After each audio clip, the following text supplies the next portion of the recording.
The History of Henry Esmond, William Makepeace Thackeray. To the Right Honourable William Bingham, Lord Ashburton, my dear Lord. The writer of a book which copies the manners and language of Queen Anne's time, must not omit the dedication to the patron, and I ask leave to inscribe this volume to your Lordship, for the sake of the great kindness and friendship which I owe to you and yours. My volume will reach you when the author is on his voyage to a country where your name is as well known as here. Wherever I am, I shall gratefully regard you, and shall not be the less welcomed in America because I am your obliged friend and servant, W. M. Thackeray, London, October 18, 1852. Preface. The Esmonds of Virginia. The estate of Castlewood, in Virginia, which was given to our ancestors by King Charles I, as some return for the sacrifices made in His Majesty's cause by the Esmond family, lies in Westmoreland County, between the rivers Potomac and Rappahannock, and was once as great as an English principality, though in the early times its revenues were but small. Indeed, for near 80 years after our forefathers possessed them, our plantations were in the hands of factors, who enriched themselves one after another, though a few scores of hogsheads of tobacco were all the produce that, for long after the Restoration, our family received from their Virginian estates. My dear and honored father, Colonel Henry Esmond, whose history, written by himself, is contained in the accompanying volume, came to Virginia in the year 1718, built his house of Castlewood, and here permanently settled. After a long stormy life in England, he passed the remainder of his many years in peace and honor in this country, how beloved and respected by all his fellow citizens, how inexpressibly dear to his family, I need not say. His whole life was a benefit to all who were connected with him. He gave the best example, the best advice, the most bounteous hospitality to his friends, the tenderest care to his dependents, and bestowed on those of his immediate family such a blessing of fatherly love and protection as can never be thought of, by us, at least, without the veneration and thankfulness, and my son's children, whether established here in our republic, or at home in the always beloved mother country, from which our late quarrel hath separated us, may surely be proud to be descended from one who in all ways was so truly noble. My dear mother died in 1736, soon after our return from England, whither my parents took me for my education, and where I made the acquaintance of Mr. Warrington, whom my children never saw. When it pleased Heaven, in the bloom of his youth, and after but a few months of a most happy union, to remove him from me, I owed my recovery from the grief which that calamity caused me, mainly to my dearest father's tenderness, and then to the blessing vouchsafed to me in the birth of my two beloved boys. I know the fatal differences which separated them in politics never disunited their hearts, and as I can love them both, whether wearing the King's colours or the Republic's, I am sure that they love me and one another, and him above all, my father and theirs, the dearest friend of their childhood, the noble gentleman who bred them from their infancy in the practice and knowledge of truth, and love and honour. My children will never forget the appearance and figure of their revered grandfather, and I wish I possessed the art of drawing, which my papa had in perfection, so that I could leave to our descendants a portrait of one who was so good and so respected. My father was of a dark complexion, with a very great forehead and dark hazel eyes, overhung by eyebrows which remained black long after his hair was white. His nose was aquiline, his smile extraordinary sweet. How well I remember it, and how little any description I can write can recall his image. He was of rather low stature, not being above 5 feet 7 inches in height. He used to laugh at my sons, whom he called his crutches, and say they were grown too tall for him to lean upon. But small as he was, he had a perfect grace and majesty of deportment, such as I have never seen in this country, except perhaps in our friend Mr. Washington, and commanded respect wherever he appeared. In all bodily exercises he excelled, and showed an extraordinary quickness and agility. Of fencing he was especially fond, and made my two boys proficient in that art, so much so, that when the French came to this country with Monsieur Rochambe, not one of his officers was superior to my Henry, and he was not the equal of my poor George, who had taken the King's side in our lamentable but glorious war of independence. Neither my father nor my mother ever wore powder in their hair, both their heads were as white as silver, as I can remember them. My dear mother possessed to the last an extraordinary brightness and freshness of complexion, nor would people believe that she did not wear rouge. At 60 years of age she still looked young, and was quite agile. It was not until after that dreadful siege of our house by the Indians, which left me a widow ere I was a mother, that my dear mother's health broke. She never recovered her terror and anxiety of those days which ended so fatally for me, then a bride scarce 6 months married, and died in my father's arms ere my own year of widowhood was over. From that day, until the last of his dear and honored life, It was my delight and consolation to remain with him as his comforter and companion, and from those little notes which my mother hath made here and there in the volume in which my father describes his adventures in Europe, I can well understand the extreme devotion with which she regarded him, a devotion so passionate and exclusive as to prevent her, I think, from loving any other person except with an inferior regard, her whole thoughts being centered on this one object of affection and worship. I know that, before her, my dear father did not show the love which he had for his daughter, and in her last and most sacred moments, this dear and tender parent owned to me her repentance that she had not loved me enough, her jealousy even that my father should give his affection to any but herself, and in the most fond and beautiful words of affection and admonition, she bade me never to leave him, and to supply the place which she was quitting. With a clear conscience, and a heart inexpressibly thankful, I think I can say that I fulfilled those dying commands, and that until his last hour my dearest father never had to complain that his daughter's love and fidelity failed him. And it is since I knew him entirely, for during my mother's life he never quite opened himself to me, since I knew the value and splendor of that affection which he bestowed upon me, that I have come to understand and pardon what, I own, used to anger me in my mother's lifetime, her jealousy respecting her husband's love. 'Twas a gift so precious, that no wonder she who had it was for keeping it all, and could part with none of it, even to her daughter. Though I never heard my father use a rough word, 'twas extraordinary with how much awe his people regarded him, and the servants on our plantation, both those assigned from England and the purchased negroes, obeyed him with an eagerness such as the most severe taskmasters round about us could never get from their people. He was never familiar, though perfectly simple and natural. He was the same with the meanest man as with the greatest, and as courteous to a black slave girl as to the governor's wife. No one ever thought of taking a liberty with him, except once a tipsy gentleman from York, and I am bound to own that my papa never forgave him. He set the humblest people at once on their ease with him, and brought down the most arrogant by a grave satiric way, which made persons exceedingly afraid of him. His courtesy was not put on like a Sunday suit, and laid by when the company went away. It was always the same, as he was always dressed the same, whether for a dinner by ourselves or for a great entertainment. They say he liked to be the first in his company, but what company was there in which he would not be first? When I went to Europe for my education, and we passed a winter at London with my half-brother, my Lord Castlewood, and his second lady, I saw at Her Majesty's court some of the most famous gentlemen of those days, and I thought to myself, none of these are better than my papa, and the famous Lord Bolingbroke, who came to us from Dawley, said as much, and that the men of that time were not like those of his youth. Were your father, Madame, he said, to go into the woods, the Indians would elect him sachem, and his lordship was pleased to call me Pocahontas. I did not see our other relative, Bishop Tusher's lady, of whom so much is said in my papa's memoirs, although my mamma went to visit her in the country. I have no pride, as I showed by complying with my mother's request, and marrying a gentleman who was but the younger son of a Suffolk baronet, yet I own to a decent respect for my name, and wonder how one who ever bore it, should change it for that of Mrs. Thomas Tusher.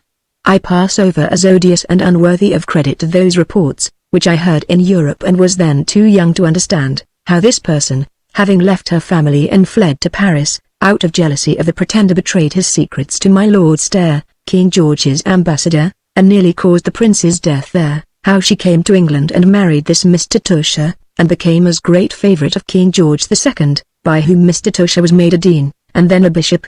I did not see the lady, who chose to remain at her palace all the time we were in London, but after visiting her, my poor mamma said she had lost all her good looks, and warned me not to set too much store by any such gifts which nature had bestowed upon me. She grew exceedingly stout, and I remember my brother's wife, Lady Castlewood, saying no wonder she became a favourite, for the king likes them old and ugly, as his father did before him. On which papa said all women were alike, that there was never one so beautiful as that one, and that we could forgive her everything but her beauty. And hereupon my mamma looked vexed, and my Lord Castlewood began to laugh, and I, of course, being a young creature, could not understand what was the subject of their conversation. After the circumstances narrated in the third book of these memoirs, my father and mother both went abroad, being advised by their friends to leave the country in consequence of the transactions which are accounted at the close of the volume of the memoirs. But my brother, hearing how the future bishop's lady had quitted Castlewood and joined the Pretender at Paris, pursued him, and would have killed him, prince as he was, had not the prince managed to make his escape. On his expedition to Scotland directly after, Castlewood was so enraged against him that he asked leave to serve as a volunteer, and join the Duke of Argyll's army in Scotland, which the pretender never had the courage to face, and thenceforth my lord was quite reconciled to the present reigning family, from whom he hath even received promotion. Mrs. Tusher was by this time as angry against the pretender as any of her relations could be, and used to boast, as I have heard, that she not only brought back my lord to the Church of England, but procured the English peerage for him, which the junior branch of our family at present enjoys. She was a great friend of Sir Robert's Walpole, and would not rest until her husband slept at Lambeth, my papa used laughing to say. However, the bishop died of apoplexy suddenly, and his wife erected a great monument over him, and the pair sleep under that stone, with a canopy of marble clouds and angels above them, the first Mrs. Tusher lying 60 miles off at Castlewood. But my papa's genius and education are both greater than any a woman can be expected to have, and his adventures in Europe far more exciting than his life in this country, which was passed in the tranquil offices of love and duty. And I shall say no more by way of introduction to his memoirs, nor keep my children from the perusal of a story which is much more interesting than that of their affectionate old mother. Rachel Esmond Warrington, Castlewood, Virginia, November 3, 1778, Part 1. The early youth of Henry Esmond, up to the time of his leaving Trinity College, in Cambridge. Chapter 1. An account of the family of Esmond of Castlewood Hall. The actors in the old tragedies, as we read, piped their iambics to a tune, speaking from under a mask, and wearing stilts and a great headdress. 'Twas thought the dignity of the tragic muse required these appurtenances, and that she was not to move except to a measure and cadence. So Queen Medea slew her children to a slow music, and King Agamemnon perished in a dying fall, to use Mr. Dryden's words, the chorus standing by in a set attitude, and rhythmically and decorously bewailing the fates of those great crowned persons. The muse of history hath encumbered herself with ceremony as well as her sister of the theatre. She too wears the mask and the cothurnus, and speaks to measure. She too, in our age, busies herself with the affairs only of kings, waiting on them obsequiously and stately, as if she were but a mistress of court ceremonies, and had nothing to do with the registering of the affairs of the common people.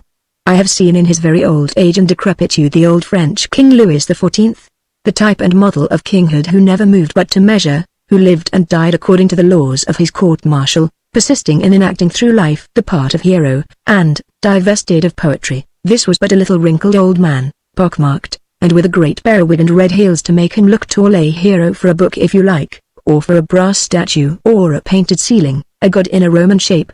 But what more than a man for Madame Maintenon, or the barber who shaved him, or Monsieur Fagan, his surgeon? I wonder, shall history ever pull off her periwig and cease to be court-ridden? Shall we see something of France and England besides Versailles and Windsor? I saw Queen Anne at the latter place tearing down the park slopes, after her stag hounds, and driving her one-horse chaise, a hot, red-faced woman, not in the least resembling that statue of her which turns its stone back upon St. Paul's, and faces the coaches struggling up Ludgate Hill. She was neither better bred nor wiser than you and me, though we knelt to hand her a letter or a wash-hand basin. Why shall history go on kneeling to the end of time? I am for having her rise up off her knees, and take a natural posture, not to be forever performing cringes and congees like a court chamberlain, and shuffling backwards out of doors in the presence of the sovereign. In a word, I would have history familiar rather than heroic, and think that Mr. Hogarth and Mr. Fielding will give our children a much better idea of the manners of the present age in England, than the Court Gazette and the newspapers which we get thence. There was a German officer of Webb's, with whom we used to joke, and of whom a story, whereof I myself was the author, was got to be believed in the army, that he was eldest son of the hereditary Grand Bootjack of the Empire, and the heir to that honour of which his ancestors had been very proud, having been kicked for 20 generations by one imperial foot, as they drew the boot from the other. I have heard that the old Lord Castlewood, of part of whose family these present volumes are a chronicle, though he came of quite as good blood as the Stuarts whom he served, and who as regards mere lineage are no better than a dozen English and Scottish houses I could name, was prouder of his post about the court than of his ancestral honours, and valued his dignity, as Lord of the Butteries and Groom of the King's Posset, so highly, that he cheerfully ruined himself for the thankless and thriftless race who bestowed it. He pawned his plate for King Charles I, mortgaged his property for the same cause, and lost the greater part of it by fines and sequestration, stood a siege of his castle by Iron, where his brother Thomas capitulated, afterward making terms with the Commonwealth, for which the elder brother never forgave him, and where his second brother Edward, who had embraced the ecclesiastical profession, was slain on Castlewood Tower, being engaged there both as preacher and artilleryman. This resolute old loyalist, who was with the king whilst his house was thus being battered down, escaped abroad with his only son, then a boy, to return and take a part in Worcester fight. On that fatal field Eustace Esmond was killed, and Castlewood fled from it once more into exile, and henceforward, and after the Restoration, never was away from the court of the monarch, for whose return we offer thanks in the prayer book, who sold his country and who took bribes of the French king. What spectacle is more august than that of a great king in exile? Who is more worthy of respect than a brave man in misfortune? Mr. Addison has painted such a figure in his noble piece of Cato. But suppose fugitive Cato fuddling himself at a tavern with a wench on each knee, a dozen faithful and tipsy companions of defeat, and a landlord calling out for his bill, and the dignity of misfortune is straightway lost. The historical muse turns away shamefaced from the vulgar scene, and closes the door on which the exile's unpaid drink is scored up upon him and his pots and his pipes, and the tavern chorus which he and his friends are singing. Such a man as Charles should have had an estate or mirrors to paint him. Your Knellers and Lebruns only deal in clumsy and impossible allegories, and it hath always seemed to me blasphemy to claim Olympus for such a wine-drabbled divinity as that. About the king's follower, the Viscount Castlewood, orphan of his son, ruined by his fidelity, bearing many wounds and marks of bravery, old and in exile, his kinsman I suppose should be silent, nor if this patriarch fell down in his cups, call fire upon him, and fetch passers-by to laugh at his red face and white hairs. What?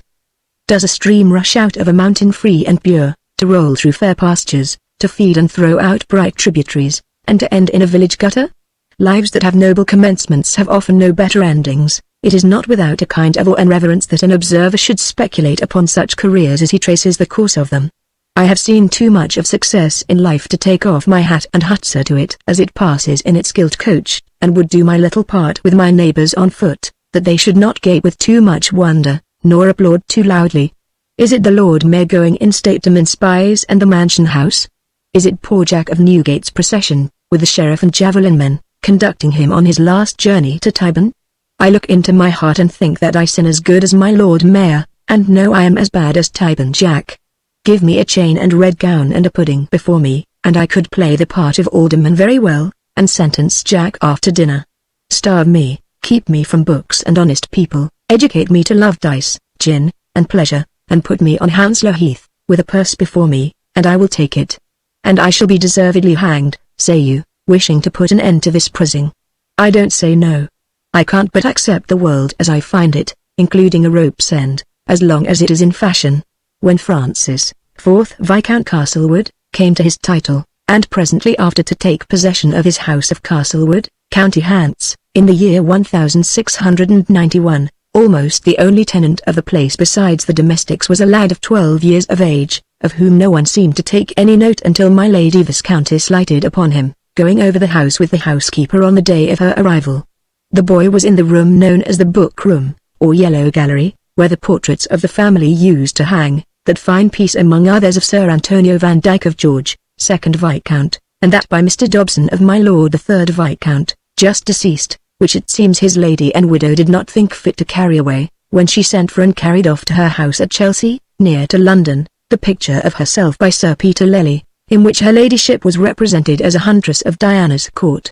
The new and fair lady of Castlewood found the sad, lonely, little occupant of this gallery busy over his great book, which he laid down when he was aware that a stranger was at hand. And, knowing who that person must be, the lad stood up and bowed before her, performing a shy obeisance to the mistress of his house. She stretched out her hand. Indeed, when was it that that hand would not stretch out to do an act of kindness, or to protect grief and ill fortune? And this is our kinsman, she said. And what is your name, kinsman? My name is Henry Esmond, said the lad, looking up at her in a sort of delight and wonder, for she had come upon him as a dear certie, and appeared the most charming object he had ever looked on. Her golden hair was shining in the gold of the sun, her complexion was of a dazzling bloom, her lips smiling, and her eyes beaming with a kindness which made Harry Esmond's heart to beat with surprise.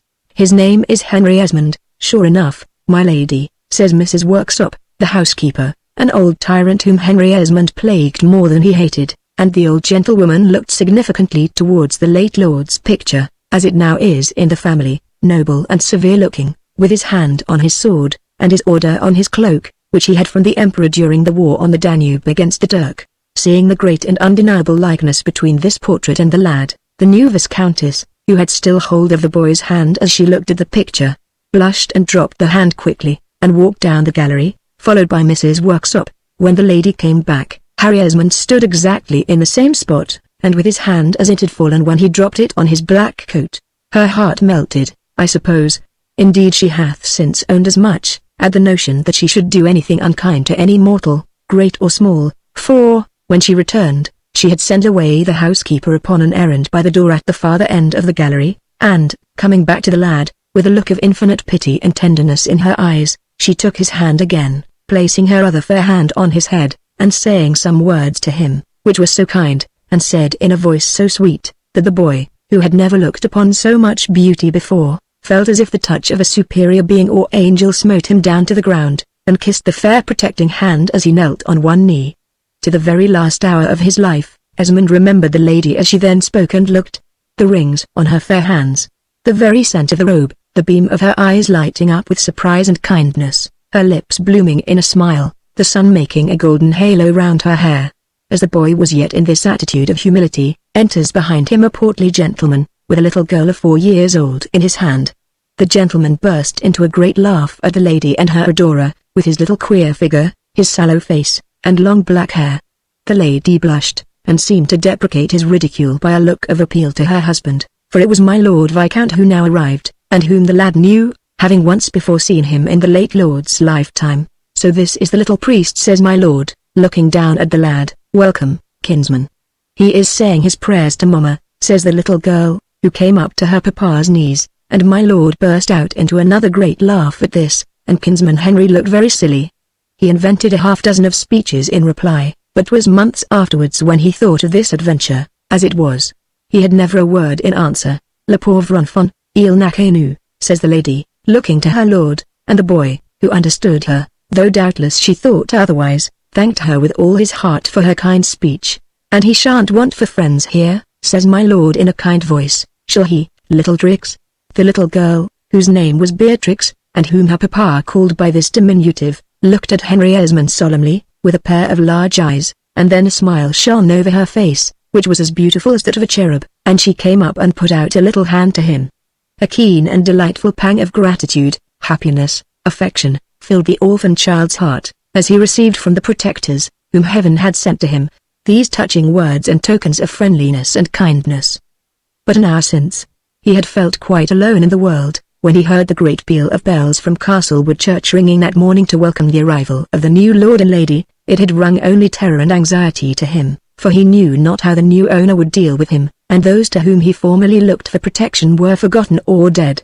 Pride and doubt too had kept him within doors, when the vicar and the people of the village, and the servants of the house, had gone out to welcome my Lord Castlewood, for Henry Esmond was no servant, though a dependent, no relative, though he bore the name and inherited the blood of the house, and in the midst of the noise and acclamations attending the arrival of the new lord, for whom, you may be sure, a feast was got ready, and guns were fired, and tenants and domestics huzzaed when his carriage approached and rolled into the courtyard of the hall, no one ever took any notice of young Henry Esmond, who sat unobserved and alone in the book-room, until the afternoon of that day, when his new friends found him.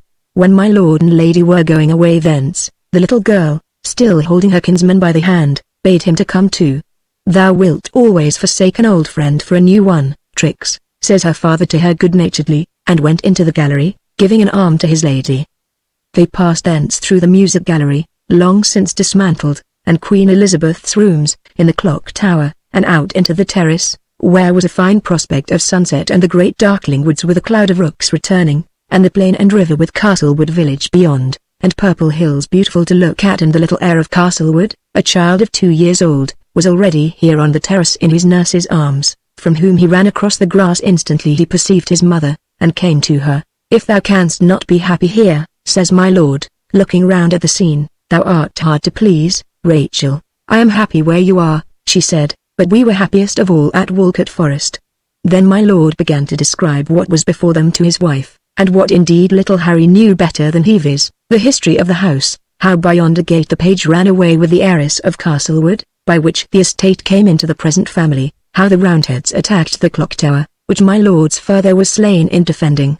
I was but 2 years old then, says he, but take 46 from 90, and how old shall I be, kinsman Harry? 30, says his wife, with a laugh. A great deal too old for you, Rachel, answers my lord, looking fondly down at her.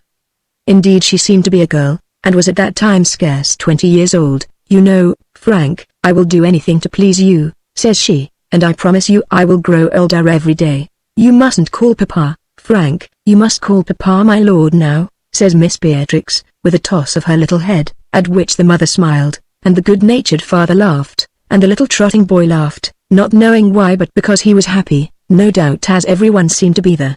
How those trivial incidents and words, the landscape and sunshine, and the group of people smiling and talking, remain fixed on the memory. As the sun was setting, the little heir was sent in the arms of his nurse to bed, whither he went howling, but little Trix was promised to sit to supper that night. "And you will come too, kinsman, won't you?" she said. Harry Esmond blushed. I have supper with Mrs. Worksop," says he. "Dear it," says my lord, "thou shalt sup with us, Harry, tonight. Shan't refuse a lady, shall he, Trix?" And they all wondered at Harry's performance as a trencherman, in which character the poor boy acquitted himself very remarkably. For the truth is he had had no dinner, nobody thinking of him in the bustle which the house was in, during the preparations antecedent to the new lord's arrival. No dinner. "Poor dear child," says my lady, heaping up his plate with meat, and my lord, filling a bumper for him, bade him call a health, on which Master Harry, crying the king, tossed off the wine. My lord was ready to drink that, and most other toasts, indeed only too ready.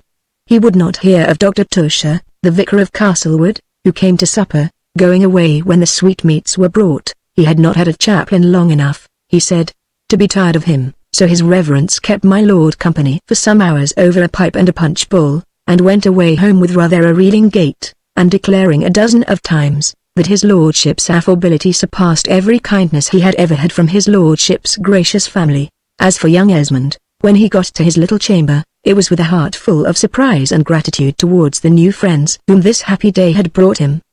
He was up and watching long before the house was astir, longing to see that fair lady and her children, that kind protector and patron, and only fearful lest their welcome of the past night should in any way be withdrawn or altered.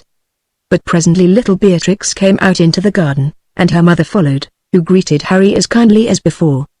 He told her at greater length the histories of the house, which he had been taught in the old lord's time, and to which she listened with great interest, and then he told her, with respect to the night before, that he understood French, and thanked her for her protection. "Do you?"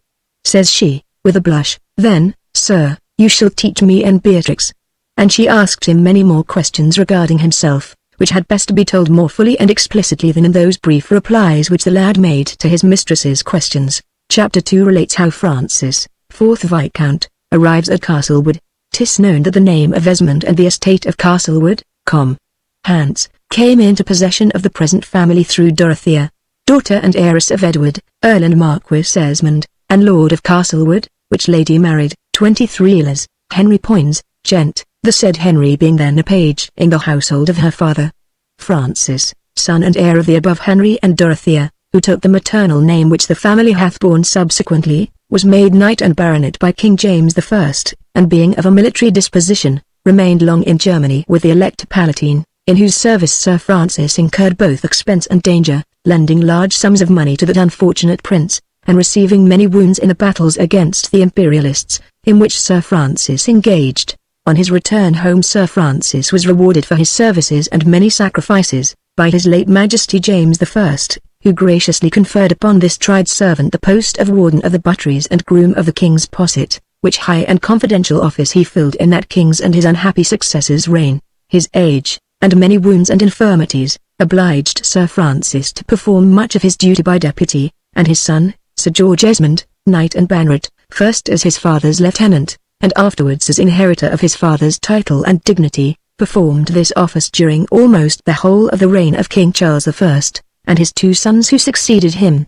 Sir George Esmond married, rather beneath the rank that a person of his name and honour might aspire to, the daughter of Thomas Topham, of the City of London, alderman and goldsmith, who, taking the parliamentary side in the troubles then commencing, disappointed Sir George of the property which he expected at the demise of his father-in-law, who devised his money to his second daughter, Barbara, a spinster. Sir George Esmond, on his part, was conspicuous for his attachment and loyalty to the royal cause and person, and the king being at Oxford in 1642, Sir George, with the consent of his father, then very aged and infirm, and residing at his house of Castlewood, melted the whole of the family plate for his Majesty's service. For this, and other sacrifices and merits, His Majesty, by patent under the Privy Seal, dated Oxford, January, 1643, was pleased to advance Sir Francis Esmond to the dignity of Viscount Castlewood, of Shandon, in Ireland, and the Viscount's estate being much impoverished by loans to the King, which in those troublesome times His Majesty could not repay, a grant of land in the plantations of Virginia was given to the Lord Viscount, part of which land is in possession of descendants of his family to the present day. The first Viscount Castlewood died full of years, and within a few months after he had been advanced to his honours. He was succeeded by his eldest son, the before named George, and left issue besides, Thomas, a colonel in the King's army, who afterwards joined the usurper's government, and Francis, in holy orders, who was slain whilst defending the House of Castlewood against the Parliament, anno 1647. George Lord Castlewood, the second Viscount, of King Charles I's time, have no male issue save his one son, Eustace Esmond, who was killed, with half of the Castlewood men beside him, at Worcester fight. The lands about Castlewood were sold and apportioned to the Commonwealth men, Castlewood being concerned in almost all of the plots against the Protector, after the death of the King, and up to King Charles II's restoration. My lord followed that King's court about in its exile, having ruined himself in its service. He had but one daughter, who was of no great comfort to her father, for misfortune had not taught those exiles sobriety of life, and it is said that the Duke of York and his brother the King both quarrelled about Isabel Esmond. She was maid of honour to the Queen Henrietta Maria. She early joined the Roman Church, her father, a weak man, following her not long after at Breda. On the death of Eustace Esmond at Worcester, Thomas Esmond, nephew to my Lord Castlewood, and then a stripling, became heir to the title. His father had taken the Parliament side in the quarrels, and so had been estranged from the chief of his house, and my Lord Castlewood was at first so much enraged to think that his title, albeit little more than an empty one now, should pass to a rascally Roundhead, that he would have married again, and indeed proposed to do so to a vintner's daughter at Bruges, to whom his lordship owed a score for lodging when the King was there, but for fear of the laughter of the court, and the anger of his daughter, of whom he stood in awe, for she was in temper as imperious and violent as my lord, who was much enfeebled by wounds and drinking, was weak. Lord Castlewood would have had a match between his daughter Isabel and her cousin, the son of that Francis Esmond who was killed at Castlewood siege. And the lady, it was said, took a fancy to the young man, who was her junior by several years, which circumstance she did not consider to be a fault in him. But having paid his court, and being admitted to the intimacy of the house, he suddenly flung up his suit, when it seemed to be pretty prosperous, without giving a pretext for his behaviour. His friends rallied him at what they laughingly chose to call his infidelity. Jack Churchill, Frank Esmond's lieutenant in the Royal Regiment of Foot Guards, getting the company which Esmond vacated, when he left the court and went to Tangier in a rage at discovering that his promotion depended on the complaisance of his elderly affianced bride. He and Churchill, who had been condiscipuli at St. Paul's School, had words about this matter, and Frank Esmond said to him with an oath, "Jack, your sister may be so-and-so, but by Jove my wife shan't." And swords were drawn, and blood drawn too, until friends separated them on this quarrel. Few men were so jealous about the point of honour in those days, and gentlemen of good birth and lineage thought a royal blood was an ornament to their family coat. Frank Esmond retired in the sulks, first to Tangier, whence he returned after 2 years' service, settling on a small property he had of his mother, near to Winchester, and became a country gentleman, and kept a pack of beagles, and never came to court again in King Charles's time. But his uncle Castlewood was never reconciled to him, nor, for some time afterwards, his cousin whom he had refused. By places, pensions, bounties from France, and gifts from the King, whilst his daughter was in favour, Lord Castlewood, who had spent in the royal service his youth and fortune, did not retrieve the latter quite, and never cared to visit Castlewood, or repair it, since the death of his son, but managed to keep a good house, and figure at court, and to save a considerable sum of ready money, and now, his heir and nephew, Thomas Esmond, began to bid for his uncle's favour. Thomas had served with the Emperor, and with the Dutch, when King Charles was compelled to lend troops to the States, and against them, when His Majesty made an alliance with the French King. In these campaigns Thomas Esmond was more remarked for duelling, brawling, vice, and play, than for any conspicuous gallantry in the field, and came back to England, like many another English gentleman who has travelled, with a character by no means improved by his foreign experience. He had dissipated his small paternal inheritance of a younger brother's portion, and, as truth must be told, was no better than a hanger-on of ordinaries, and a brawler about Alsatia and the friars, when he bethought him of a means of mending his fortune. His cousin was now of more than middle age, and had nobody's word but her own for the beauty which she said she once possessed. She was lean, and yellow, and long in the tooth. All the red and white in all the toy shops in London could not make a beauty of her. Mr. Killigrew called her the Sibyl, the Death's Head, put up at the King's feast as a memento mori, and in fine, a woman who might be easy of conquest, but whom only a very bold man would think of conquering. This bold man was Thomas Esmond. He had a fancy to my Lord Castlewood's savings, the amount of which rumour had very much exaggerated. Madame Isabel was said to have royal jewels of great value, whereas poor Tom Esmond's last coat but one was in pawn. My lord had at this time a fine house in Lincoln's Inn Fields, nigh to the Duke's Theatre and the Portugal Ambassador's Chapel. Tom Esmond, who had frequented the one as long as he had money to spend among the actresses, now came to the church as assiduously. He looked so lean and shabby, that he passed without difficulty for a repentant sinner, and so, becoming converted, you may be sure took his uncle's priest for a director. This charitable father reconciled him with the old lord. His uncle, who a short time before would not speak to him, as Tom passed under my lord's coach window. His lordship going in state to his place at court, while his nephew slunk by with his battered hat and feather, and the point of his rapier sticking out of the scabbard to his twopenny ordinary and Belliard. Thomas Esmond, after this reconciliation with his uncle, very soon began to grow sleek, and to show signs of the benefits of good living and clean linen. He fasted rigorously twice a week, to be sure, but he made amends on the other days, and, to show how great his appetite was, Mr. Wycherley said, he ended by swallowing that fly-blown rank old morsel his cousin. There were endless jokes and lampoons about this marriage at court, but Tom rode thither in his uncle's coach now, called him father, and having one could afford to laugh. This marriage took place very shortly before King Charles died, whom the Viscount of Castlewood speedily followed. The issue of this marriage was one son, whom the parents watched with an intense eagerness and care, but who, in spite of nurses and physicians, had only a brief existence. His tainted blood did not run very long in his poor feeble little body. Symptoms of evil broke out early on him, and, part from flattery, part superstition, nothing would satisfy my lord and lady, especially the latter, but having the poor little cripple touched by his majesty at his church.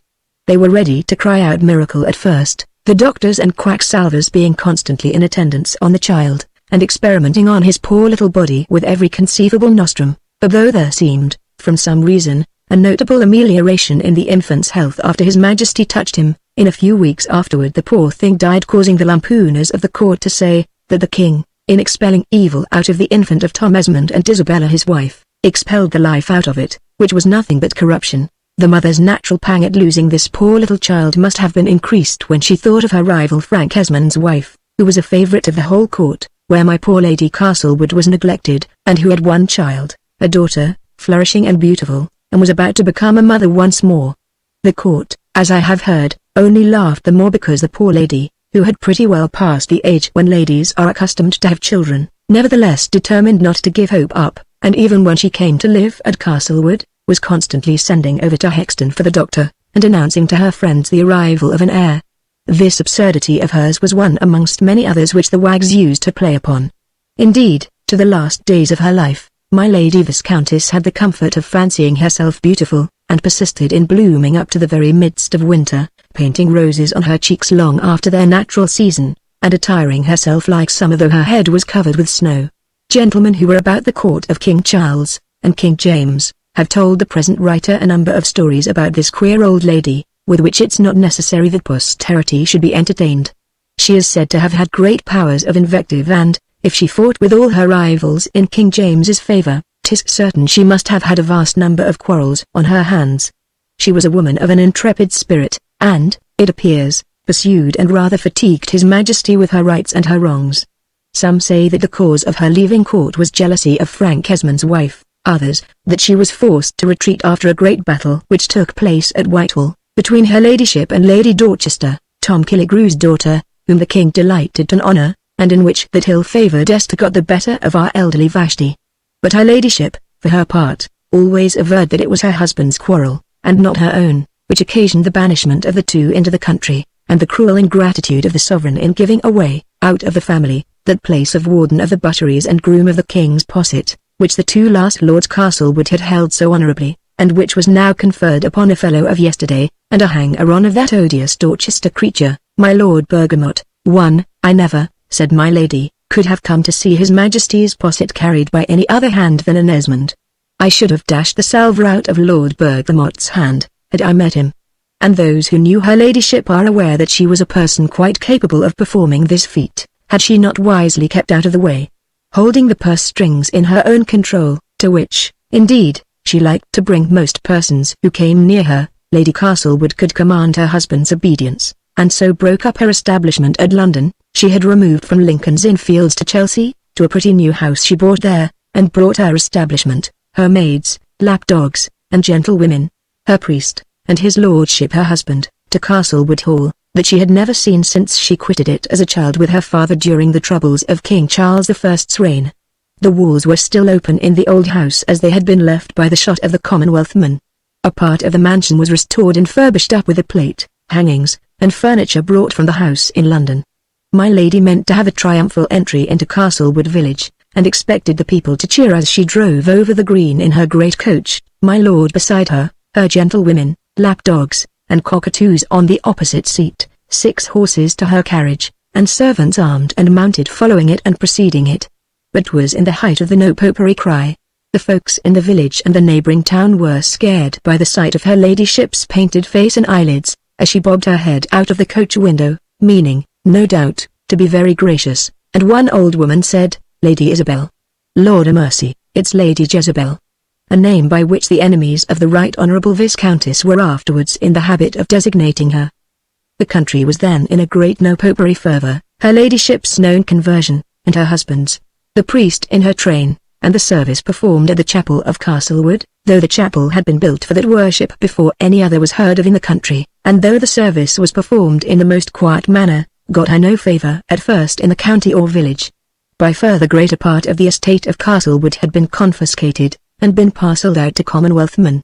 1 or 2 of these old Cromwellian soldiers were still alive in the village, and looked grimly at first upon my lady Viscountess, when she came to dwell there. She appeared at the Hexton Assembly, bringing her lord after her, scaring the country folks with the splendour of her diamonds, which she always wore in public.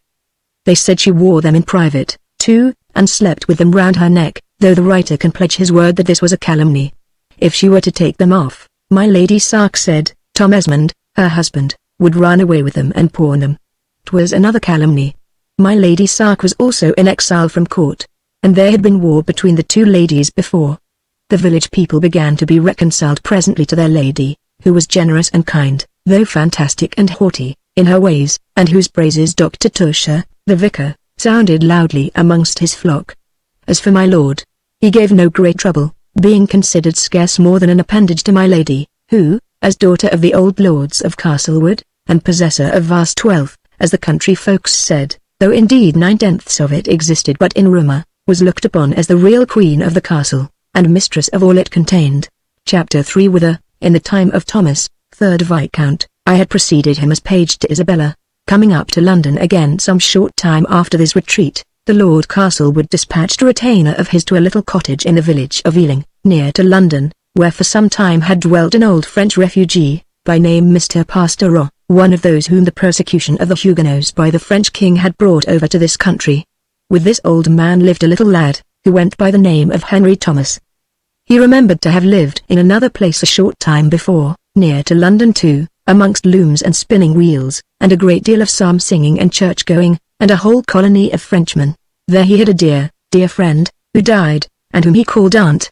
She used to visit him in his dreams sometimes, and her face, though it was homely, was 1,000 times dearer to him than that of Mrs. Pastereau, Bon Papa Pastereau's new wife, who came to live with him after Aunt went away.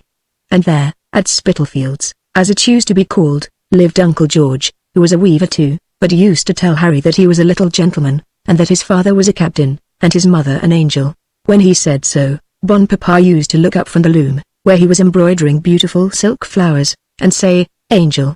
She belongs to the Babylonish Scarlet Woman. Bon Papa was always talking of the Scarlet Woman. He had a little room where he always used to preach and sing hymns out of his great old nose. Little Harry did not like the preaching, he liked better the fine stories which Aunt used to tell him. Bon Papa's wife never told him pretty stories, she quarrelled with Uncle George, and he went away. After this, Harry's bon papa and his wife and 2 children of her own that she brought with her, came to live at Ealing. The new wife gave her children the best of everything, and Harry many a whipping, he knew not why. Besides blows, he got ill names from her, which need not be set down here, for the sake of old Mr. Pasteur, who was still kind sometimes. The unhappiness of those days is long forgiven, though they cast a shade of melancholy over the child's youth, which will accompany him, no doubt, to the end of his days, as those tender twigs are bent the trees grow afterward, and he, at least, who has suffered as a child, and is not quite perverted in that early school of unhappiness, learns to be gentle and long-suffering with little children. Harry was very glad when a gentleman dressed in black, on horseback, with a mounted servant behind him, came to fetch him away from Ealing. The Novica, or unjust stepmother, who had neglected him for her own 2 children, gave him supper enough the night before he went away, and plenty in the morning. She did not beat him once, and told the children to keep their hands off him. One was a girl, and Harry never could bear to strike a girl, and the other was a boy, whom he could easily have beat, but he always cried out, when Mrs. Pasteur came sailing to the rescue with arms like a flail. She only washed Harry's face the day he went away, nor ever so much as once boxed his ears. She whimpered rather when the gentleman in black came for the boy, and old Mr. Pasteur, as he gave the child his blessing, scowled over his shoulder at the strange gentleman, and grumbled out something about Babylon and the Scarlet Lady. He was grown quite old, like a child almost. Mrs. Pasteur used to wipe his nose as she did to the children. She was a great, big, handsome young woman, but, though she pretended to cry, Harry thought was only a sham, and sprung quite delighted upon the horse upon which the lackey helped him. He was a Frenchman, his name was Blaise. The child could talk to him in his own language perfectly well, he knew it better than English indeed. Having lived hitherto chiefly among French people, and being called the little Frenchman by other boys on Ealing Green, he soon learned to speak English perfectly, and to forget some of his French. Children forget easily. Some earlier and fainter recollections the child had of a different country, and a town with tall white houses, and a ship. But these were quite indistinct in the boy's mind, as indeed the memory of Ealing soon became, at least of much that he suffered there. The lackey before whom he rode was very lively and voluble, and informed the boy that the gentleman riding before him was my lord's chaplain, Father Holt, that he was now to be called Master Harry Esmond, that my Lord Viscount Castlewood was his parrain, that he was to live at the great house of Castlewood, in the province of Shire, where he would see Madame the Viscountess, who was a grand lady. And so, seated on a cloth before Blaise's saddle, Harry Esmond was brought to London, and to a fine square called Covent Garden, near to which his patron lodged. Mr. Holt, the priest, took the child by the hand, and brought him to this nobleman, a grand languid nobleman in a great cap and flowered morning gown, sucking oranges. He patted Harry on the head and gave him an orange. "Cursed Bianca," he said to the priest after rearing the child, and the gentleman in black shrugged his shoulders. "Let Blaise take him out for a holiday," and out for a holiday the boy and the valet went. Harry went jumping along. He was glad enough to go. He will remember to his life's end the delights of those days. He was taken to see a play by Monsieur Blaise, in a house 1,000 times greater and finer than the booth at Ealing Fair, and on the next happy day they took water on the river, and Harry saw London Bridge, with the houses and booksellers' shops thereon, looking like a street, and the Tower of London, with the armour, and the great lions and bears in the moat, all under company of Monsieur Blaise. Presently, of an early morning, all the party set forth for the country, namely, my Lord Viscount and the other gentlemen, Monsieur Blaise and Harry on a pillion behind them, and 2 or 3 men with pistols leading the baggage horses. And all along the road the Frenchman told little Harry stories of brigands, which made the child's hair stand on end, and terrified him, so that at the great gloomy inn on the road where they lay, he besought to be allowed to sleep in a room with one of the servants, and was compassionated by Mr. Holt, the gentleman who travelled with my lord, and who gave the child a little bed in his chamber. His artless talk and answers very likely inclined this gentleman in the boy's favour, for next day Mr. Holt said Harry should ride behind him, and not with a French lackey, and all along the journey put 1,000 questions to the child as to his foster brother and relations at Ealing, what his old grandfather had taught him, what languages he knew, whether he could read and write, and sing, and so forth. And Mr. Holt found that Harry could read and write, and possessed the 2 languages of French and English very well, and when he asked Harry about singing, the lad broke out with a hymn to the tune of Dr. Martin Luther, which set Mr. Holt laughing, and even caused his grand parrain in the laced hat and periwig to laugh too when Holt told him what the child was singing. for it appeared that Dr. Martin Luther's hymns were not sung in the churches Mr. Holt preached at. "You must never sing that song any more, do you hear, little mannikin?" says my Lord Viscount, holding up a finger. "But we will try and teach you a better, Harry," Mr. Holt said, and the child answered, for he was a docile child, and of an affectionate nature, that he loved pretty songs, and would try and learn anything the gentleman would tell him. That day he so pleased the gentleman by his talk, that they had him to dine with them at the inn, and encouraged him in his prattle, and Monsieur Blaise, with whom he rode and dined the day before, waited upon him now. "'Tis well, said Blaise, that night, in his own language, when they lay again at an inn. "We are a little lord here, we are a little lord now, we shall see what we are when we come to Castlewood, where my lady is." "When shall we come to Castlewood, Monsieur Blaise?" says Harry. "Parbleu! My lord does not press himself," Blaise says, with a grin, and, indeed, it seemed as if his lordship was not in a great hurry, for he spent 3 days on that journey which Harry Esmond hath often since ridden in a dozen hours. For the last 2 of the days Harry rode with the priest, who was so kind to him, that the child had grown to be quite fond and familiar with him by the journey's end, and had scarce a thought in his little heart which by that time he had not confided to his new friend. At length, on the 3rd day, at evening, they came to a village standing on a green with elms round it, very pretty to look at, and the people there all took off their hats, and made curtsies to my Lord Viscount, who bowed to them all languidly. And there was one portly person that wore a cassock and a broad-leafed hat, who bowed lower than any one, and with this one both my lord and Mr. Holt had a few words. "This, Harry, is Castlewood Church," says Mr. Holt, "and this is the pillar thereof," learned Dr. Tusher.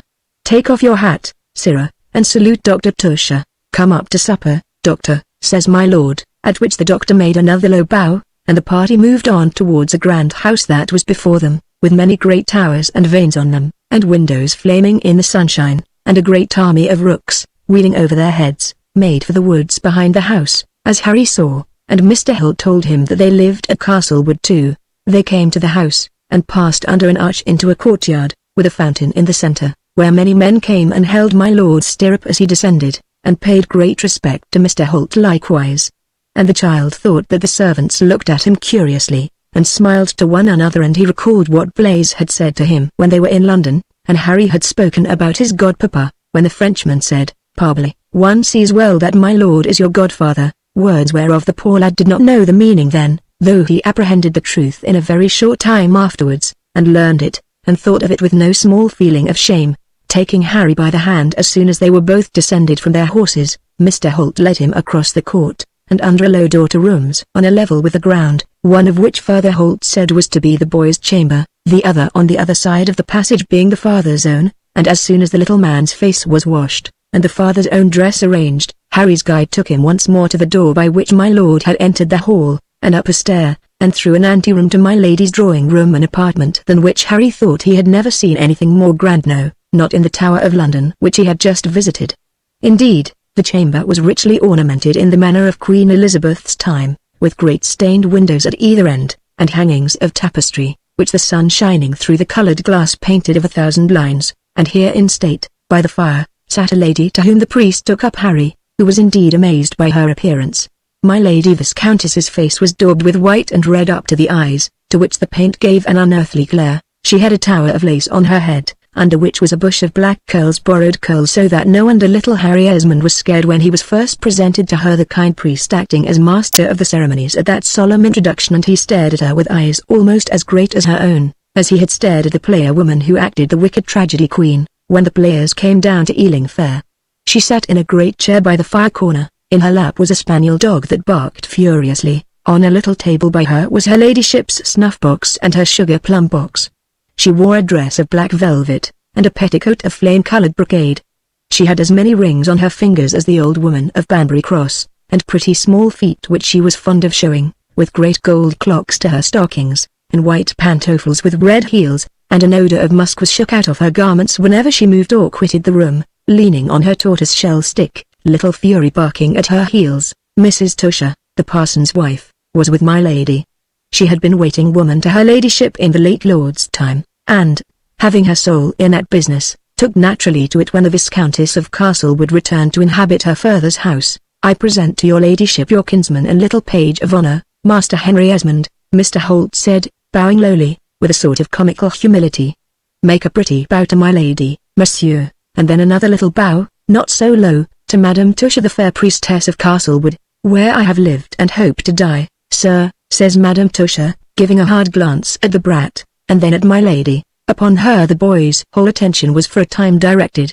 He could not keep his great eyes off from her. Since the Empress of Ealing, he had seen nothing so awful. "Does my appearance please you, little page?" asked the lady. "He would be very hard to please if it didn't," cried Madame Tusher. "Have done, you silly Maria," said Lady Castlewood. "Where I'm attached, madam, and I'd die rather than not say so."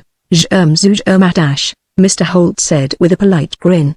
"The ivy says so in the picture, and clings to the oak like a fond parasite as it is." "Parasite, sir?" cries Mrs. Tusher. "Hush, Tusher, you are always bickering with Father Holt," cried my lady.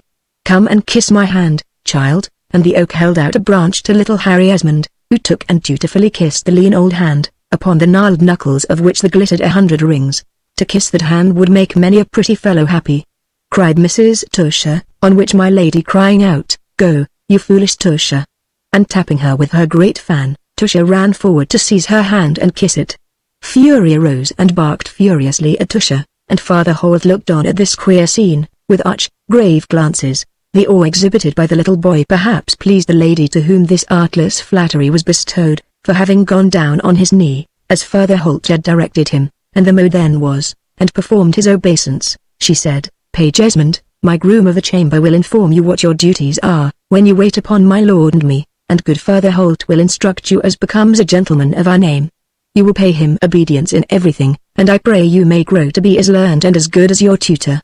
The lady seemed to have the greatest reverence for Mr. Holt, and to be more afraid of him than of anything else in the world.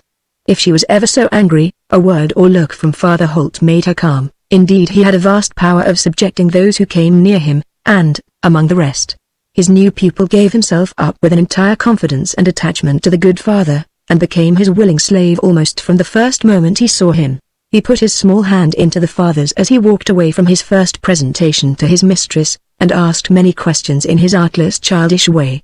"Who is that other woman?" he asked. "She is fat and round, she is more pretty than my Lady Castlewood, she is Madame Tusher, the parson's wife of Castlewood. She has a son of your age, but bigger than you. Why does she like so to kiss my lady's hand? It is not good to kiss, tastes are different, little man. Madame Tusher is attached to my lady, having been her waiting woman before she was married, in the old lord's time. She married Dr. Tusher the chaplain. The English household divines often marry the waiting women. You will not marry the French woman, will you? I saw her laughing with Blaise in the buttery. I belong to a church that is older and better than the English church," Mr. Holt said, making a sign whereof Esmond did not then understand the meaning, across his breast and forehead. "In our church the clergy do not marry. You will understand these things better soon. Was not St. Peter the head of your church? Dr. Rabbits of Ealing told us so." The father said, "Yes, he was. But St. Peter was married, for we heard only last Sunday that his wife's mother lay sick of a fever." On which the father again laughed, and said he would understand this too better soon, and talked of other things, and took away Harry Esmond, and showed him the great old house which he had come to inhabit. It stood on a rising green hill, with woods behind it, in which were rooks' nests, where the birds at morning and returning home at evening made a great cawing. At the foot of the hill was a river, with a steep ancient bridge crossing it, and beyond that a large pleasant green flat, where the village of Castlewood stood, and stands, with the church in the midst, the parsonage hard by it, the inn with the blacksmith's forge beside it, and the sign of the 3 castles on the elm. The London road stretched away towards the rising sun, and to the west were swelling hills and peaks, behind which many a time Harry Esmond saw the same sun setting, that he now looks on thousands of miles away across the great ocean in a new Castlewood, by another stream, that bears, like the new country of wandering Aeneas, the fond names of the land of his youth. The hall of Castlewood was built with 2 courts, whereof one only, the Fountain Court, was now inhabited, the other having been battered down in the Cromwellian wars. In the Fountain Court, still in good repair, was the great hall, near to the kitchen and butteries. A dozen of living rooms looking to the north, and communicating with the little chapel that faced eastwards, and the buildings stretching from that to the main gate, and with the hall, which looked to the west, into the court now dismantled. This court had been the most magnificent of the 2, until the protectors' cannon tore down one side of it before the place was taken and stormed. The besiegers entered at the terrace under the clock tower, slaying every man of the garrison, and at their head my lord's brother, Francis Esmond. The restoration did not bring enough money to the Lord Castlewood to restore this ruined part of his house, where were the morning parlours, above them the long music gallery, and before which stretched the garden terrace, where, however, the flowers grew again which the boots of the Roundheads had trodden in their assault, and which was restored without much cost, and only a little care, by both ladies who succeeded the second Viscount in the government of this mansion. Round the terrace garden was a low wall with a wicket leading to the wooded height beyond, that is called Cromwell's Battery to this day. Young Harry Esmond learned the domestic part of his duty, which was easy enough, from the groom of her ladyship's chamber, serving the countess, as the custom commonly was in his boyhood, as page, waiting at her chair, bringing her scented water and the silver basin after dinner, sitting on her carriage step on state occasions, or on public days introducing her company to her.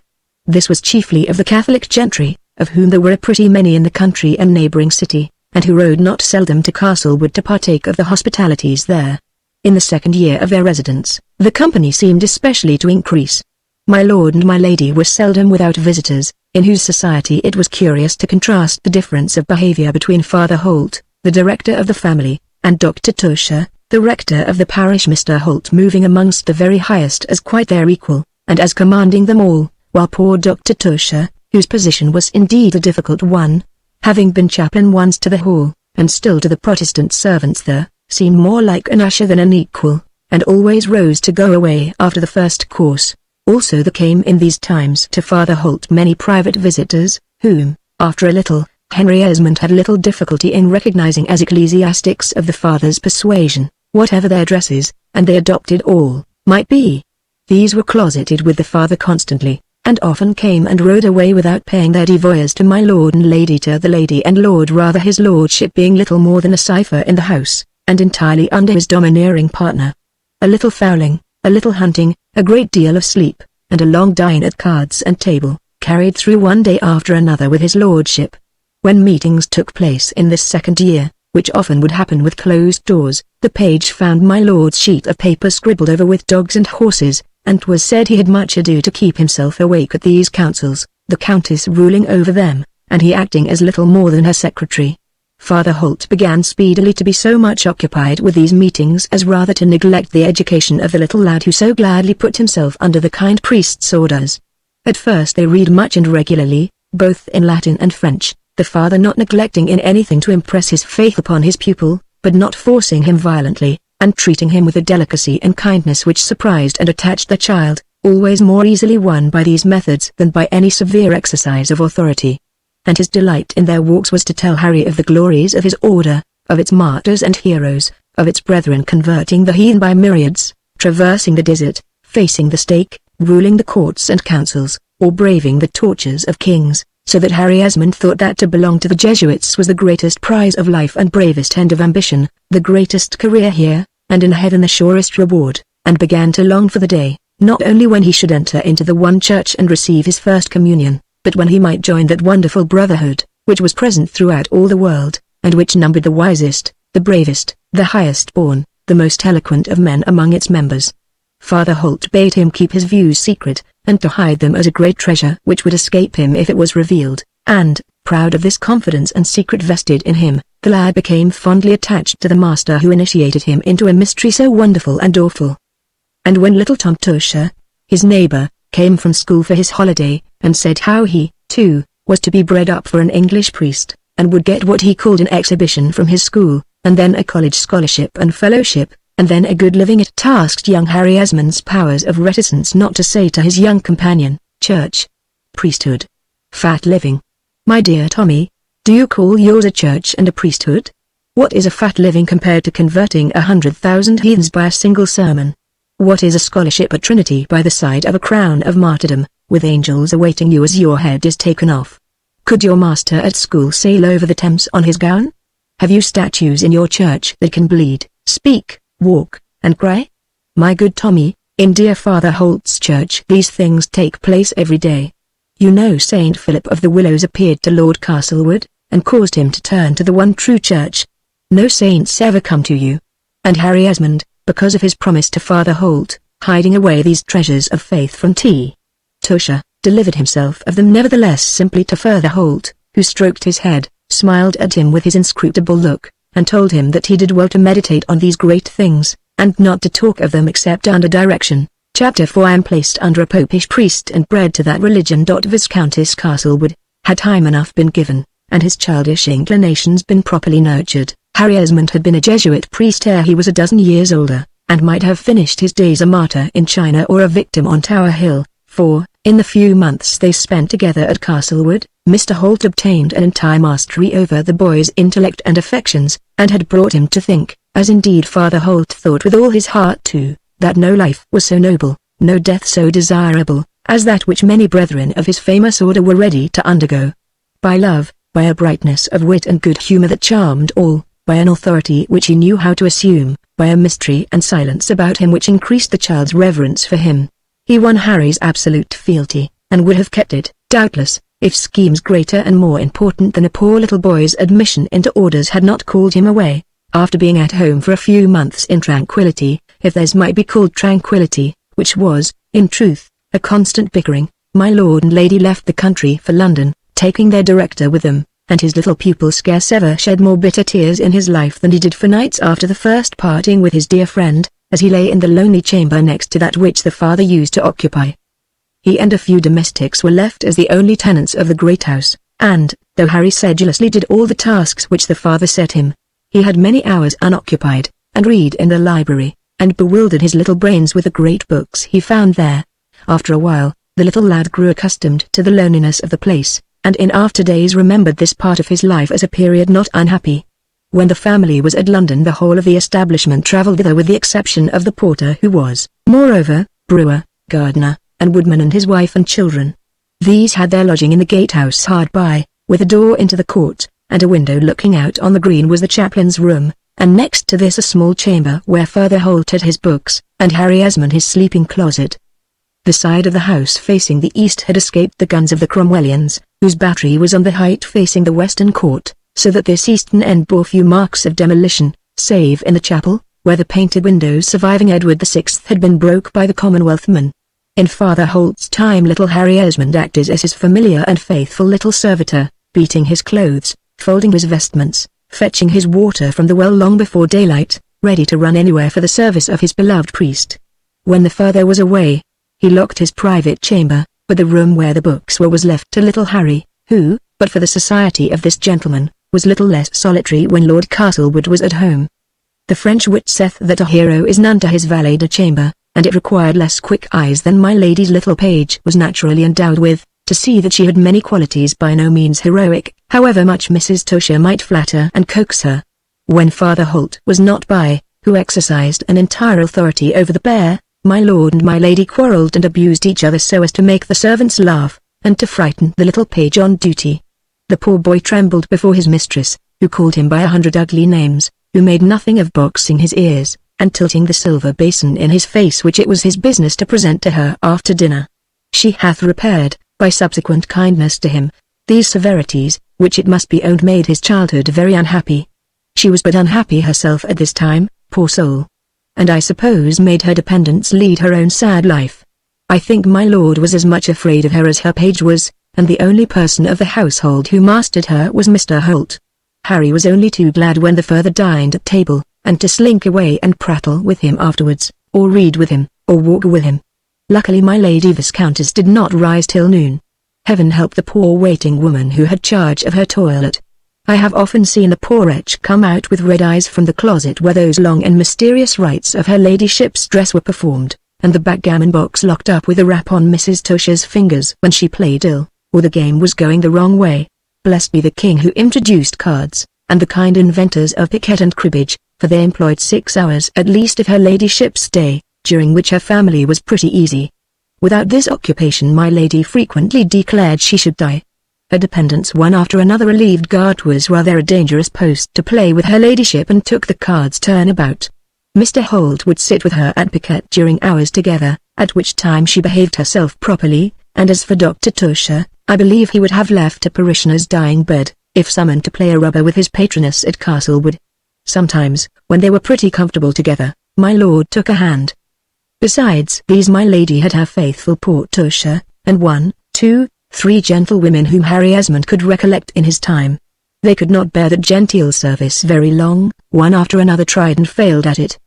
These and the housekeeper, and little Harry Esmond, had a table of their own. Poor ladies, their life was far harder than the pages. He was sound asleep, tucked up in his little bed, whilst they were sitting by her ladyship reading her to sleep, with the newsletter or the Grand Cyrus. My lady used to have boxes of new plays from London, and Harry was forbidden, under the pain of a whipping, to look into them. I am afraid he deserved the penalty pretty often, and got it sometimes. Father Holt applied it twice or thrice, when he caught the young scapegrace with a delightful wicked comedy of Mr. Shadwell's or Mr. Wycherley's under his pillow. These, when he took any, were my lord's favourite reading. But he was averse to much study, and, as his little page fancied, to much occupation of any sort. It always seemed to young Harry Esmond that my lord treated him with more kindness when his lady was not present, and Lord Castlewood would take the lad sometimes on his little journeys hunting or birding. He loved to play at cards and trick-track with him, which games the boy learned to pleasure his lord, and was growing to like him better daily, showing a special pleasure if Father Holt gave a good report of him, patting him on the head, and promising that he would provide for the boy. However, in my lady's presence, my lord showed no such marks of kindness, and affected to treat the lad roughly, and rebuked him sharply for little faults, for which he in a manner asked pardon of young Esmond when they were private, saying if he did not speak roughly, she would, and his tongue was not such a bad one as his lady's, a point whereof the boy, young as he was very well assured. Great public events were happening all this while, of which the simple young page took little count. But one day, riding into the neighbouring town on the step of my lady's coach, his lordship and she and Father Holt being inside, a great mob of people came hooting and jeering round the coach, bawling out the bishops forever. Down with the Pope. No popery. No popery. Jezebel, Jezebel. So that my lord began to laugh, my lady's eyes to roll with anger, for she was as bold as a lioness, and feared nobody, whilst Mr. Holt, as Esmond saw from his place on the step, sank back with rather an alarmed face, crying out to her ladyship, for God's sake, Madame, do not speak or look out of window, sit still. But she did not obey this prudent injunction of the father. She thrust her head out of the coach window, and screamed out to the coachman, flog your way through them, the brutes, James, and use your whip. The mob answered with a roaring jeer of laughter, and fresh cries of Jezebel. Jezebel. My lord only laughed the more. He was a languid gentleman, nothing seemed to excite him commonly, though I have seen him cheer and halloo the hounds very briskly, and his face, which was generally very yellow and calm, grow quite red and cheerful during a burst over the downs after a hare, and laugh, and swear, and hutser at a cockfight, of which sport he was very fond. And now, when the mob began to hoot his lady, he laughed with something of a mischievous look, as though he expected sport, and thought that she and they were a match. James the coachman was more afraid of his mistress than the mob, probably, for he whipped on his horses as he was bidden, and the post-boy that rode with the first bear, my lady always rode with her coach and six, gave a cut of his thong over the shoulders of one fellow who put his hand out towards the leading horse's rein. It was a market day, and the country people were all assembled with their baskets of poultry, eggs, and such things. The postilion had no sooner lashed the man who would have taken hold of his horse, but a great cabbage came whirling like a bombshell into the carriage, at which my lord laughed more, for it knocked my lady's fan out of her hand, and plumped into Father Holt's stomach. Then came a shower of carrots and potatoes. For heaven's sake be still, says Mr. Holt, we are not 10 paces from the Bell Archway, where they can shut the gates on us, and keep out this canaille.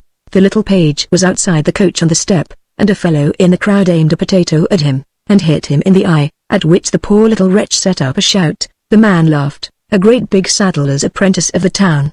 Ah, you dear little yelling popish bastard, he said, and stooped to pick up another. The crowd had gathered quite between the horses and the inn door by this time, and the coach was brought to a dead standstill. My lord jumped as briskly as a boy out of the door on his side of the coach, squeezing little Harry behind it, had hold of the potato thrower's collar in an instant, and the next moment the brute's heels were in the air, and he fell on the stones with a thump. You hulking coward, says he, you pack of screaming blackguards. How dare you attack children, and insult women?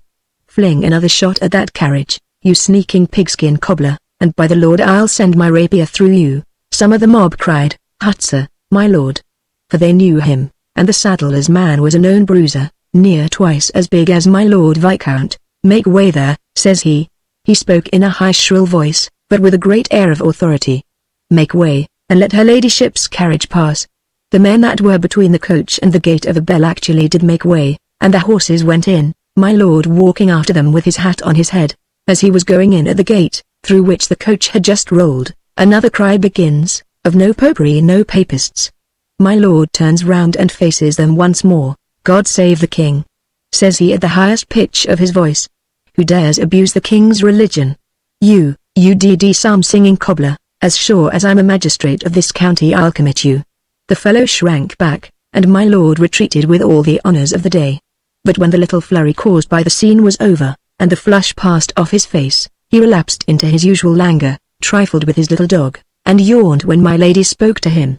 This mob was one of many thousands that were going about the country at that time, hutsaying for the acquittal of the 7 bishops who had been tried just then, and about whom little Harry Esmond at that time knew scarce anything. It was assizes at Hexton, and there was a great meeting of the gentry at the Bell, and my lord's people had their new liveries on, and Harry a little suit of blue and silver, which he wore upon occasions of state, and the gentlefolks came round and talked to my lord, and a judge in a red gown, who seemed a very great personage, especially complimented him and my lady, who was mighty grand. Harry remembers her train borne up by her gentlewoman.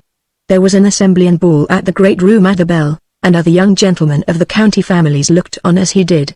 One of them jeered him for his black eye, which was swelled by the potato, and another called him a bastard, on which he and Harry fell to fisticuffs. My lord's cousin, Colonel Esmond of Walcott, was there, and separated the two lads, a great tall gentleman, with a handsome good-natured face. The boy did not know how nearly in afterlife he should be allied to Colonel Esmond, and how much kindness he should have to owe him. There was little love between the two families. My lady used not to spare Colonel Esmond in talking of him, for reasons which have been hinted already, but about which, at his tender age, Henry Esmond could be expected to know nothing. Very soon afterwards, my lord and lady went to London with Mr. Holt, leaving, however, the page behind them. The little man had the great house of Castlewood to himself, or between him and the housekeeper, Mrs. Worksop, an old lady who was a kinswoman of the family in some distant way, and a Protestant, but a staunch Tory and King's man, as all the Esmonds were. He used to go to school to Dr. Tusher when he was at home, though the doctor was much occupied too. There was a great stir and commotion everywhere, even in the little quiet village of Castlewood, where a party or people came from the town, who would have broken Castlewood chapel windows, but the village people turned out, and even old Siverite, the Republican blacksmith, along with them, for my lady, though she was a papist, and had many odd ways, was kind to the tenantry, and there was always a plenty of beef, and blankets, and medicine for the poor at Castlewood Hall. A kingdom was changing hands whilst my lord and lady were away. King James was flying, the Dutchmen were coming, awful stories about them, and the Prince of Orange used old Mrs. Worksop to tell to the idle little page. He liked the solitude of the great house very well. He had all the play books to read, and no Father Holt to whip him, and 100 childish pursuits and pastimes, without doors and within, which made this time very pleasant. Chapter 5. My superiors are engaged in plots for the restoration of King James II. Not having been able to sleep, for thinking of some lines for eels which he had placed the night before, the lad was lying in his little bed, waiting for the hour when the gate would be open, and he and his comrade, John Lockwood, the porter's son, might go to the pond and see what fortune had brought them. At daybreak John was to awaken him, but his own eagerness for the sport had served as a reveille as long since so long, that it seemed to him as if the day never would come. It might have been 4 o'clock when he heard the door of the opposite chamber, the chaplain's room, open, and a voice of a man coughing in the passage. Harry jumped up, thinking for certain it was a robber, or hoping perhaps for a ghost, and, flinging open his own door, saw before him the chaplain's door open, and a light inside, and a figure standing in the doorway, in the midst of a great smoke which issued from the room. "Who's there?" cried out the boy, who was of a good spirit. "Silentium," whispered the other. "'Tis I, my boy." And, holding his hand out, Harry had no difficulty in recognizing his master and friend, Father Holt. A curtain was over the window of the chaplain's room that looked to the court, and Harry saw that the smoke came from a great flame of papers which were burning in a brazier when he entered the chaplain's room. After giving a hasty greeting and blessing to the lad, who was charmed to see his tutor, the father continued the burning of his papers, drawing them from a cupboard over the mantelpiece wall, which Harry had never seen before. Father Holt laughed, seeing the lad's attention fixed at once on this hole. "That is right, Harry," he said, "faithful little family, see all and say nothing." "You are faithful, I know I will go to the stake for you," said Harry. "I don't want your head," said the father, patting it kindly, "all you have to do is to hold your tongue. Let us burn these papers, and say nothing to anybody. Should you like to read them?" Harry Esmond blushed, and held down his head. He had looked as the fact was, and without thinking, at the paper before him, and though he had seen it, could not understand a word of it, the letters being quite clear enough, but quite without meaning. They burned the papers, beating down the ashes in a brazier, so that scarce any traces of them remained. Harry had been accustomed to see Father Holt in more dresses than one, it not being safe, or worth the danger, for popish ecclesiastics to wear their proper dress, and he was, in consequence, in no wise astonished that the priest should now appear before him in a riding dress, with large buff leather boots, and a feather to his hat, plain, but such as gentlemen wore. "You know the secret of the cupboard," said he, laughing, "and must be prepared for other mysteries," and he opened but not a secret cupboard this time, only a wardrobe, which he usually kept locked, and from which he now took out 2 or 3 dresses and perks of different colors, and a couple of swords of a pretty make. Father Holt was an expert practitioner with a small sword, and every day, whilst he was at home, he and his pupil practiced this exercise, in which the lad became a very great proficient, a military coat and cloak, and a farmer's smock, and placed them in the large hole over the mantelpiece from which the papers had been taken. "If they miss the cupboard," he said, "they will not find these. If they find them, they'll tell no tales, except that Father Holtz wore more suits of clothes than one. All Jesuits do.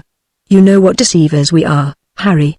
Harry was alarmed at the notion that his friend was about to leave him, but no, the priest said, "I may very likely come back with my lord in a few days. We are to be tolerated, we are not to be persecuted. But they may take a fancy to pay a visit at Castlewood ere our return, and, as gentlemen of my cloth are suspected, they might choose to examine my papers, which concern nobody, at least not them." And to this day, whether the papers in cipher related to politics, or to the affairs of that mysterious society whereof Father Holt was a member, his pupil, Harry Esmond, remains in entire ignorance. The rest of his goods, his small wardrobe, and C. Holt left untouched on his shelves and in his cupboard, taking down with a laugh, however, and flinging into the brazier, where he only half burned them, some theological treatises which he had been writing against the English divines. "And now," said he, "Henry, my son, you may testify, with a safe conscience, that you saw me burning Latin sermons the last time I was here before I went away to London, and it will be daybreak directly, and I must be away before Lockwood is stirring. Will not Lockwood let you out, sir?" Esmond asked. Holt laughed. He was never more gay or good-humoured than when in the midst of action or danger. "Lockwood knows nothing of my being here, mind you," he said, "nor would you, you little wretch. Had you slept better? You must forget that I have been here, and now farewell. Close the door, and go to your own room, and don't come out till stay. Why should you not know one secret more? I know you will never betray me." In the chaplain's room were 2 windows, the one looking into the court facing westwards to the fountain, the other, a small casement strongly barred, and looking onto the green in front of the hall. This window was too high to reach from the ground, but, mounting on a buffet which stood beneath it, Father Holt showed me how, by pressing on the base of the window, the whole framework of lead, glass, and iron stanchions descended into a cavity worked below, from which it could be drawn and restored to its usual place from without, a broken pane being purposely opened to admit the hand which was to work upon the spring of the machine. "When I am gone," Father Holt said, "you may push away the buffet, so that no one may fancy that an exit has been made that way. Lock the door, place the key where shall we put the key ? Under Chrysostom on the bookshelf, and if any ask for it, say I keep it there, and told you where to find it, if you had need to go to my room.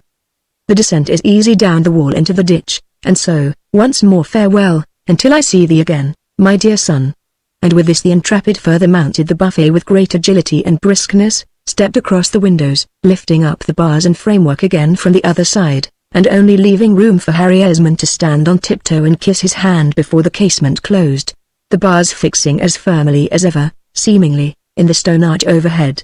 When Father Holt next arrived at Castlewood, it was by the public gate on horseback, and he never so much as alluded to the existence of the private issue to Harry, except when he had need of a private messenger from within, for which end, no doubt, he had instructed his young pupil in the means of quitting the hall.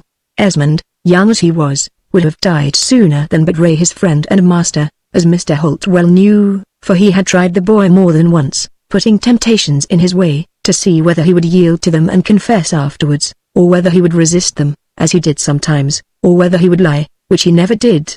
Holt instructing the boy on this point, however, that if to keep silence is not to lie, as it certainly is not, yet silence is, after all, equivalent to a negation and therefore a downright no, in the interest of justice or your friend, and in reply to a question that may be prejudicial to either, is not criminal, but, on the contrary, praiseworthy, and as lawful a way as the other of eluding a wrongful demand. For instance, says he, suppose a good citizen, who had seen His Majesty take refuge there, had been asked, is King Charles up that oak tree? His duty would have been not to say, yes, so that the Cromwellians should seize the king and murder him like his father, but no, His Majesty being private in the tree, and therefore not to be seen there by loyal eyes, all which instruction, in religion and morals, as well as in the rudiments of the tongues and sciences, the boy took eagerly and with gratitude from his tutor. When, then, Holt was gone, and told Harry not to see him, it was as if he had never been. And he had this answer pat when he came to be questioned a few days after. The Prince of Orange was then at Salisbury, as young Esmond learned from seeing Dr. Tusher in his best cassock, though the roads were muddy, and he never was known to wear his silk, only his stuff one, a horseback, with a great orange cockade in his broad-leafed hat, and Nym, his clerk, ornamented with a like decoration. The doctor was walking up and down in front of his parsonage, when little Esmond saw him, and heard him say he was going to pay his duty to His Highness the Prince, as he mounted his pad and rode away with Nym behind. The village people had orange cockades too, and his friend the blacksmith's laughing daughter pinned one into Harry's old hat, which he tore out indignantly when they bade him to cry God save the Prince of Orange and the Protestant religion. But the people only laughed, for they liked the boy in the village, where his solitary condition moved the general pity, and where he found friendly welcomes and faces in many houses. Father Holt had many friends there too, for he not only would fight the blacksmith at theology, never losing his temper, but laughing the whole time in his pleasant way, but he cured him of an ague with quinquina, and was always ready with a kind word for any man that asked it, so that they said in the village 'twas a pity the two were papists. The director and the vicar of Castlewood agreed very well, indeed, the former was a perfectly bred gentleman, and it was the latter's business to agree with everybody. Dr. Tusher and the lady's maid, his spouse, had a boy who was about the age of little Esmond, and there was such a friendship between the lads, as propinquity and tolerable kindness and good humour on either side would be pretty sure to occasion. Tom Tusher was sent off early, however, to a school in London, whither his father took him and a volume of sermons, in the first year of the reign of King James, and Tom returned but once, a year afterwards, to Castlewood for many years of his scholastic and collegiate life. Thus there was less danger to Tom of a perversion of his faith by the director, who scarce ever saw him, than there was to Harry, who constantly was in the vicar's company, but as long as Harry's religion was His Majesty's, and my lord's, and my lady's, the doctor said gravely, it should not be for him to disturb or disquiet him. It was far from him to say that His Majesty's church was not a branch of the Catholic Church, upon which Father Holt used, according to his custom, to laugh, and say that the Holy Church throughout all the world, and the noble army of martyrs, were very much obliged to the doctor. It was while Dr. Tusher was away at Salisbury that there came a troop of dragoons with orange scarfs, and quartered in Castlewood, and some of them came up to the hall, where they took possession, robbing nothing however beyond the hen house and the beer cellar, and only insisting upon going through the house and looking for papers.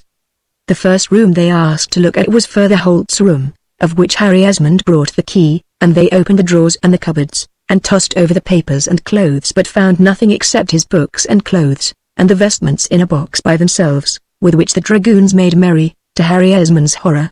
And to the questions which the gentleman put to Harry, he replied that Father Holt was a very kind man to him, and a very learned man, and Harry supposed would tell him none of his secrets if he had any. He was about 11 years old at this time, and looked as innocent as boys of his age.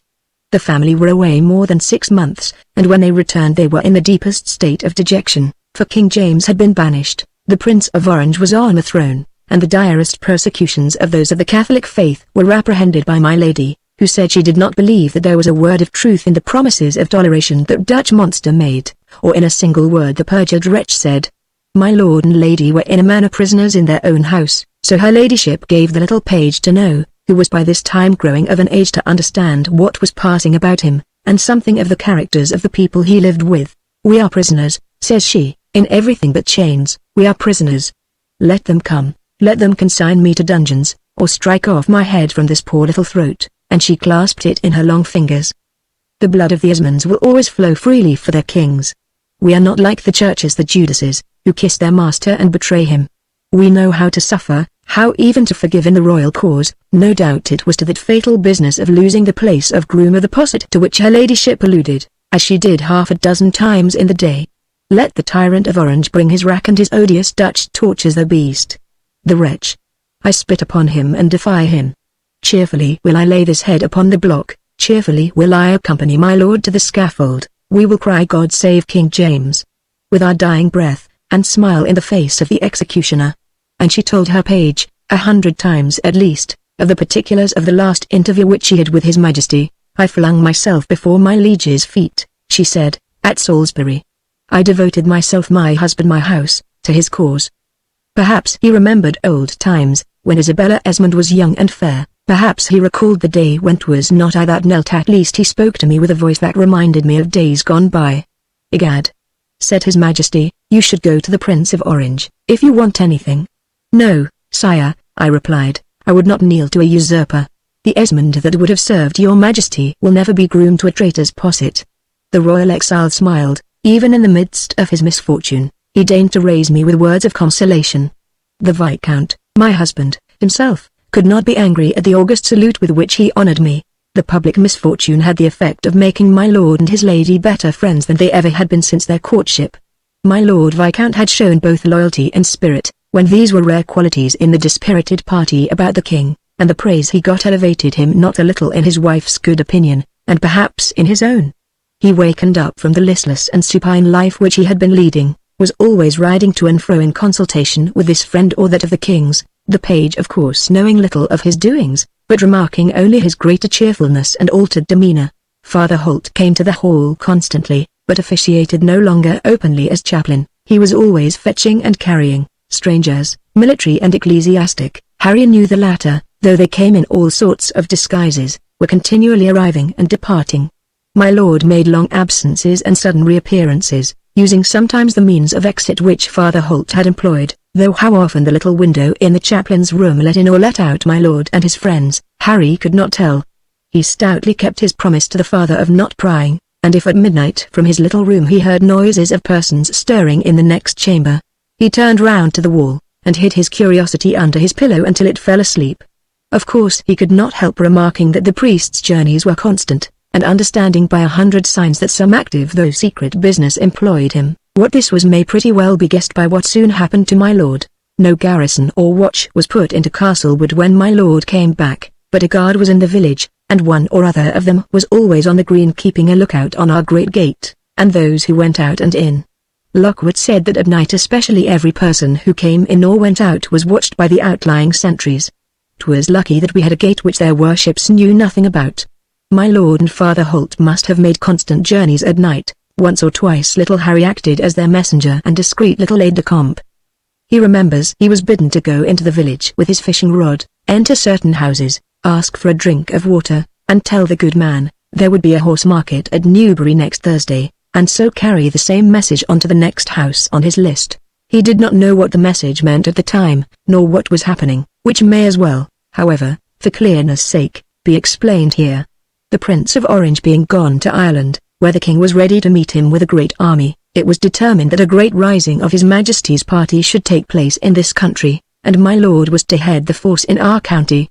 Of late he had taken a greater lead in affairs than before, having the indefatigable Mr. Holt at his elbow, and my lady Viscountess strongly urging him on, and my Lord Sark being in the Tower a prisoner, and Sir Wilmot Crawley, of Queen's Crawley, having gone over to the Prince of Orange's side. My lord became the most considerable person in our part of the county for the affairs of the king. It was arranged that the regiment of Scots Greys and Dragoons, then quartered at Newbury, should declare for the king on a certain day, when likewise the gentry affected to His Majesty's cause were to come in with their tenants and adherents to Newbury, march upon the Dutch troops at Reading under Jinkle, and, these overthrown, and their indomitable little master away in Ireland, 'twas thought that our side might move on London itself, and a confident victory was predicted for the king. As these great matters were in agitation, my lord lost his listless manner and seemed to gain health. My lady did not scold him. Mr. Holt came to and fro, busy always, and little Harry longed to have been a few inches taller, that he might draw a sword in this good cause. One day, it must have been about the month of July, 1690, my lord, in a great horseman's coat, under which Harry could see the shining of a steel breastplate he had on, called little Harry to him, put the hair off the child's forehead, and kissed him, and bade God bless him in such an affectionate way as he never had used before. Father Holt blessed him too, and then they took leave of my Lady Viscountess, who came from her apartment with a pocket handkerchief to her eyes, and her gentlewoman and Mrs. Tusher supporting her. "You are going to ride," says she. "Oh, that I might come too, but in my situation I am forbidden horse exercise." "We kiss my Lady Marchioness's hand," says Mr. Holt. "My lord, God speed you," she said, stepping up and embracing my lord in a grand manner. "Mr. Holt, I ask your blessing," and she knelt down for that, whilst Mrs. Tusher trussed her head up. Mr. Holt gave the same benediction to the little page, who went down and held my lord's stirrups for him to mount. There were 2 servants waiting there too, and they rode out of Castlewood Gate. As they crossed the bridge, Harry could see an officer in scarlet ride up touching his hat, and address my lord. The party stopped, and came to some parley or discussion, which presently ended, my lord putting his horse into a canter after taking off his hat and making a bow to the officer, who rode alongside him step for step, the trooper accompanying him falling back, and riding with my lord's 2 men. They cantered over the green, and behind the elms, my lord waving his hand, Harry thought, and so they disappeared. That evening we had a great panic, the cowboy coming at milking time riding one of our horses, which he had found grazing at the outer park wall. All night my Lady Viscountess was in a very quiet and subdued mood. She scarce found fault with anybody. She played at cards for 6 hours. Little page Esmond went to sleep. He prayed for my lord and the good cause before closing his eyes. It was quite in the grey of the morning when the porter's bell rang, and old Lockwood, waking up, let in one of my lord's servants, who had gone with him in the morning, and who returned with a melancholy story.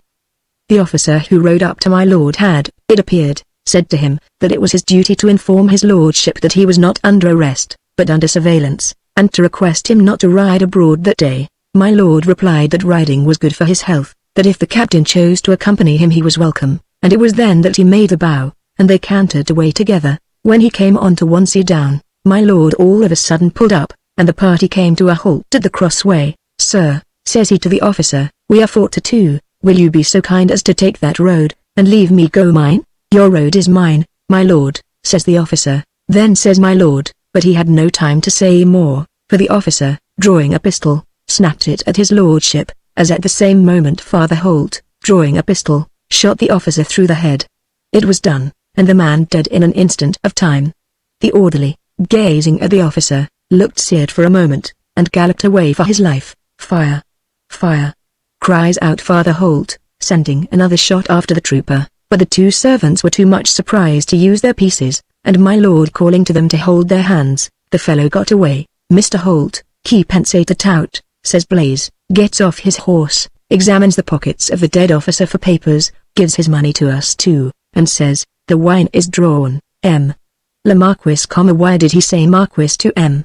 Le Vicomte ? We must drink it. The poor gentleman's horse was a better one than that I rode." Blaze continues, "Mr. Holt bids me get on him, and so I gave a cut to Whitefoot, and she trotted home. We rode on towards Newbury. We heard firing towards midday. At 2 o'clock a horseman comes up to us as we were giving our cattle water at an inn and says, 'All is done.' The ecosies declared an hour too soon General Jinkle was down upon them.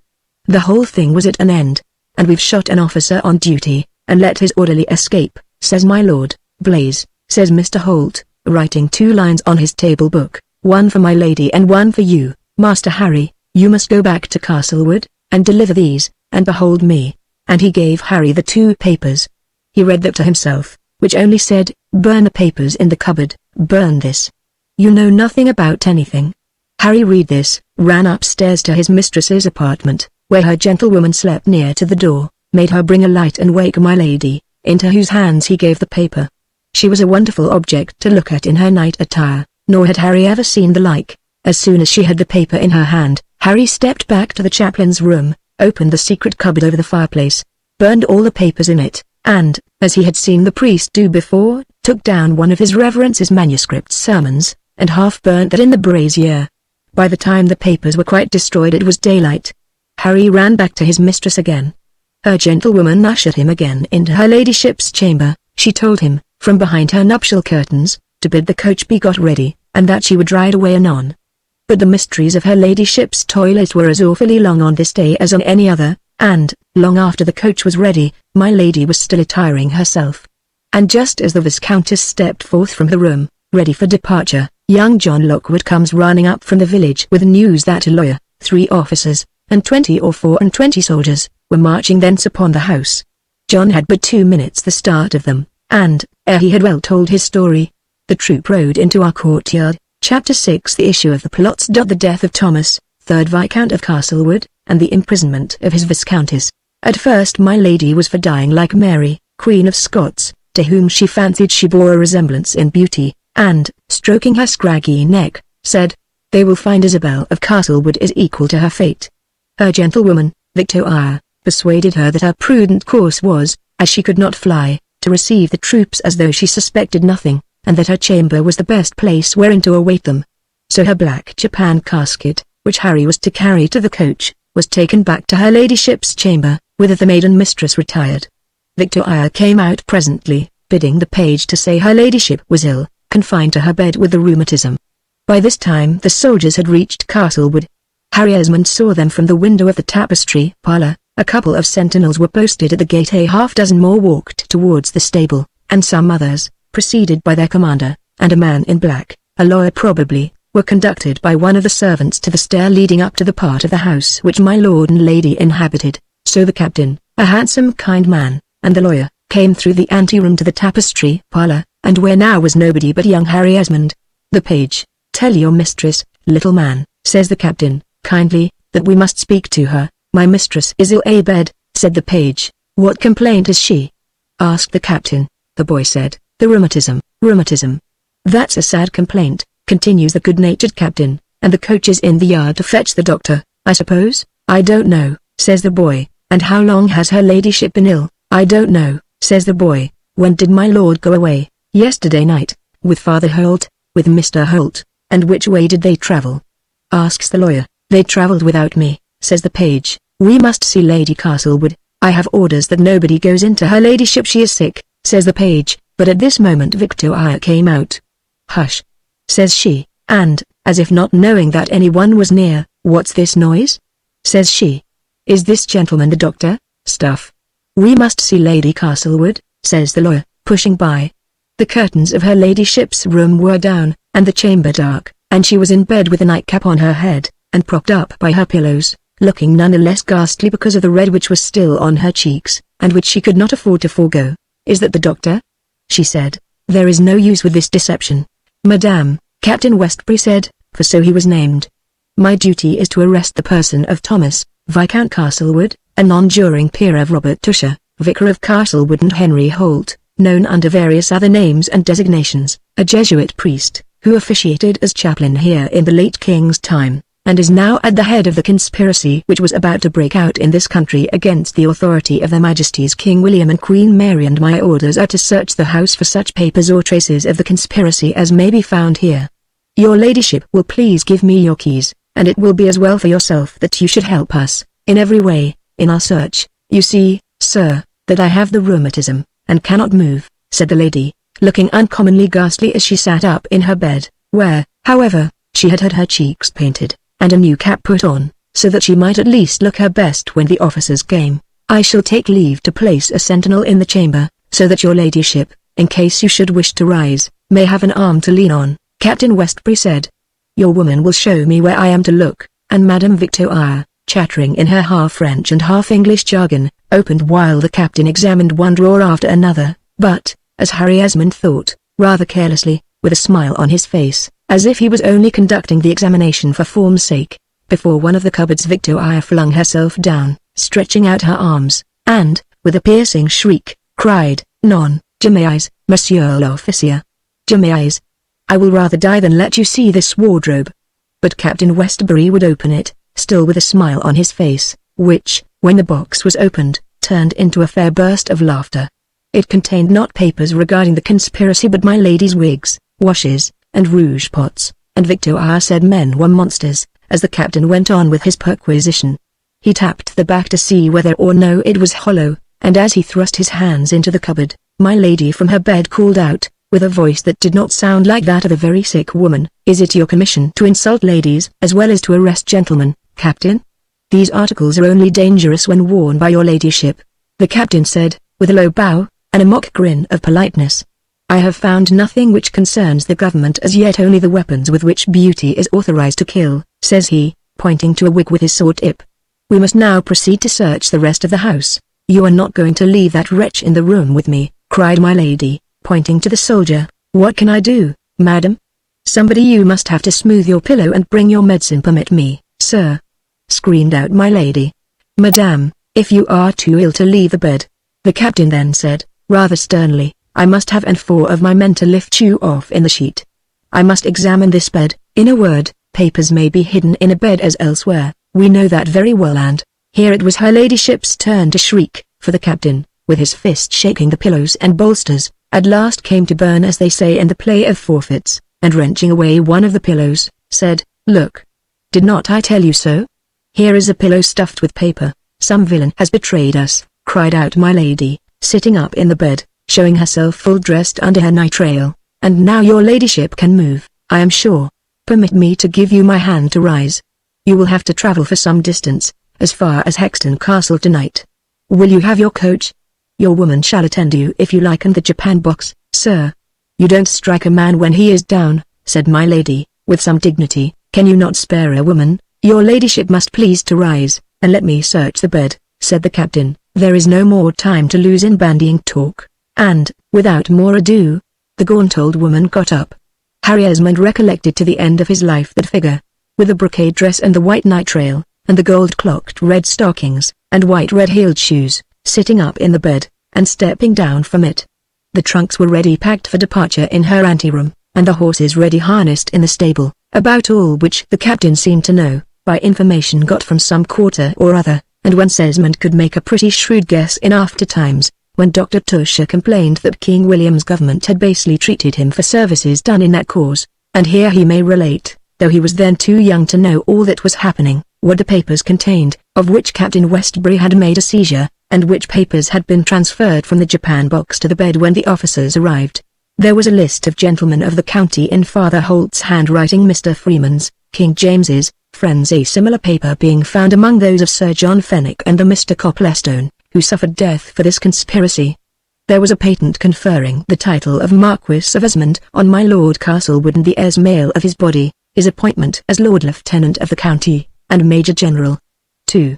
There were various letters from the nobility and gentry, some ardent and some doubtful, in the king's service, and, very luckily for him, 2 letters concerning Colonel Francis Esmond, one from Father Holt, which said, "I have been to see this colonel at his house at Walcote, near to Wells, where he resides since the king's departure, and pressed him very eagerly in Mr. Freeman's cause, showing him the great advantage he would have by trading with that merchant, offering him large premiums there as agreed between us.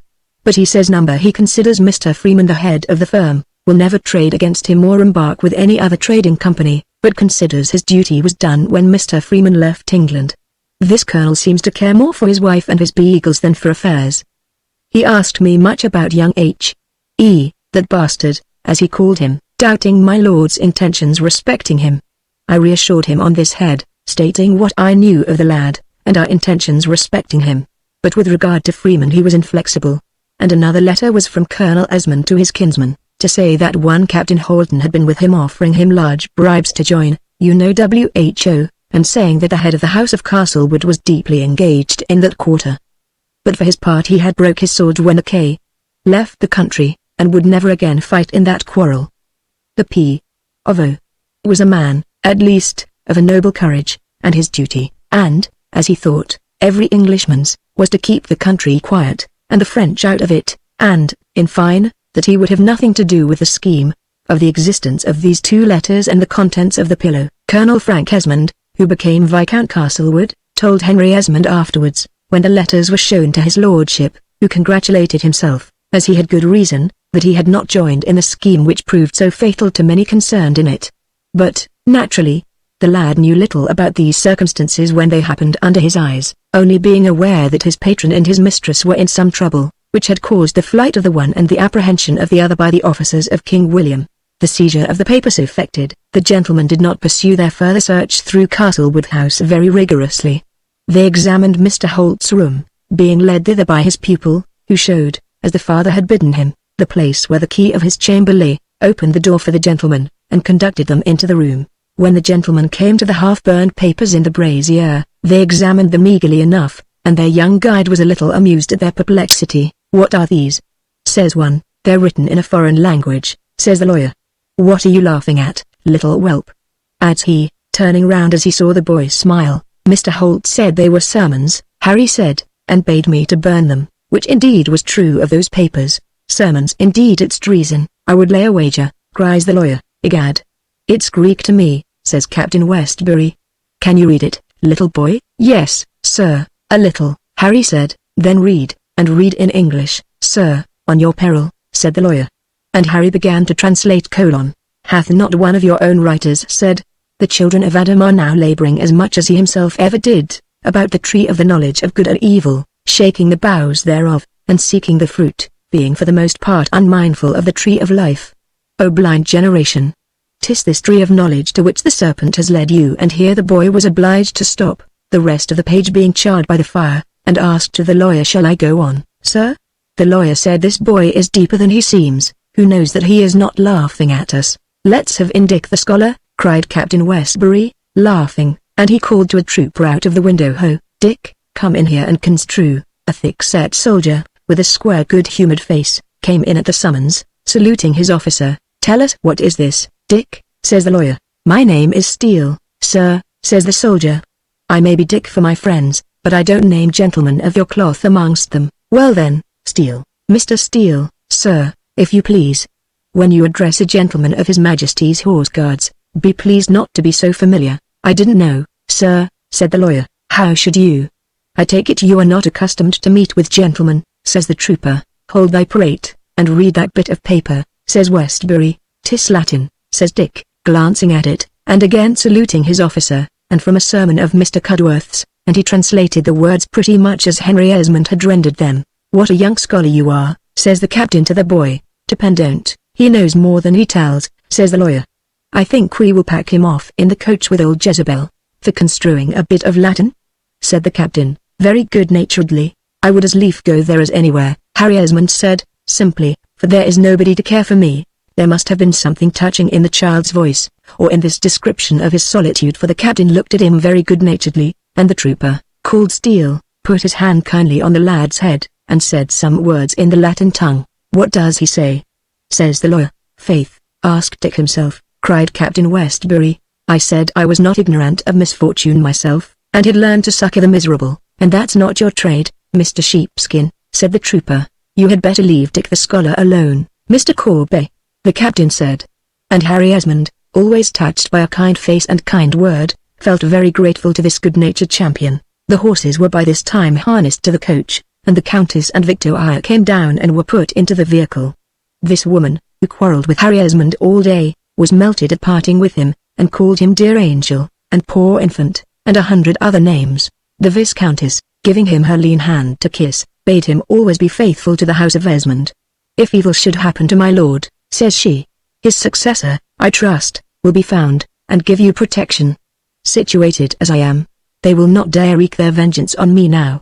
And she kissed a medal she wore with great fervour, and Henry Esmond knew not in the least what her meaning was, but hath since learned that, old as she was for ever expecting, by the good offices of saints and relics, to have an heir to the title of Esmond.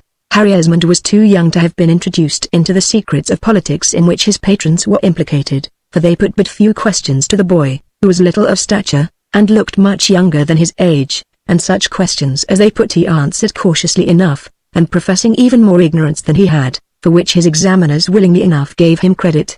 He did not say a word about the window or the cupboard over the fireplace, and these secrets quite escaped the eyes of the searchers. So then my lady was consigned to her coach, and sent off to Hexton, with her woman and the man of law to bear her company, a couple of troopers riding on either side of the coach. And Harry was left behind at the hall, belonging as it were to nobody, and quite alone in the world. The captain and a guard of men remained in possession there, and the soldiers, who were very good-natured and kind, ate my lord's mutton and drank his wine, and made themselves comfortable, as they well might do in such pleasant quarters. The captains had their dinner served in my lord's tapestry parlour, and poor little Harry thought his duty was to wait upon Captain Westbury's chair, as his custom had been to serve his lord when he sat there. After the departure of the Countess, Dick the scholar took Harry Esmond under his special protection, and would examine him in his humanities and talk to him both of French and Latin, in which tongues the lad found, and his new friend was willing enough to acknowledge that he was even more proficient than Scholar Dick. Hearing that he had learned them from a Jesuit, in the praise of whom and whose goodness Harry was never tired of speaking, Dick, rather to the boy's surprise, who began to have an early shrewdness, like many children bred up alone, showed a great deal of theological science, and knowledge of the points at issue between the two churches, so that he and Harry would have hours of controversy together, in which the boy was certainly worsted by the arguments of this singular trooper.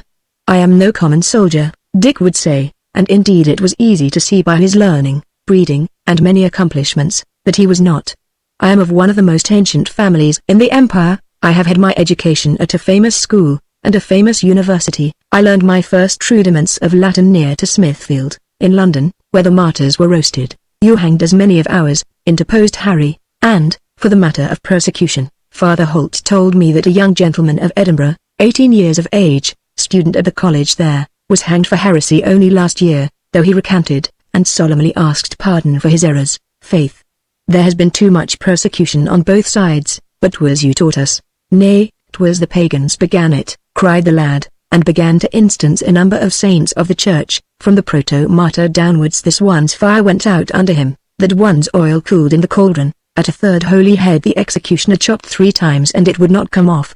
"Show us martyrs in your church for whom such miracles have been done." "Nay," says a trooper gravely, "the miracles of the first 3 centuries belong to my church as well as yours, Master Papist," and then added, with something of a smile upon his countenance, and a queer look at Harry, "And yet, my little catechiser, I have sometimes thought about those miracles, that there was not much good in them, since the victims had always finished by coming off at the 3rd or 4th chop, and the cauldron, if it did not boil one day, boiled the next. Howbeit, in our times, the church has lost that questionable advantage of respites. There never was a shower to put out Ridley's fire, nor an angel to turn the edge of Campion's axe. The rack tore the limbs of Southwell the Jesuit and Simpson the Protestant alike. For faith, everywhere multitudes die willingly enough. I have read in Monsieur Reichout's History of the Turks, of thousands of Mahomet's followers rushing upon death in battle as upon certain paradise, and in the great Mogul's dominions people fling themselves by hundreds under the cars of the idols annually, and the widows burn themselves on their husbands' bodies, as 'tis well known. 'Tis not the dying for a faith that's so hard, Master Harry. Every man of every nation has done that. 'Tis the living up to it that is difficult, as I know to my cost," he added with a sigh. "And he added, "My poor lad, I am not strong enough to convince thee by my life, though to die for my religion would give me the greatest of joys. But I had a dear friend in Magdalen College in Oxford. I wish Joe Addison were here to convince thee, as he quickly could, for I think he's a match for the whole college of Jesuits, and what's more, in his life too." In that very sermon of Dr. Cudworth's which your priest was quoting from, and which suffered martyrdom in the brazier, Dick added with a smile, "I had a thought of wearing the black coat, but was ashamed of my life, you see, and took to this sorry red one. I have often thought of Joe Addison. Dr. Cudworth says, a good conscience is the best looking glass of heaven, and there's serenity in my friend's face which always reflects it. I wish you could see him, Harry." "Did he do you a great deal of good?" asked the lad, simply. "He might have done," said the other. "At least he taught me to see and approve better things." "'Tis my own fault, Didiri or Asequi. You seem very good," the boy said. "I'm not what I seem, alas," answered the trooper, and indeed, as it turned out, poor Dick told the truth of that very night, at supper in the hall, where the gentlemen of the troop took their repasts, and passed most part of their days dicing and smoking of tobacco, and singing and cursing, over the Castlewood ale. Harry Esmond found Dick the scholar in a waffle state of drunkenness. He hiccuped out a sermon, and his laughing companions bade him sing a hymn, on which Dick, swearing he would run the scoundrel through the body who insulted his religion, made for his sword, which was hanging on the wall, and fell down flat on the floor under it, saying to Harry, who ran forward to help him, "Ah, little papist, I wish Joseph Addison was here." Though the troopers of the King's Life Guards were all gentlemen, yet the rest of the gentlemen seemed ignorant and vulgar boors to Harry Esmond, with the exception of this good-natured Corporal Steele the scholar, and Captain Westbury and Lieutenant Trant, who were always kind to the lad. They remained for some weeks or months encamped in Castlewood, and Harry learned from them, from time to time, how the lady at Hexton Castle was treated, and the particulars of her confinement there. 'Tis known that King William was disposed to deal very leniently with the gentry who remained faithful to the old king's cause, and no prince usurping a crown, as his enemies said he did, righteously taking it, as I think now, ever caused less blood to be shed. As for women conspirators, he kept spies on the least dangerous, and locked up the others. Lady Castlewood had the best rooms in Hexton Castle, and the jailer's garden to walk in, and though she repeatedly desired to be led out to execution, like Mary Queen of Scots, there never was any thought of taking her painted old head off, or any desire to do aught but keep her person in security. And it appeared she found that some were friends in her misfortune, whom she had, in her prosperity, considered as her worst enemies. Colonel Francis Esmond, my lord's cousin and her ladyship's, who had married the Dean of Winchester's daughter, and, since King James's departure out of England, had lived not very far away from Hexton town, hearing of his kinswoman's strait, and being friends with Colonel Bryce, commanding for King William in Hexton, and with the church dignitaries there, came to visit her ladyship in prison, offering to his uncle's daughter any friendly services which lay in his power.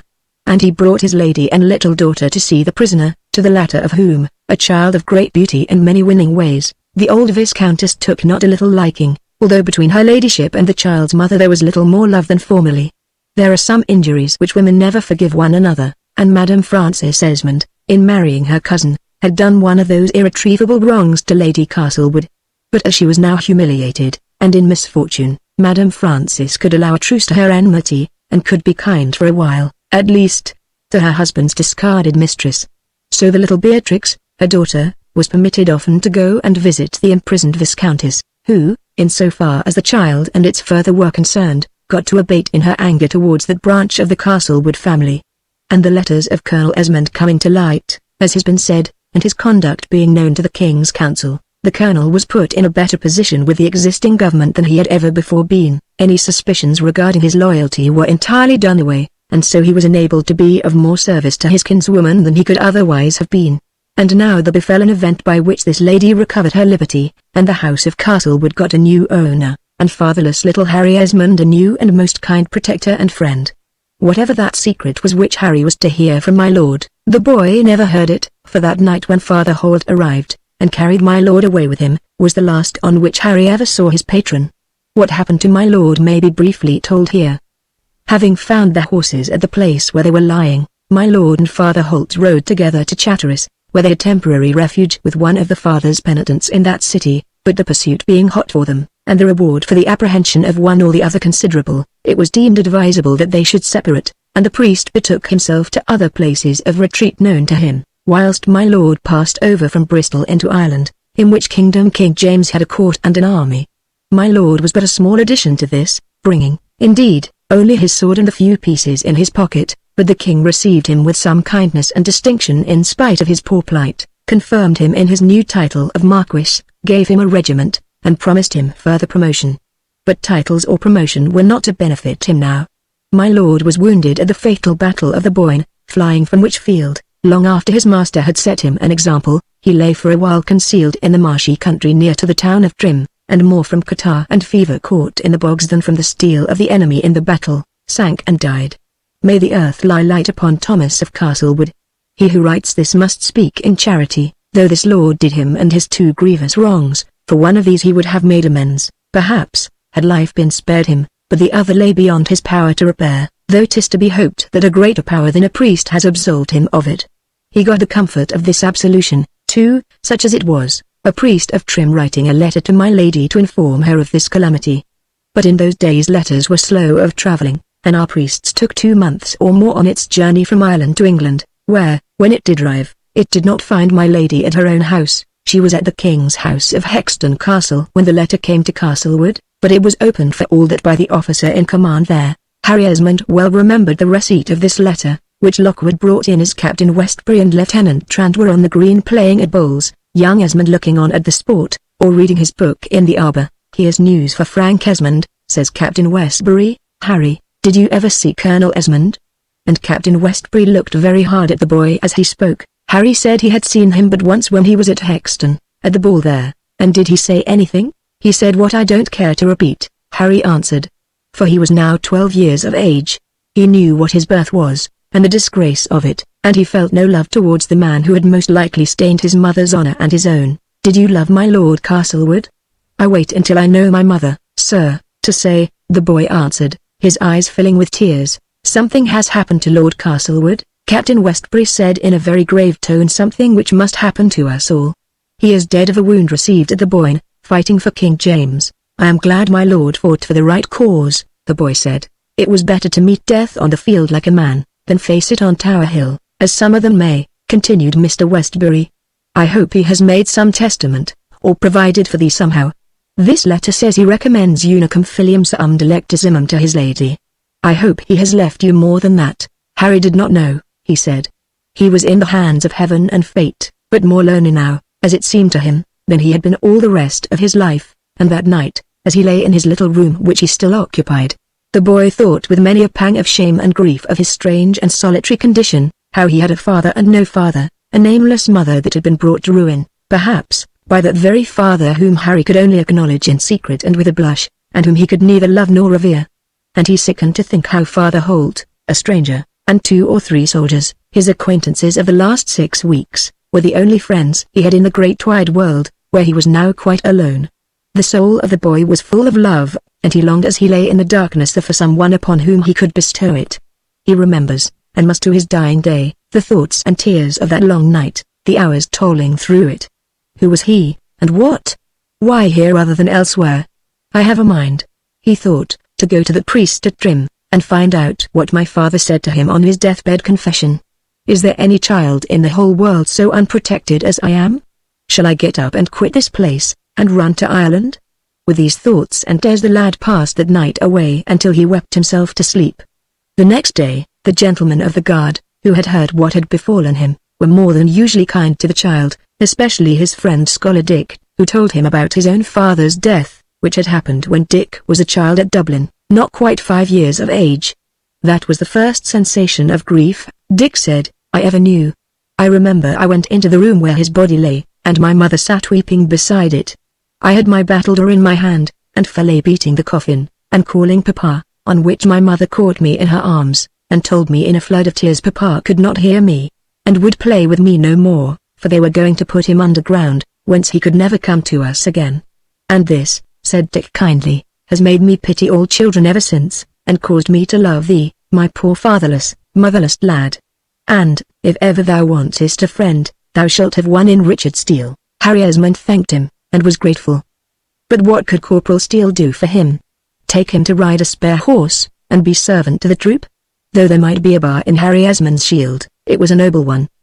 The counsel of the 2 friends was, that little Harry should stay where he was, and abide his fortune, so Esmond stayed on at Castlewood, awaiting with no small anxiety the fate, whatever it was, which was over him. Chapter 7 I am left at Castlewood an orphan, and find most kind protectors there. During the stay of the soldiers in Castlewood, honest Dick the scholar was the constant companion of the lonely little orphan lad Harry Esmond, and they read together, and they played bowls together, and when the other troopers or their officers, who were free-spoken over their cups, as was the way of that day, when neither men nor women were over nice, talked unbecomingly of their amours and gallantries before the child, Dick, who very likely was setting the whole company laughing, would stop their jokes with a maxima debecta pueris reverentia, and once offered to lug out against another trooper called Hulking Tom, who wanted to ask Harry Esmond a ribald question. Also, Dick, seeing that the child had, as he said, a sensibility above his years, and a great and praiseworthy discretion, confided to Harry his love for a vintner's daughter, near to the toll yard, Westminster, whom Dick addressed as Saccharissa in many verses of his composition, and without whom he said it would be impossible that he could continue to live. He vowed this 1,000 times in a day, though Harry smiled to see the lovelorn swain had his health and appetite as well as the most heart-whole trooper in the regiment, and he swore Harry to secrecy too, which vow the lad religiously kept, until he found that officers and privates were all taken into Dick's confidence, and had the benefit of his verses. And it must be owned likewise that, while Dick was sighing after Saccharissa in London, he had consolations in the country, for there came a wench out of Castlewood village who had washed his linen, and who cried sadly when she heard he was gone, and without paying her bill too, which Harry Esmond took upon himself to discharge by giving the girl a silver pocket piece, which Scholar Dick had presented to him, when, with many embraces and prayers for his prosperity, Dick parted from him, the garrison of Castlewood being ordered away. Dick the scholar said he would never forget his young friend, nor indeed did he, and Harry was sorry when the kind soldiers vacated Castlewood, looking forward with no small anxiety, for care and solitude had made him thoughtful beyond his years, to his fate when the new lord and lady of the house came to live there. He had lived to be past 12 years old now, and had never had a friend, save this wild trooper, perhaps, and Father Holt, and had a fond and affectionate heart, tended to weakness, that would fain attach itself to somebody, and did not seem at rest until it had found a friend who would take charge of it. The instinct which led Henry Esmond to admire and love the gracious person, the fair apparition of whose beauty and kindness had so moved him when he first beheld her, became soon a devoted affection and passion of gratitude, which entirely filled his young heart, that as yet, except in the case of dear Father Holt, had had very little kindness for which to be thankful. "Oh dear certy," thought he, remembering the lines out of the Aeneas which Mr. Holt had taught him. There seemed, as the boy thought, in every look or gesture of this fair creature, an angelical softness and bright pity. In motion or repose she seemed gracious alike. The tone of her voice, though she uttered words ever so trivial, gave him a pleasure that amounted almost to anguish. It cannot be called love, that a lad of 12 years of age, little more than a menial, felt for an exalted lady, his mistress, but it was worship.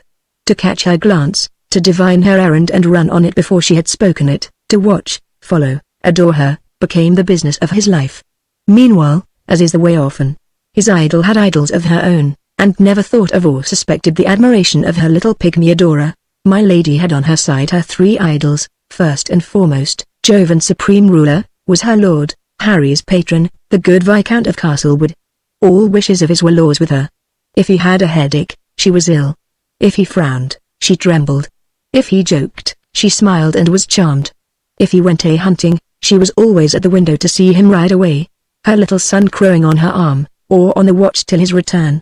She made dishes for his dinner, spiced wine for him, made the toast for his tankard at breakfast, hushed the house when he slept in his chair, and watched for a look when he woke. If my lord was not a little proud of his beauty, my lady adored it. She clung to his arm as he paced the terrace, her 2 fair little hands clasped round his great one. Her eyes were never tired of looking in his face and wondering at its perfection. Her little son was his son, and had his father's look and curly brown hair. Her daughter Beatrix was his daughter, and had his eyes. Were there ever such beautiful eyes in the world? All the house was arranged so as to bring him ease and give him pleasure. She liked the small gentry round about to come and pay him court, never caring for admiration for herself. Those who wanted to be well with the lady must admire him. Not regarding her dress, she would wear a gown to rags, because he had once liked it, and, if he brought her a brooch or a ribbon, would prefer it to all the most costly articles of her wardrobe. My lord went to London every year for 6 weeks, and the family being too poor to appear at court with any figure, he went alone. It was not until he was out of sight that her face showed any sorrow, and what a joy when he came back. What preparation before his return! The fond creature had his armchair at the chimney side, delighting to put the children in it, and look at them there. Nobody took his place at the table, but his silver tankard stood there as when my lord was present. A pretty sight it was to see, during my lord's absence, or on those many mornings when sleep or headache kept him abed, this fair young lady of Castlewood, her little daughter at her knee, and her domestics gathered round her, reading the morning prayer of the English church. Esmond long remembered how she looked and spoke, kneeling reverently before the sacred book, the sun shining upon her golden hair until it made a halo round about her. A dozen of the servants of the house kneeled in a line opposite their mistress. For a while Harry Esmond kept apart from these mysteries, but Dr. Tusher showing him that the prayers read were those of the church of all ages, and the boy's own inclination prompting him to be always as near as he might to his mistress, and to think all things she did right, from listening to the prayers in the antechamber, he came presently to kneel down with the rest of the household in the parlour, and before a couple of years my lady had made a thorough convert. Indeed, the boy loved his catechiser so much that he would have subscribed to anything she bade him, and was never tired of listening to her fond discourse and simple comments upon the book, which she read to him in a voice of which it was difficult to resist the sweet persuasion and tender appealing kindness. This friendly controversy, and the intimacy which it occasioned, bound the lad more fondly than ever to his mistress.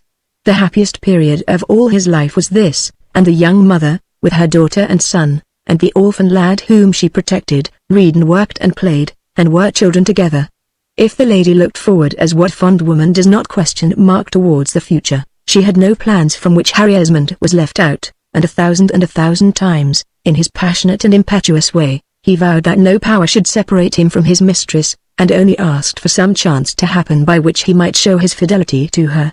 Now, at the close of his life, as he sits and recalls in tranquillity the happy and busy scenes of it, he can think, not ungratefully, that he has been faithful to that early vow. Such a life is so simple that years may be chronicled in a few lines.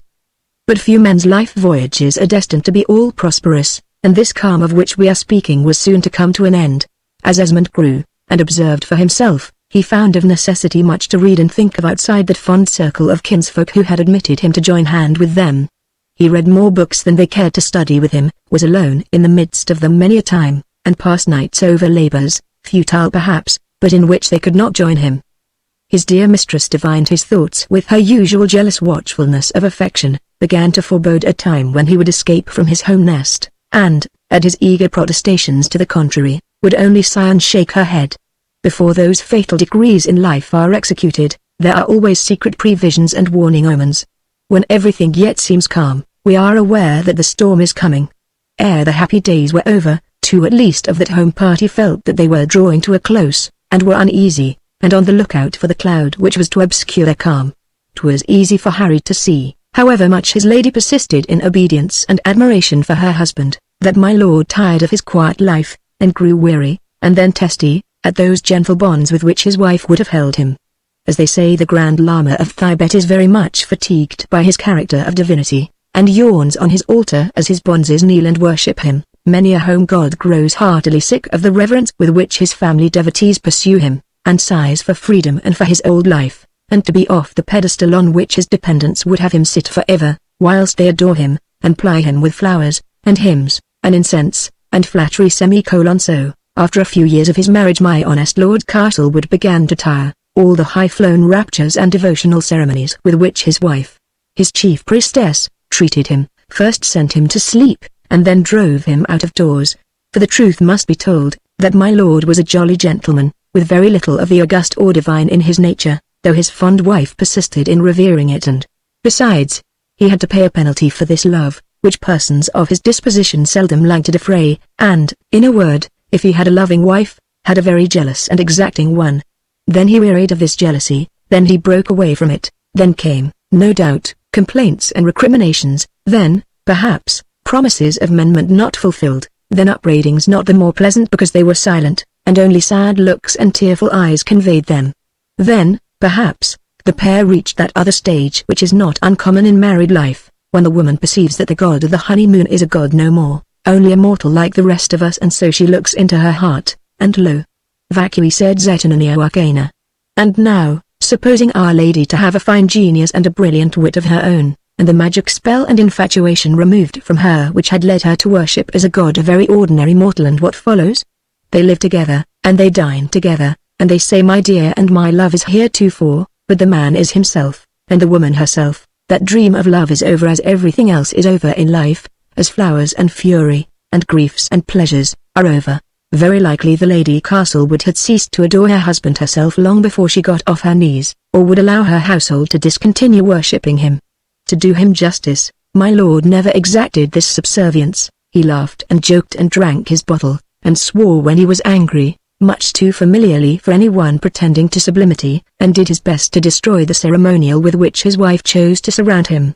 And it required no great conceit on young Esmond's part to see that his own brains were better than his patron's, who, indeed, never assumed any airs of superiority over the lad, or over any dependent of his, save when he was displeased, in which case he would express his mind in oaths very freely, and who, on the contrary, perhaps, spoiled Parson Harry, as he called young Esmond, by constantly praising his parts and admiring his boyish stock of learning.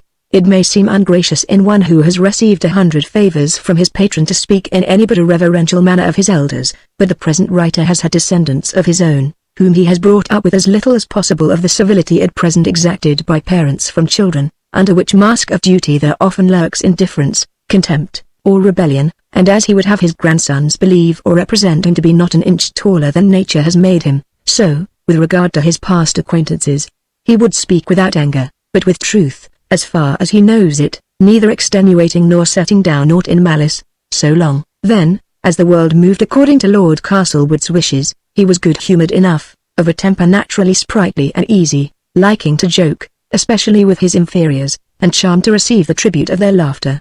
All exercises of the body he could perform to perfection, shooting at a mark and flying, breaking horses, riding at the ring, pitching the quoit, playing at all games with great skill.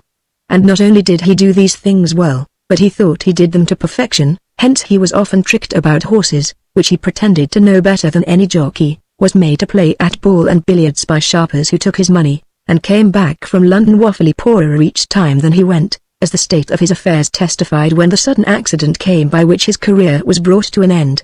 He was fond of the parade of dress, and passed as many hours daily at his toilette as an elderly coquette.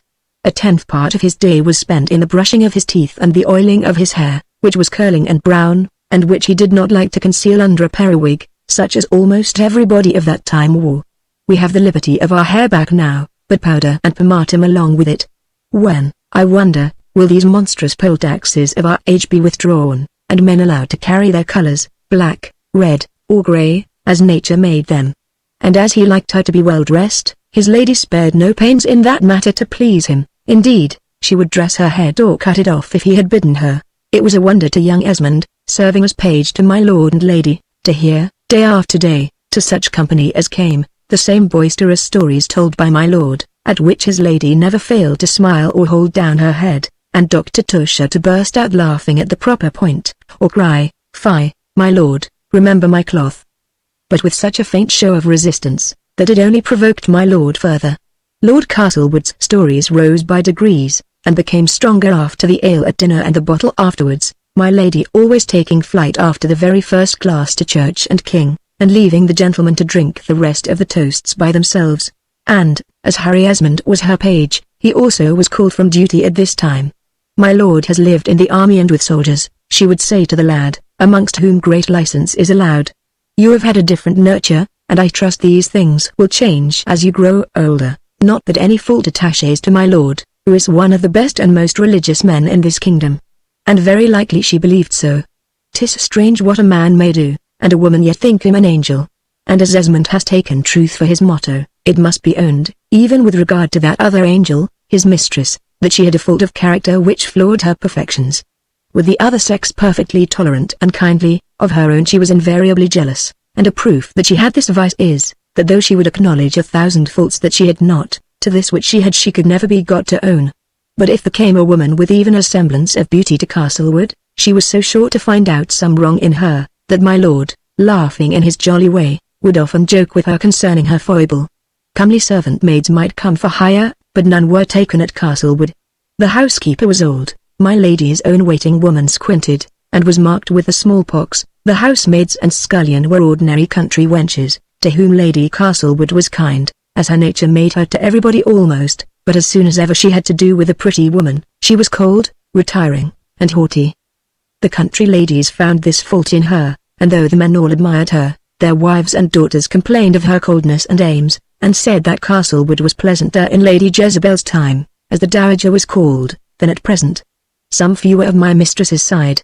Old Lady Blenkinsop-Jointure, who had been at court in King James I's time, always took her side, and so did old Mistress Crookshank, Bishop Crookshank's daughter, of Hexton, who, with some more of their like, pronounced my lady an angel, but the pretty women were not of this mind, and the opinion of the country was that my lord was tied to his wife's apron strings, and that she ruled over him. The second fight which Harry Esmond had, was at 14 years of age, with Brian Hawkshaw, Sir John Hawkshaw's son, of Bramblebrook, who, advancing this opinion, that my lady was jealous and henpecked my lord, put Harry in such a fury, that Harry fell on him and with such rage, that the other boy, who was 2 years older and by far bigger than he, had by far the worst of the assault, until it was interrupted by Dr. Tusher walking out of the dinner-room.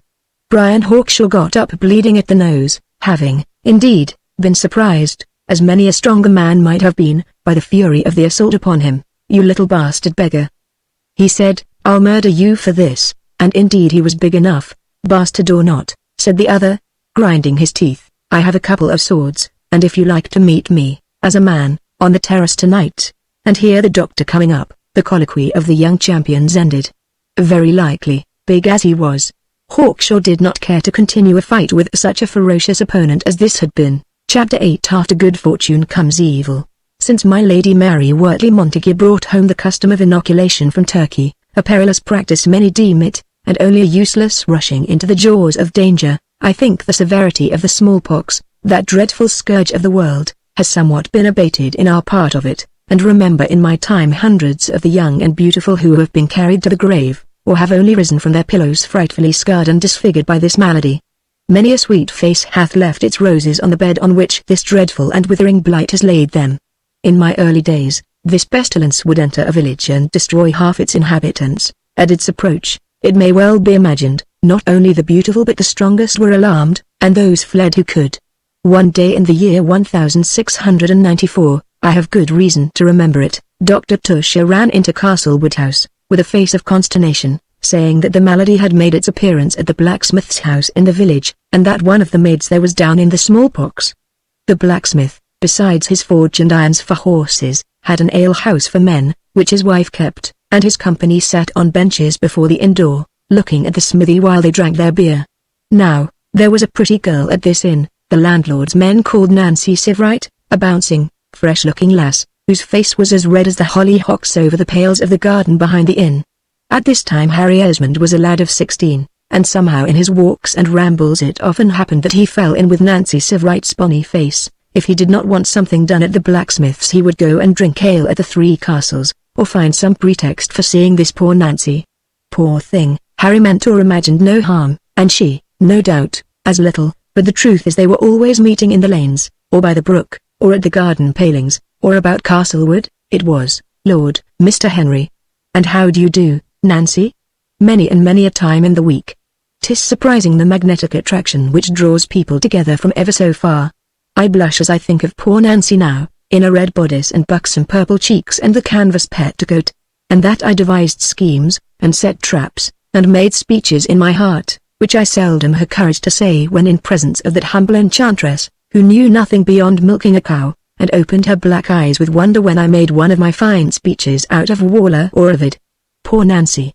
From the midst of far-off years thine honest country face beams out, and I remember thy kind voice as if I had heard it yesterday, when Dr. Tusher brought the news that the smallpox was at the Three Castles, whither a tramper, it was said, had brought the malady. Henry Esmond's first thought was of alarm for poor Nancy, and then of shame and disquiet for the Castlewood family, lest he might have brought this infection, for the truth is that Mr. Harry had been sitting in a back room for an hour that day, when Nancy Sivrite was with a little brother who complained of headache, and was lying stupefied and crying, either in a chair by the corner of the fire, or in Nancy's lap, or on mine. Little Lady Beatrix screamed out at Dr. Tusher's news, and my lord cried out, God bless me. He was a brave man, and not afraid of death in any shape but this. He was very proud of his pink complexion and fair hair, but the idea of death by smallpox scared him beyond all other ends. We will take the children and ride away tomorrow to Walcote. This was my lord's small house, inherited from his mother, near to Winchester. That is the best refuge in case the disease spreads, said Dr. Tusher. 'Tis awful to think of it beginning at the alehouse. Half the people of the village have visited that today, or the blacksmith's, which is the same thing. My clerk lodges with them. I can never go into my reading desk and have that fellow so near me. I won't have that man near me. If a parishioner dying in the smallpox sent to you, would you not go? Asked my lady, looking up from her frame of work, with her calm blue eyes. By the Lord, I wouldn't, said my lord. We are not in a popish country, and a sick man doth not absolutely need absolution and confession, said the doctor. 'Tis true they are a comfort and a help to him when attainable, and to be administered with hope of good. But in a case where the life of a parish priest in the midst of his flock is highly valuable to them, he is not called upon to risk it, and therewith the lives, future prospects, and temporal, even spiritual welfare of his own family, for the sake of a single person, who is not very likely in a condition even to understand the religious message whereof the priest is the bringer, being uneducated, and likewise stupefied or delirious by disease. If your ladyship or his lordship, my excellent good friend and patron, were to take it, God forbid, cried my lord. Amen, continued Dr. Tusher. Amen to that prayer, my very good lord. For your sake I would lay my life down, and, to judge from the alarmed look of the doctor's purple face, you would have thought that that sacrifice was about to be called for instantly. To love children, and be gentle with them, was an instinct, rather than a merit, in Henry Esmond, so much so, that he thought almost with a sort of shame of his liking for them, and of the softness into which it betrayed him, and on this day the poor fellow had not only had his young friend, the milkmaid's brother, on his knee, but had been drawing pictures and telling stories to the little Frank Castlewood, who had occupied the same place for an hour after dinner, and was never tired of Henry's tales, and his pictures of soldiers and horses. As luck would have it, Beatrix had not on that evening taken her usual place, which generally she was glad enough to have, upon her tutor's lap. For Beatrix, from the earliest time, was jealous of every caress which was given to her little brother Frank. She would fling away even from the maternal arms, if she saw Frank had been there before her, insomuch that Lady Esmond was obliged not to show her love for her son in the presence of the little girl, and embraced one or the other alone. She would turn pale and red with rage if she caught signs of intelligence or affection between Frank and his mother, would sit apart, and not speak for a whole night, if she thought the boy had a better fruit or a larger cake than hers, would fling away a ribbon if he had one, and from the earliest age, sitting up in her little chair by the great fireplace opposite to the corner where Lady Castlewood commonly sat at her embroidery, would utter infantine sarcasms about the favour shown to her brother. These, if spoken in the presence of Lord Castlewood, tickled and amused his humour. He would pretend to love Frank best, and dandle and kiss him, and roar with laughter at Beatrix's jealousy. But the truth is, my lord did not often witness these scenes, nor very much trouble the quiet fireside at which his lady passed many long evenings. My lord was hunting all day when the season admitted. He frequented all the cockfights and fairs in the country, and would ride 20 miles to see a Maine fort, or 2 clowns break their heads at a cudgelling match, and he liked better to sit in his parlour drinking ale and punch with Jack and Tom, than in his wife's drawing-room, whither, if he came, he brought only too often bloodshot eyes, a hiccuping voice, and a reeling gait. The management of the house, and the property, the care of the few tenants and the village poor, and the accounts of the estate, were in the hands of his lady and her young secretary, Harry Esmond. My lord took charge of the stables, the kennel, and the cellar, and he filled this and emptied it too.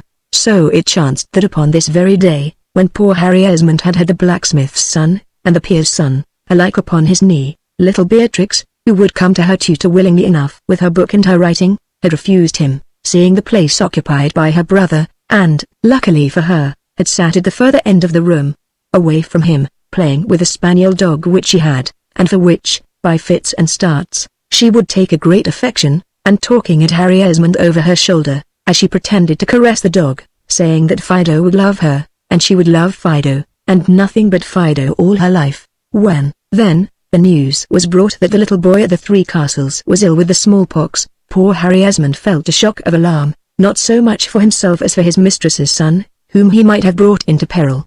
Beatrix, who had pouted sufficiently, and who, whenever a stranger appeared, began, from infancy almost, to play off little graces to catch his attention, her brother being now gone to bed, was for taking her place upon Esmond's knee, for, though the doctor was very obsequious to her, she did not like him, because he had thick boots and dirty hands, the pert young miss said, and because she hated learning the catechism. But as she advanced towards Esmond from the corner where she had been sulking, he started back and placed the great chair on which he was sitting between him and her, saying in the French language to Lady Castlewood, with whom the young lad had read much, and whom he had perfected in this tongue: "Madam, the child must not approach me. I must tell you that I was at the blacksmith's today, and had his little boy upon my lap, where you took my son afterwards," Lady Castlewood said, very angry, and turning red. "I thank you, sir, for giving him such company. Beatrix," she said in English, "I forbid you to touch Mr. Esmond. Come away, child, come to your room. Come to your room. I wish your reverence good night, and you, sir, had you not better go back to your friends at the alehouse?" Her eyes, ordinarily so kind, darted flashes of anger as she spoke, and she tossed up her head, which hung down commonly, with the mien of a princess. "Heyday!" says my lord, who was standing by the fireplace. Indeed, he was in the position to which he generally came by that hour of the evening. "Heyday! Rachel, what are you in a passion about? Ladies ought never to be in a passion. Ought they, Dr. Tusher? Though it does good to see Rachel in a passion. Damn, Lady Castlewood, you look devilish handsome in a passion." "It is, my lord, because Mr. Henry Esmond, having nothing to do with his time here, and not having a taste for our company, has been to the alehouse, where he has some friends." My lord burst out, with a laugh and an oath. "You young slyboots, you've been at Nancy Sivrite. D, the young hypocrite, who would have thought it in him? I say, Tusher, he's been after." "Enough, my lord," said my lady. "Don't insult me with this talk, upon my word," said poor Harry, ready to cry with shame and mortification. "The honor of that young person is perfectly unstained for me." "Oh, of course, says my lord, more and more laughing and tipsy. "Upon his honor, Dr. Nancy Sieve. Take Mistress Beatrix to bed," my lady cried at this moment to Mrs. Tucker, her woman, who came in with her ladyship's tea. "Put her into my room, no, into yours," she added quickly. "Go, my child, go, I say, not a word." And Beatrix, quite surprised at so sudden a tone of authority from one who was seldom accustomed to raise her voice, went out of the room with a scared countenance, and waited even to burst out a-crying until she got to the door with Mrs. Tucker. For once her mother took little heed of her sobbing, and continued to speak eagerly. "My lord," she said, "this young man your dependent told me just now in French he was ashamed to speak in his own language that he had been at the alehouse all day, where he has had that little wretch who is now ill of the smallpox on his knee. And he comes home reeking from that place, yes, reeking from it, and takes my boy into his lap without shame, and sits down by me, yes, by me. He may have killed Frank, for what I know, killed our child. Why was he brought in to disgrace our house? Why is he here? Let him go, I say, tonight, and pollute the place no more." She had never once uttered a syllable of unkindness to Harry Esmond, and her cruel words smote the poor boy, so that he stood for some moments bewildered with grief and rage at the injustice of such a stab from such a hand. He turned quite white from red, which he had been. "I cannot help my birth, madame," he said, "nor my other misfortune. And as for your boy, if my coming nigh to him pollutes him now, it was not so always. Good night, my lord. Heaven bless you and yours for your goodness to me. I have tired her ladyship's kindness out, and I will go," and, sinking down on his knee, Harry Esmond took the rough hand of his benefactor and kissed it. "He wants to go to the alehouse, let him go," cried my lady. "I'm d.d. if he shall," said my lord.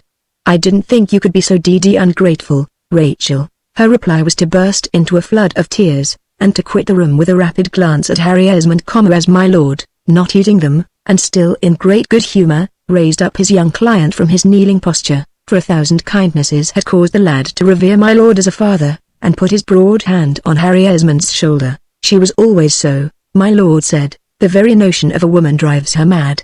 I took to liquor on that very account, by Jove, for no other reason than that, for she can't be jealous of a beer barrel or a bottle of rum, can she, doctor? Dear, look at the maids, just look at the maids in the house." My lord pronounced all the words together. "Just look at the maids in the house. D'you see such maids? You wouldn't take a wife out of Castlewood now, would you, doctor?" And my lord burst out laughing. The doctor, who had been looking at my Lord Castlewood from under his eyelids, said, but joking apart, "And, my lord, as a divine, I cannot treat the subject in a jocular light, nor, as a pastor of this congregation, look with anything but sorrow at the idea of so very young a sheep going astray." "Sir," said young Esmond, bursting out indignantly, "she told me that you yourself were a horrid old man, and had offered to kiss her in the dairy." "For shame, Henry," cried Dr. Tusher, turning as red as a turkey cock, while my lord continued to roar with laughter. "If you listen to the falsehoods of an abandoned girl, she is as honest as any woman in England, and as pure for me," cried out Henry, "and, as kind, and as good. For shame on you to malign her." "Far be it from me to do so," cried the doctor. "Heaven grant I may be mistaken in the girl, and in you, sir, who have a truly precocious genius, but that is not the point at issue at present. It appears that the smallpox broke out in the little boy at the Three Castles, that it was on him when you visited the alehouse, for your own reasons, and that you sat with the child for some time, and immediately afterwards with my young lord." The doctor raised his voice as he spoke, and looked towards my lady, who had now come back, looking very pale, with a handkerchief in her hand. "This is all very true, sir," said Lady Esmond, looking at the young man. "'Tis to be feared that he may have brought the infection with him, from the alehouse." "Yes," said my lady. "Dear, I forgot when I collared you, boy," cried my lord, stepping back. "Keep off, Harry my boy, there's no good in running into the wolf's jaws, you know." My lady looked at him with some surprise, and instantly advancing to Henry Esmond, took his hand. "I beg your pardon, Henry," she said, "I spoke very unkindly. I have no right to interfere with you with your—" My lord broke out into an oath. "Can't you leave the boy alone, my lady?" She looked a little red, and faintly pressed the lad's hand as she dropped it. "There is no use, my lord," she said. "Frank was on his knee as he was making pictures, and was running constantly from Henry to me. The evil is done, if any, not with me, damn, cried my lord. I've been smoking, and he lighted his pipe again with a coal, and it keeps off infection, and as the disease is in the village plague take it, I would have you leave it.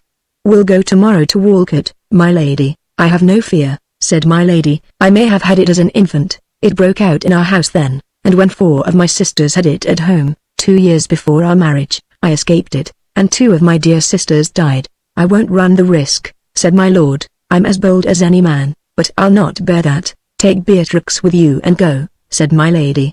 For us the mischief is done, and Tucker can wait upon us, who has had the disease. You take care to choose them ugly enough, said my lord, at which her ladyship hung down her head and looked foolish, and my lord, calling away Tusher, bade him come to the oak parlour and have a pipe.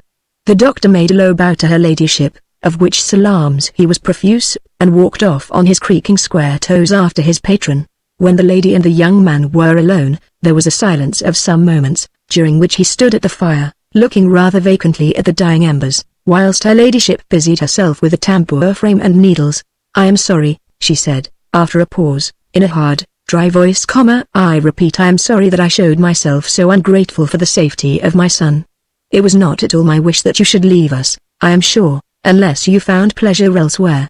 But you must perceive, Mr. Esmond, that at your age, and with your tastes, it is impossible that you can continue to stay upon the intimate footing in which you have been in this family. You have wished to go to the university, and I think 'tis quite as well that you should be sent thither. I did not press this matter, thinking you a child, as you are, indeed, in years quite a child, and I should never have thought of treating you otherwise until these circumstances came to light.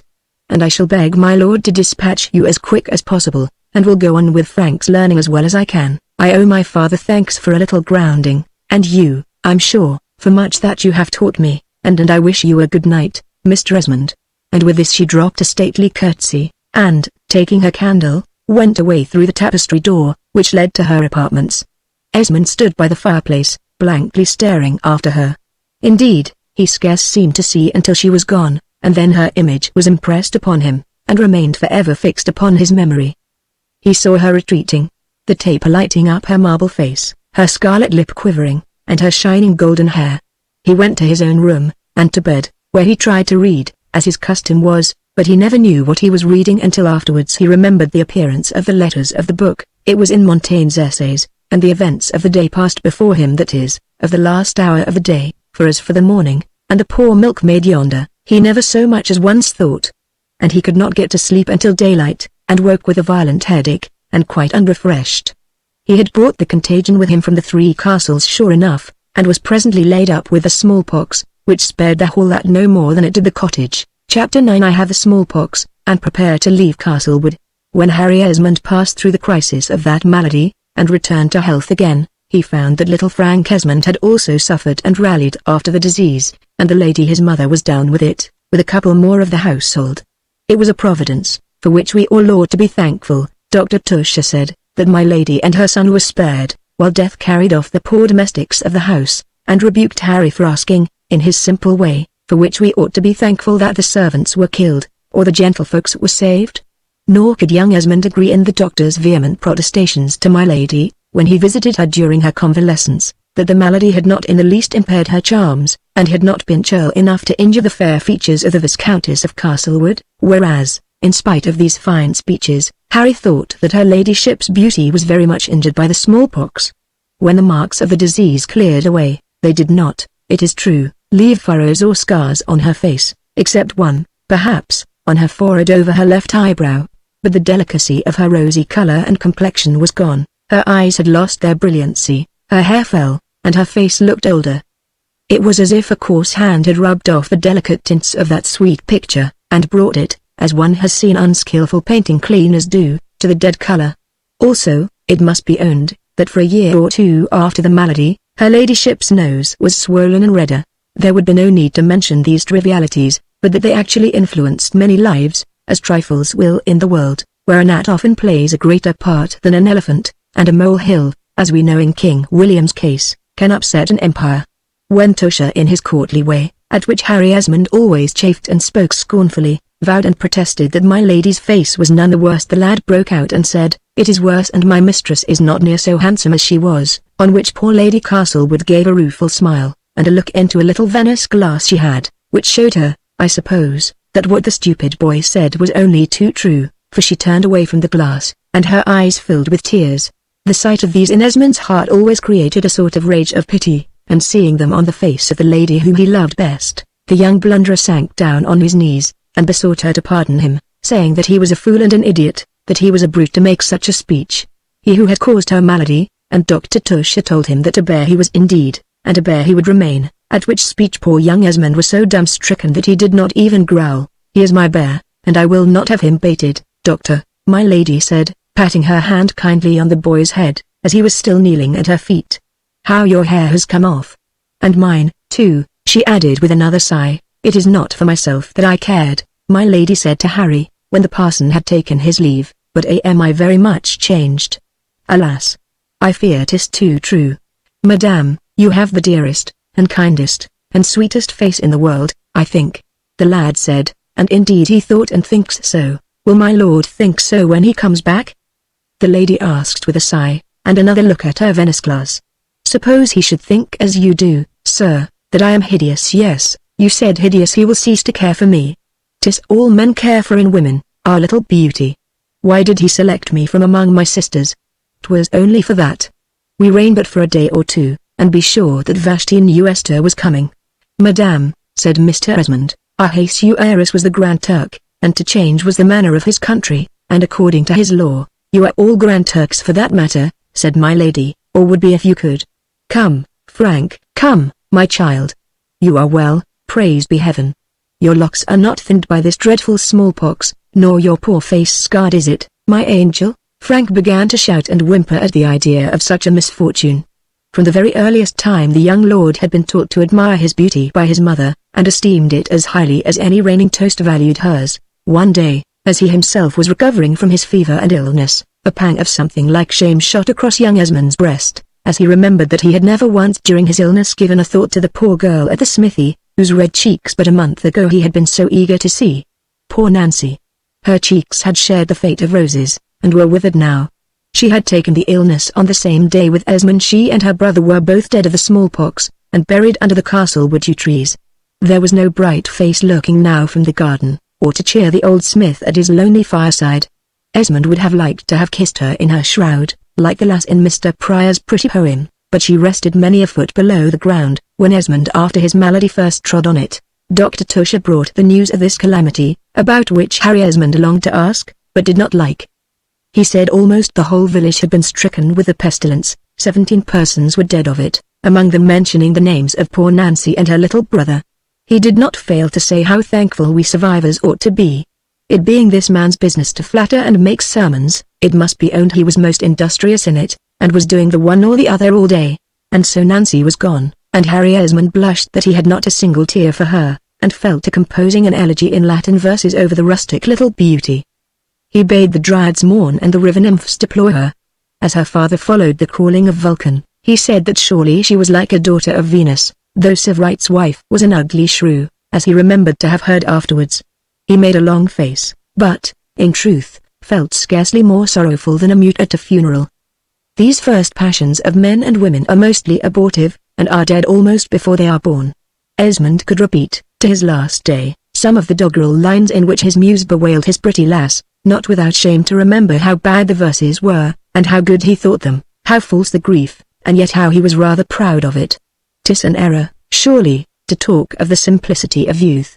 I think no persons are more hypocritical, and have a more affected behavior to one another, than the young.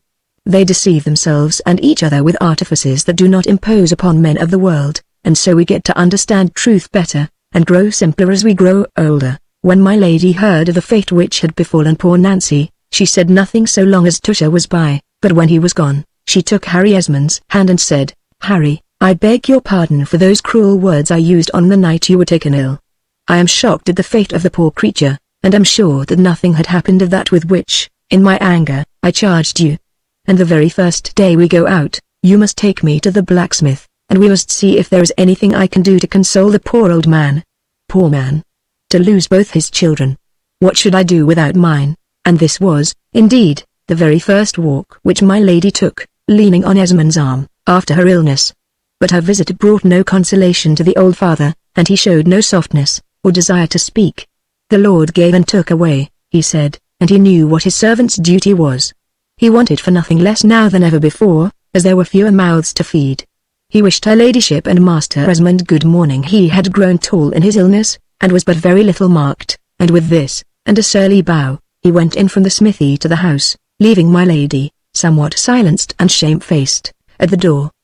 He had a handsome stone put up for his 2 children, which may be seen in Castlewood churchyard to this very day, and before a year was out his own name was upon the stone. In the presence of death, that sovereign ruler, a woman's coquetry is seared, and her jealousy will hardly pass the boundaries of that grim kingdom. 'Tis entirely of the earth, that passion, and expires in the cold blue air, beyond our sphere. At length, when the danger was quite over, it was announced that my lord and his daughter would return. Esmond well remembered the day. The lady his mistress was in a flurry of fear. Before my lord came, she went into her room, and returned from it with reddened cheeks. Her fate was about to be decided. Her beauty was gone, was her reign, too, over? A minute would say.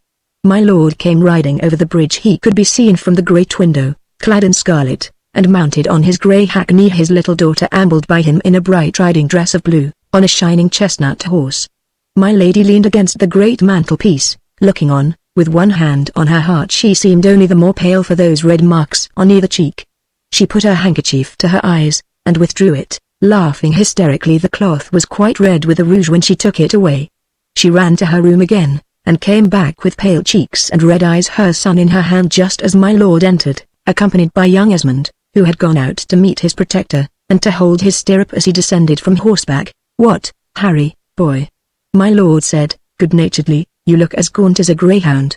The smallpox hasn't improved your beauty, and your side of the house hadn't never too much of it. Ho, ho."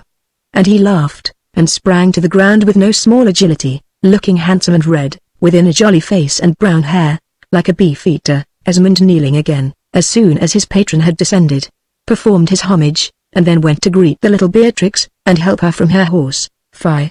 How yellow you look," she said, "and there are 1, 2, red holes in your face," which, indeed, was very true. Harry Esmond's harsh countenance bearing, as long as it continued to be a human face, the marks of the disease. My lord laughed again, in high good humour. "Dear," said he, with one of his usual oaths, "the little slut sees everything. She saw the dowager's paint t'other day, and asked her why she wore that red stuff. Didn't you? Tricks? And the Tower, and St. James's, and the play, and the Prince George, and the Princess Anne. Didn't you? Tricks? They are both very fat, and smelt of brandy." The child said. Papa roared with laughing. "Brandy?" he said. "And how do you know, Miss Pert?" "Because your lordship smells of it after supper, when I embrace you before you go to bed," said the young lady, who, indeed, was as pert as her father said, and looked as beautiful a little gypsy as eyes ever gazed on. "And now for my lady," said my lord, going up the stairs, and passing under the tapestry curtain that hung before the drawing-room door. Esmond remembered that noble figure, handsomely arrayed in scarlet. Within the last few months he himself had grown from a boy to be a man, and with his figure his thoughts had shot up, and grown manly. My lady's countenance, of which Harry Esmond was accustomed to watch the changes, and with a solicitous affection to note and interpret the signs of gladness or care, wore a sad and depressed look for many weeks after her lord's return, during which it seemed as if, by caresses and entreaties, she strove to win him back from some ill humour he had, and which he did not choose to throw off. In her eagerness to please him she practiced 100 of those arts which had formerly charmed him, but which seemed now to have lost their potency. Her songs did not amuse him, and she hushed them and the children when in his presence. My lord sat silent at his dinner, drinking greatly, his lady opposite to him, looking furtively at his face, though also speechless. Her silence annoyed him as much as her speech, and he would peevishly, and with an oath, ask her why she held her tongue and looked so glum, or he would roughly check her when speaking, and bid her not talk nonsense. It seemed as if, since his return, nothing she could do or say could please him. When a master and mistress are at strife in a house, the subordinates in the family take the one side or the other. Harry Esmond stood in so great fear of my lord, that he would run a league barefoot to do a message for him, but his attachment for Lady Esmond was such a passion of grateful regard, that to spare her a grief, or to do her a service, he would have given his life daily, and it was by the very depth and intensity of this regard that he began to divine how unhappy his adored lady's life was, and that a secret care, for she never spoke of her anxieties, was weighing upon her. Can anyone, who has passed through the world and watched the nature of men and women there, doubt what had befallen her? I have seen, to be sure, some people carry down with them into old age the actual bloom of their youthful love, and I know that Mr. Thomas Parr lived to be 160 years old. But, for all that, 70 is the age of men, and few get beyond it, and 'tis certain that a man who marries for mere bouilloux, as my lord did, considers this part of the contract at an end when the woman ceases to fulfill hers, and his love does not survive her beauty. I notice often otherwise, I say, and can think, as most men in their own experience may, of many a house, where, lighted in early years, the sainted lamp of love hath never been extinguished. But so there is Mr. Parr, and so there is the great giant at the fair that is 8 feet high, exceptions to men, and that poor lamp whereof I speak, that lights at first the nuptial chamber, is extinguished by 100 winds and draughts down the chimney, or sputters out for want of feeding. And then it is Chloe, in the dark, stark awake, and Strephon snoring unheeding, or vice versa. 'Tis poor Strephon that has married a heartless jilt, and awoke out of that absurd vision of conjugal felicity, which was to last forever, and is over like any other dream. One and other has made his bed, and so must lie in it, until that final day when life ends, and they sleep separate. About this time young Esmond, who had a knack of stringing verses, turned some of Ovid's epistles into rhymes, and brought them to his lady for her delectation. Those which treated of forsaken women touched her immensely, Harry remarked. And when Unknown called after Paris, and Medea bade Jason come back again, the lady of Castlewood sighed, and said she thought that part of the verses was the most pleasing. Indeed, she would have chopped up the dean, her old father, in order to bring her husband back again. But her beautiful Jason was gone, as beautiful Jasons will go, and the poor enchantress have never a spell to keep him. My lord was only sulky as long as his wife's anxious face or behavior seemed to upbraid him. When she had got to master these, and to show an outwardly cheerful countenance and behavior, her husband's good humor returned partially, and he swore and stormed no longer at dinner, but laughed sometimes, and yawned unrestrainedly, absenting himself often from home, inviting more company thither, passing the greater part of his days in the hunting field, or over the bottle as before, but with this difference, that the poor wife could no longer see now, as she had done formerly, the light of love kindled in his eyes. He was with her, but that flame was out, and that once welcome beacon no more shone there. What were this lady's feelings when forced to admit the truth whereof her foreboding glass had given her only too true warning, that within her beauty her reign had ended, and the days of her love were over? What does a seaman do in a storm if mast and rudder are carried away? He ships a jury mast, and steers as he best can with an oar. What happens if your roof falls in a tempest? After the first stun of the calamity the sufferer starts up, gropes around to see that the children are safe, and puts them under a shed out of the rain. If the palace burns down, you take shelter in the barn. What man's life is not overtaken by one or more of these tornadoes that send us out of the course, and fling us on rocks to shelter as best we may? When Lady Castlewood found that her great ship had gone down, she began as best she might after she had rallied from the effects of the loss, to put out small ventures of happiness, and hope for little gains and returns, as a merchant on 'Change, in docilis pauperiem party, having lost his thousands, embarks a few guineas upon the next ship. She laid out her all upon her children, indulging them beyond all measure, as was inevitable with one of her kindness of disposition, giving all her thoughts to their welfare, learning, that she might teach them, and improving her own many natural gifts and feminine accomplishments, that she might impart them to her young ones. To be doing good for someone else, is the life of most good women. They are exuberant of kindness, as it were, and must impart it to someone. She made herself a good scholar of French, Italian, and Latin, having been grounded in these by her father in her youth, hiding these gifts from her husband out of fear, perhaps, that they should offend him, for my lord was no bookman-pished and shored at the notion of learned ladies, and would have been angry that his wife could construe out of a Latin book of which he could scarce understand 2 words. Young Esmond was usher, or house tutor, under her or over her, as it might happen. During my lord's many absences, these schooldays would go on uninterruptedly, the mother and daughter learning with surprising quickness, the latter by fits and starts only, and as suited her wayward humour. As for the little lord, it must be owned that he took after his father in the matter of learning, liked marbles and play, and the great horse and the little one which his father brought him, and on which he took him out hay-hunting, a great deal better than Corderius and Lily, marshalled the village boys, and had a little court of them, already flogging them, and domineering over them with a fine imperious spirit, that made his father laugh when he beheld it, and his mother fondly warn him. The cook had a son, the woodman had two, the big lad at the porter's lodges took his cuffs and his orders.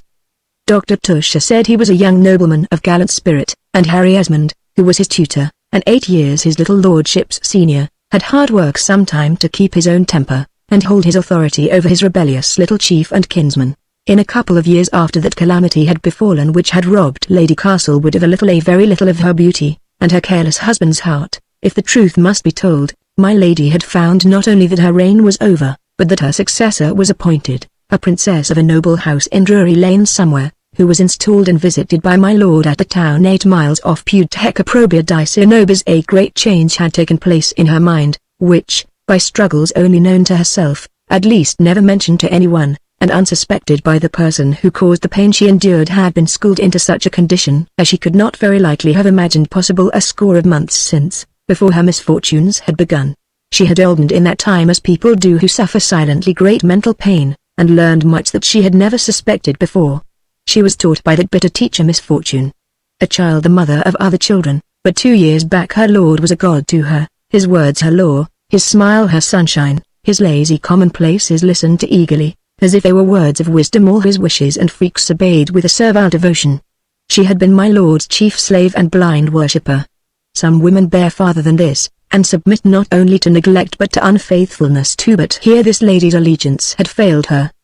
Her spirit rebelled, and disowned any more obedience. First she had to bear in secret the passion of losing the adored object, then to get further initiation, and to find this worshipped being was but a clumsy idol, then to admit the silent truth, that it was she was superior, and not the monarch her master, that she had thoughts which his brains could never master, and was the better of the two, quite separate from my lord although tied to him, and bound, as almost all people, save a very happy few, to work all her life alone.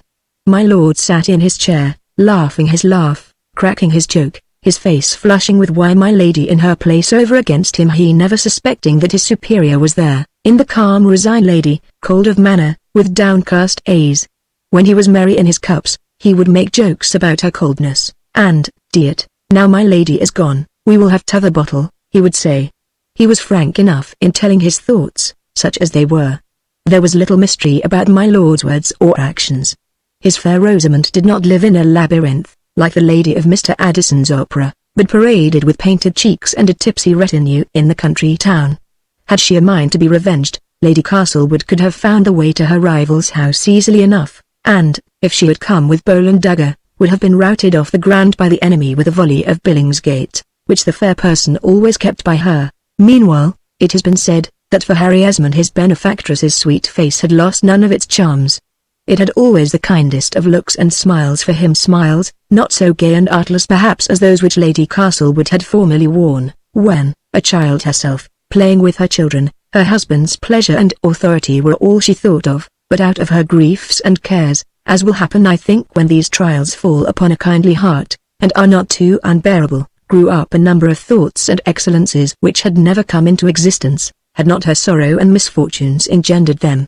Sure, occasion is the father of most that is good in us.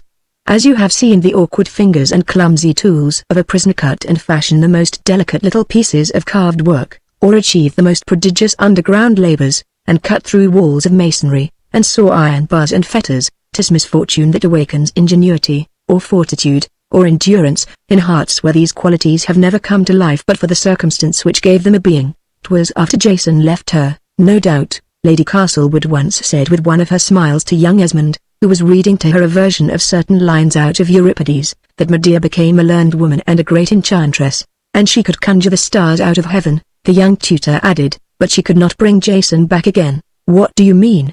asked my lady, very angry. "Indeed I mean nothing," said the other, "save what I've read in books. What should I know about such matters? I have seen no woman save you and little Beatrix, and the parson's wife and my late mistress, and your ladyship's woman here. The men who wrote your books, says my lady, your Horaces, and Ovids, and Virgils, as far as I know of them, all thought ill of us, as all the heroes they wrote about used us basely. We were bred to be slaves always, and even of our own times, as you are still the only law-givers. I think our sermons seem to say that the best woman is she who bears her master's chains most gracefully. 'Tis a pity there are no nunneries permitted by our church, Beatrix and I would fly to one, and end our days in peace there away from you. And is there no slavery in a convent? Says Esmond. At least if women are slaves there, no one sees them, answered the lady. They don't work in street gangs with the public to jeer them, and if they suffer, suffer in private. Here comes my lord home from hunting. Take away the books. My lord does not love to see them. Lessons are over for today, Mr. Tutor. And with a curtsy and a smile she would end this sort of colloquy. Indeed Mr. Tutor, as my lady called Esmond, had now business enough on his hands in Castlewood House. He had 3 pupils, his lady and her 2 children, at whose lessons she would always be present, besides writing my lord's letters, and arranging his accompts for him when these could be got from Esmond's indolent patron. Of the pupils the 2 young people were but lazy scholars, and as my lady would admit no discipline such as was then in use, my lord's son only learned what he liked, which was but little, and never to his life's end could be got to construe more than 6 lines of Virgil. Mistress Beatrix chatted French prettily, from a very early age, and sang sweetly, but this was from her mother's teaching, not Harry Esmond's, who could scarce distinguish between green sleeves and le bolero, although he had no greater delight in life than to hear the ladies sing. He sees them now, will he ever forget them? As they used to sit together of the summer evenings, the 2 golden heads over the page, the child's little hand, and the mother's beating the time, with their voices rising and falling in unison. But if the children were careless, 'twas a wonder how eagerly the mother learnt from her young tutor and taught him too. The happiest instinctive faculty was this lady's, a faculty for discerning latent beauties and hidden graces of books, especially books of poetry, as in a walk she would spy out field flowers and make posies of them, such as no other hand could. She was a critic, not by reason but by feeling, the sweetest commentator of those books they read together, and the happiest hours of young Esmond's life, perhaps, were those passed in the company of this kind mistress and her children. These happy days were to end soon, however, and it was by the Lady Castlewood's own decree that they were brought to a conclusion. It happened about Christmas time, Harry Esmond being now past 16 years of age, that his old comrade, adversary, and friend, Tom Tusher, returned from his school in London, a fair, well-grown, and sturdy lad, who was about to enter college, with an exhibition from his school, and a prospect of after promotion in the church. Tom Tusher's talk was of nothing but Cambridge now, and the boys, who were good friends, examined each other eagerly about their progress in books. Tom had learned some Greek and Hebrew, besides Latin, in which he was pretty well skilled, and also had given himself to mathematical studies under his father's guidance, who was a proficient in those sciences, of which Esmond knew nothing, nor could he write Latin so well as Tom, though he could talk it better, having been taught by his dear friend the Jesuit father, for whose memory the lad ever retained the warmest affection, reading his books, keeping his swords clean in the little crypt where the father had shown them to Esmond on the night of his visit, and often of a night sitting in the chaplain's room, which he inhabited, over his books, his verses, and rubbish, with which the lad occupied himself. He would look up at the window, thinking he wished it might open and let in the good father. He had come and passed away like a dream, but for the swords and books Harry might almost think the father was an imagination of his mind, and for 2 letters which had come to him, one from abroad, full of advice and affection, another soon after he had been confirmed by the Bishop of Hexton, in which Father Holt deplored his falling away. But Harry Esmond felt so confident now of his being in the right, and of his own powers as a casuist, that he thought he was able to face the father himself in argument, and possibly convert him, to work upon the faith of her young pupil. Esmond's kind mistress sent to the library of her father the Dean, who had been distinguished in the disputes of the late King's reign, and, an old soldier now, had hung up his weapons of controversy. These he took down from his shelves willingly for young Esmond, whom he benefited by his own personal advice and instruction. It did not require much persuasion to induce the boy to worship with his beloved mistress. And the good old non-juring Dean flattered himself with a conversion which, in truth, was owing to a much gentler and fairer persuader, under her ladyship's kind eyes, my lord's being sealed in sleep pretty generally. Esmond read many volumes of the works of the famous British divines of the last age, and was familiar with Wake and Sherlock, with Stillingfleet and Patrick. His mistress never tired to listen or to read, to pursue the texts with fond comments, to urge those points which her fancy dwelt on most, or her reason deemed most important. Since the death of her father the Dean, this lady hath admitted a certain latitude of theological reading which her orthodox father would never have allowed, his favourite writers appealing more to reason and antiquity than to the passions or imaginations of their readers, so that the works of Bishop Taylor, nay, those of Mr. Baxter and Mr. Law, have in reality found more favour with my Lady Castlewood than the severer volumes of our great English schoolmen. In later life, at the university, Esmond reopened the controversy, and pursued it in a very different manner, when his patrons had determined for him that he was to embrace the ecclesiastical life. But though his mistress's heart was in this calling, his own never was much. After that first fervour of simple devotion, which his beloved Jesuit priest had inspired in him, speculative theology took but little hold upon the young man's mind. When his early credulity was disturbed, and his saints and virgins taken out of his worship, to rank little higher than the divinities of Olympus, his belief became acquiescence rather than ardour, and he made his mind up to assume the cassock and bands, as another man does to wear a breastplate and jack boots, or to mount a merchant's desk, for a livelihood, and from obedience and necessity, rather than from choice. There were scores of such men in Mr. Esmond's time at the universities, who were going to the church with no better calling than his. When Thomas Tusher was gone, a feeling of no small depression and disquiet fell upon young Esmond, of which, though he did not complain, his kind mistress must have divined the cause, for soon after she showed not only that she understood the reason of Harry's melancholy, but could provide a remedy for it. Her habit was thus to watch, unobservedly, those to whom duty or affection bound her, and to prevent their designs, or to fulfill them, when she had the power. It was this lady's disposition to think kindnesses, and devise silent bounties and to scheme benevolence, for those about her. We take such goodness, for the most part, as if it was our due. The Marys who bring ointment for our feet get but little thanks. Some of us never feel this devotion at all, or are moved by it to gratitude or acknowledgement. Others only recall it years after, when the days are past in which those sweet kindnesses were spent on us, and we offer back our return for the debt by a poor tardy payment of tears. Then forgotten tones of love recur to us, and kind glances shine out of the past, oh so bright and clear, oh so longed after, because they are out of reach, as holiday music from within inside a prison wall, or sunshine seen through the bars, more prized because unattainable, more bright because of the contrast of present darkness and solitude, whence there is no escape. All the notice, then, which Lady Castlewood seemed to take of Harry Esmond's melancholy, upon Tom Tusher's departure, was, by a gaiety unusual to her, to attempt to dispel his gloom. She made his 3 scholars, herself being the chief one, more cheerful than ever they had been before, and more docile, too, all of them learning and reading much more than they had been accustomed to do.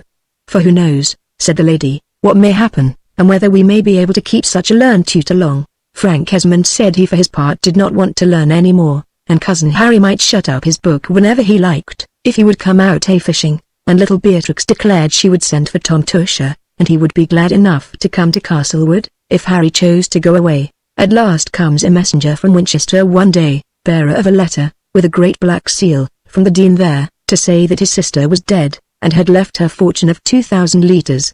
Among her 6 nieces, the Dean's daughters, and many a time since has Harry Esmond recalled the flushed face and eager look wherewith, after this intelligence, his kind lady regarded him. She did not pretend to any grief about the deceased relative, from whom she and her family had been many years parted. When my lord heard of the news, he also did not make any very long face. The money will come very handy to furnish the music room and the cellar, which is getting low, and buy your ladyship a coach and a couple of horses that will do indifferent to ride or for the coach.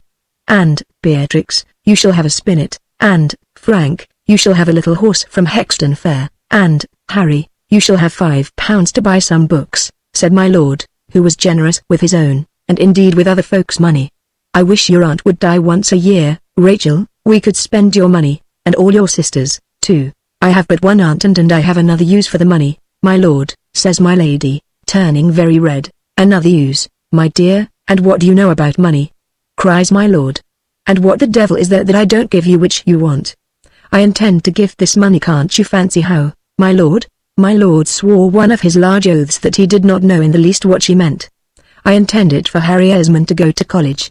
Cousin Harry, says my lady, you mustn't stay longer in this dull place, but make a name to yourself, and for us too, Harry, dear it. Harry's well enough here, says my lord, for a moment looking rather sulky. Is Harry going away? You don't mean to say you will go away?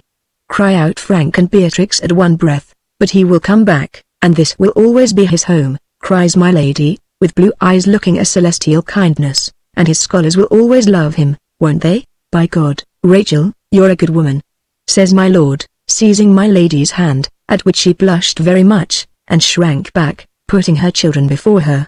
I wish you joy, my kinsman," he continued, giving Harry Esmond a hearty slap on the shoulder. "I won't balk your luck. Go to Cambridge, boy, and when Tosha dies you shall have the living here, if you are not better provided by that time. We'll furnish the dining room and buy the horses another year.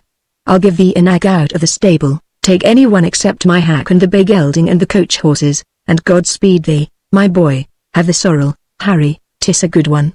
"Father says 'tis the best in the stable," says little Frank, clapping his hands, and jumping up. "Let's come and see him in the stable."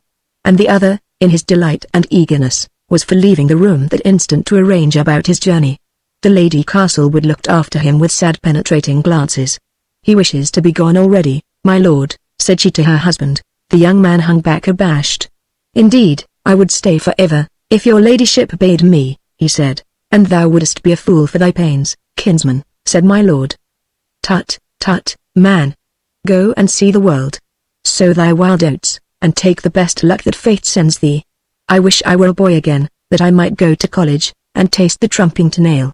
Ours, indeed, is but a dull home," cries my lady, with a little of sadness and, maybe, of satire, in her voice. "An old glum house, half ruined, and the rest only half furnished. A woman and 2 children are but poor company for men that are accustomed to better. We are only fit to be your worship's handmaids, and your pleasures must of necessity lie elsewhere than at home. Curse me, Rachel, if I know now whether thou art in earnest or not," said my lord. "In earnest, my lord," says she, still clinging by one of her children. "Is the much subject here for joke?" And she made him a grand curtsy, and, giving a stately look to Harry Esmond, which seemed to say, "Remember, you understand me," though he does not, she left the room with her children. Since she found out that confounded Hexton business, my lord said, "And be hanged to them that told her!" She has not been the same woman. She, who used to be as humble as a milkmaid, is as proud as a princess, says my lord. "Take my counsel, Harry Esmond, and keep clear of women. Since I have had anything to do with the Jades, they have given me nothing but disgust. I had a wife at Angier, with whom, as she couldn't speak a word of my language, you'd have thought I might lead a quiet life. But she tried to poison me, because she was jealous of a Jew girl. There was your aunt, Francia's Aunt Jezebel, a pretty life your father led with her. And here's my lady. When I saw her on a pillion, riding behind the dean her father, she looked and was such a baby, that a sixpenny doll might have pleased her. And now you see what she is hands off, highty-tighty, high and mighty, an empress couldn't be grander. Pass us the tankard, Harry my boy.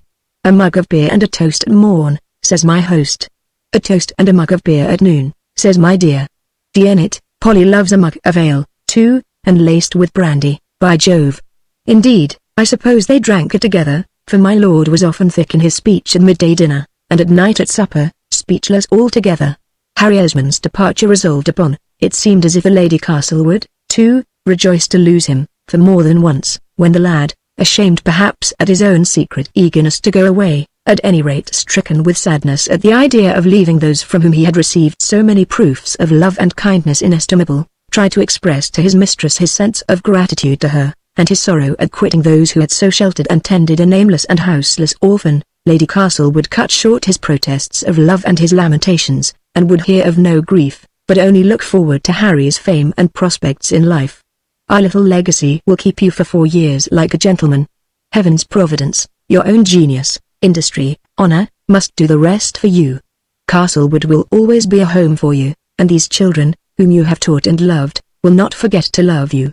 And, Harry," said she, and this was the only time when she spoke with a tear in her eye, or a tremor in her voice, "it may happen in the course of nature that I shall be called away from them, and their father, and they will need true friends and protectors.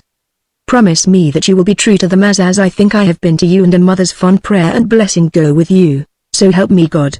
"Madame, I will," said Harry Esmond, falling on his knees, and kissing the hand of his dearest mistress. "If you will have me stay now, I will. What matters whether or no I make my way in life, or whether a poor bastard dies as unknown as he is now? 'Tis enough that I have your love and kindness surely, and to make you happy is duty enough for me." "Happy," says she, "but indeed I ought to be, with my children, and, not happy," cried Esmond, for he knew what her life was, though he and his mistress never spoke a word concerning it. "If not happiness, it may be ease. Let me stay and work for you, let me stay and be your servant." "Indeed, you are best away," said my lady, laughing, as she put her hand on the boy's head for a moment. "You shall stay in no such dull place. You shall go to college and distinguish yourself as becomes your name. That is how you shall please me best, and if my children want you, or I want you, you shall come to us, and I know we may count on you. May heaven forsake me if you may not," Harry said, getting up from his knee. "And my knight longs for a dragon this instant that he may fight," said my lady, laughing, which speech made Harry Esmond start, and turn red, for indeed the very thought was in his mind, that he would like that some chance should immediately happen whereby he might show his devotion. And it pleased him to think that his lady had called him her knight, and often he recalled this to his mind, and prayed that he might be her true knight, too. My lady's bedchamber window looked out over the country, and you could see from it the purple hills beyond Castlewood village, the green common betwixt that and the hall, and the old bridge which crossed over the river. When Harry Esmond went away for Cambridge, little Frank ran alongside his horse as far as the bridge, and there Harry stopped for a moment, and looked back at the house where the best part of his life had been passed. It lay before him with its grey familiar towers, a pinnacle or two shining in the sun, the buttresses and terrace walls casting great blue shades on the grass. And Harry remembered, all his life after, how he saw his mistress at the window looking out on him in a white robe, the little Beatrix's chestnut curls resting at her mother's side. Both waved a farewell to him, and little Frank sobbed to leave him. Yes, he would be his lady's true knight, he vowed in his heart. He waved her an adieu with his hat. The village people had goodbye to say to him too. All knew that Master Harry was going to college, and most of them had a kind word and a look of farewell. I do not stop to say what adventures he began to imagine, or what career to devise for himself before he had ridden 3 miles from home. He had not read Monsieur Galland's ingenious Arabian tales as yet, but be sure that there are other folks who build castles in the air, and have fine hopes, and kick them down too, besides honest Anushka. Chapter 10 I go to Cambridge, and do but little good there. Mr. Lord, who said he should like to revisit the old haunts of his youth, kindly accompanied Harry Esmond in his first journey to Cambridge. Their road lay through London, where my Lord Viscount would also have Harry stay a few days to show him the pleasures of the town before he entered upon his university studies, and whilst here Harry's patron conducted the young man to my Lady Dowager's house at Chelsea near London, the kind lady at Castlewood having specially ordered that the young gentleman in the old ship pay a respectful visit in that quarter. Her ladyship the Viscountess Dowager occupied a handsome new house in Chelsea, with a garden behind it, and facing the river, always a bright and animated sight with its swarms of sailors, barges, and wherries. Harry laughed at recognizing in the parlour the well-remembered old piece of Sir Peter Lely, wherein his father's widow was represented as a virgin huntress, armed with a gilt bow and arrow, and encumbered only with that small quantity of drapery which it would seem the virgins in King Charles's day were accustomed to wear. My Lady Dowager had left off this peculiar habit of huntress when she married.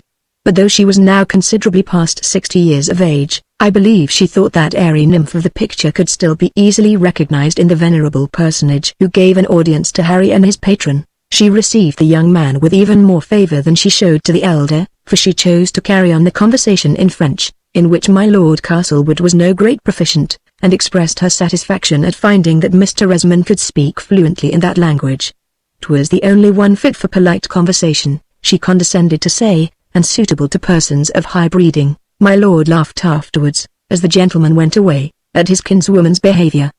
He said he remembered the time when she could speak English fast enough, and joked in his jolly way at the loss he had had of such a lovely wife as that. My Lady Viscountess deigned to ask his lordship news of his wife and children. She had heard that Lady Castlewood had had the smallpox. She hoped she was not so very much disfigured as people said. At this remark about his wife's malady, my Lord Viscount winced and turned red, but the Dowager, in speaking of the disfigurement of the young lady, turned to her looking-glass and examined her old wrinkled countenance in it with such a grin of satisfaction, that it was all her guests could do to refrain from laughing in her ancient face.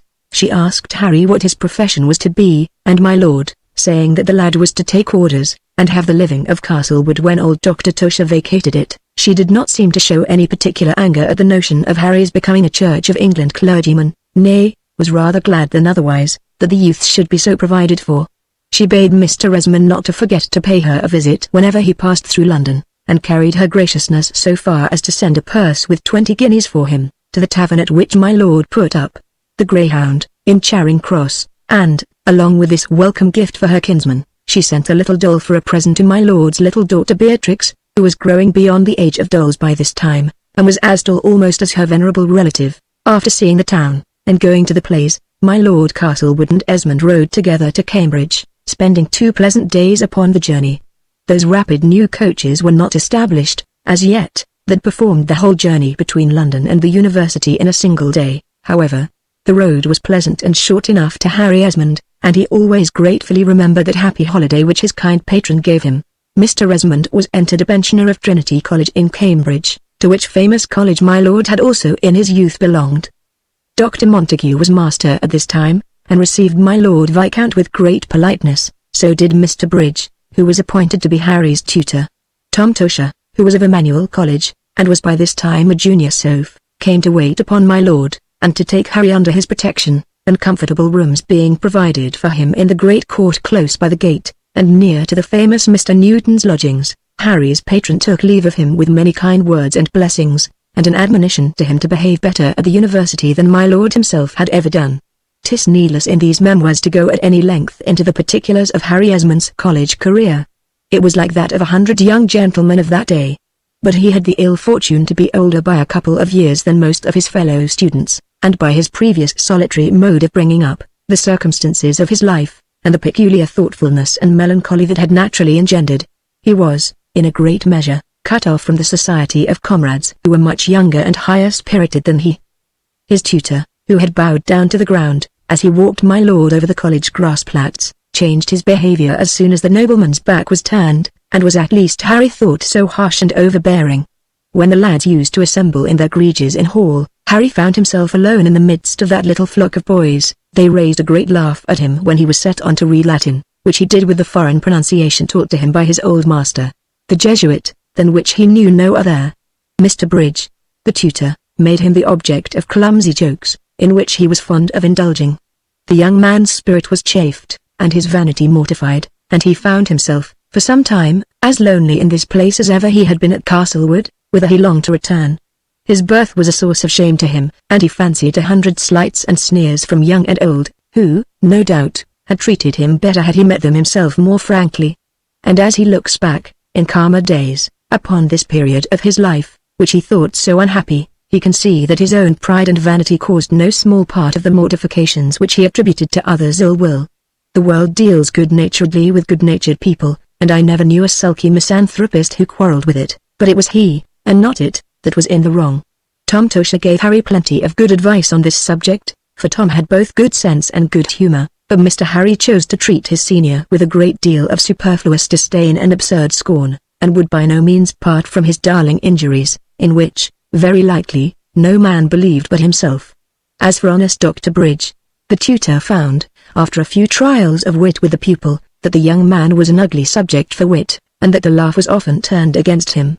This did not make tutor and pupil any better friends, but had, so far, an advantage for Esmond, that Mr. Bridge was induced to leave him alone, and so long as he kept his chapels, and did the college exercises required of him, Bridge was content not to see Harry's glum face in his class, and to leave him to read and sulk for himself in his own chamber. A poem or two in Latin and English, which were pronounced to have some merit, and a Latin oration, for Mr. Esmond could write that language better than pronounce it, got him a little reputation both with the authorities of the university and amongst the young men, with whom he began to pass for more than he was worth. A few victories over their common enemy, Mr. Bridge, made them incline towards him, and look upon him as the champion of their order against the seniors. Such of the lads as he took into his confidence found him not so gloomy and haughty as his appearance led them to believe, and Don Dismallow, as he was called, became presently a person of some little importance in his college, and was, as he believes, set down by the seniors there as rather a dangerous character. Don Dismallow was a staunch young Jacobite, like the rest of his family, gave himself many absurd airs of loyalty, used to invite young friends to Burgundy, and give the king's health on King James's birthday, wore black on the day of his abdication, fasted on the anniversary of King William's coronation, and performed 1,000 absurd antics, of which he smiles now to think. These follies caused many remonstrances on Tom Tosher's part, who was always a friend to the powers that be, as Esmond was always in opposition to them. Tom was a Whig, while Esmond was a Tory. Tom never missed a lecture, and capped the proctor with the profoundest of bows. No wonder he sighed over Harry's insubordinate courses, and was angry when the others laughed at him. But that Harry was known to have my Lord Viscount's protection, Tom no doubt would have broken with him altogether. But honest Tom never gave up a comrade as long as he was the friend of a great man. This was not out of scheming on Tom's part, but a natural inclination towards the great. 'Twas no hypocrisy in him to flatter, but the bent of his mind, which was always perfectly good-humoured, obliging, and servile. Harry had very liberal allowances, for his dear mistress of Castlewood not only regularly supplied him, but the Dowager of Chelsea made her donation annual, and received Esmond at her house near London every Christmas. But, in spite of these benefactions, Esmond was constantly poor, whilst was a wonder with how small a stipend from his father Tom Tosher contrived to make a good figure. 'Tis true that Harry both spent, gave, and lent his money very freely, which Thomas never did. I think he was like the famous Duke of Marlborough in this instance, who, getting a present of 50 pieces, when a young man, from some foolish woman who fell in love with his good looks, showed the money to Cadogan in a drawer scores of years after, where it had lain ever since he had sold his beardless honour to procure it. I do not mean to say that Tom ever let out his good looks so profitably, for nature had not endowed him with any particular charms of person, and he ever was a pattern of moral behaviour, losing no opportunity of giving the very best advice to his younger comrade, with which article, to do him justice, he parted very freely. Not but that he was a merry fellow, too, in his way. He loved a joke, if by good fortune he understood it, and took his share generously of a bottle if another paid for it, and especially if there was a young lord in company to drink it. In these cases there was not a harder drinker in a university than Mr. Tosher could be, and it was edifying to behold him, fresh-shaved and with smug face, singing out Amen at early chapel in the morning.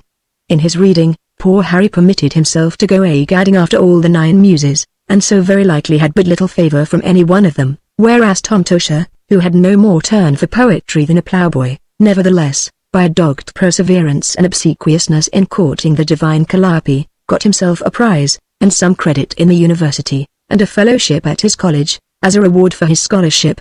In this time of Mr. Esmond's life, he got the little reading which he ever could boast of, and passed a good part of his days greedily devouring all the books on which he could lay hand. In this desultory way the works of most of the English, French, and Italian poets came under his eyes, and he had a smattering of the Spanish tongue likewise, besides the ancient languages, of which, at least of Latin, he was a tolerable master. Then, about midway in his university career, he fell to reading for the profession to which worldly prudence rather than inclination called him, and was perfectly bewildered in theological controversy. In the course of his reading, which was neither pursued with that seriousness or that devout mind which such a study requires, the youth found himself at the end of 1 month a papist, and was about to proclaim his faith. The next month a Protestant, with Chillingworth, and the third a skeptic, with Hobbes and Bale. Whereas honest Tom Tosher never permitted his mind to stray out of the prescribed university path, accepted the 39 articles with all his heart, and would have signed and sworn to other 39 with entire obedience. Harry's wilfulness in this matter, and disorderly thoughts and conversation, so shocked and afflicted his senior, that there grew up a coldness and estrangement between them, so that they became scarce more than mere acquaintances, from having been intimate friends when they came to college first. Politics ran high, too, at the university, and here, also, the young men were at variance.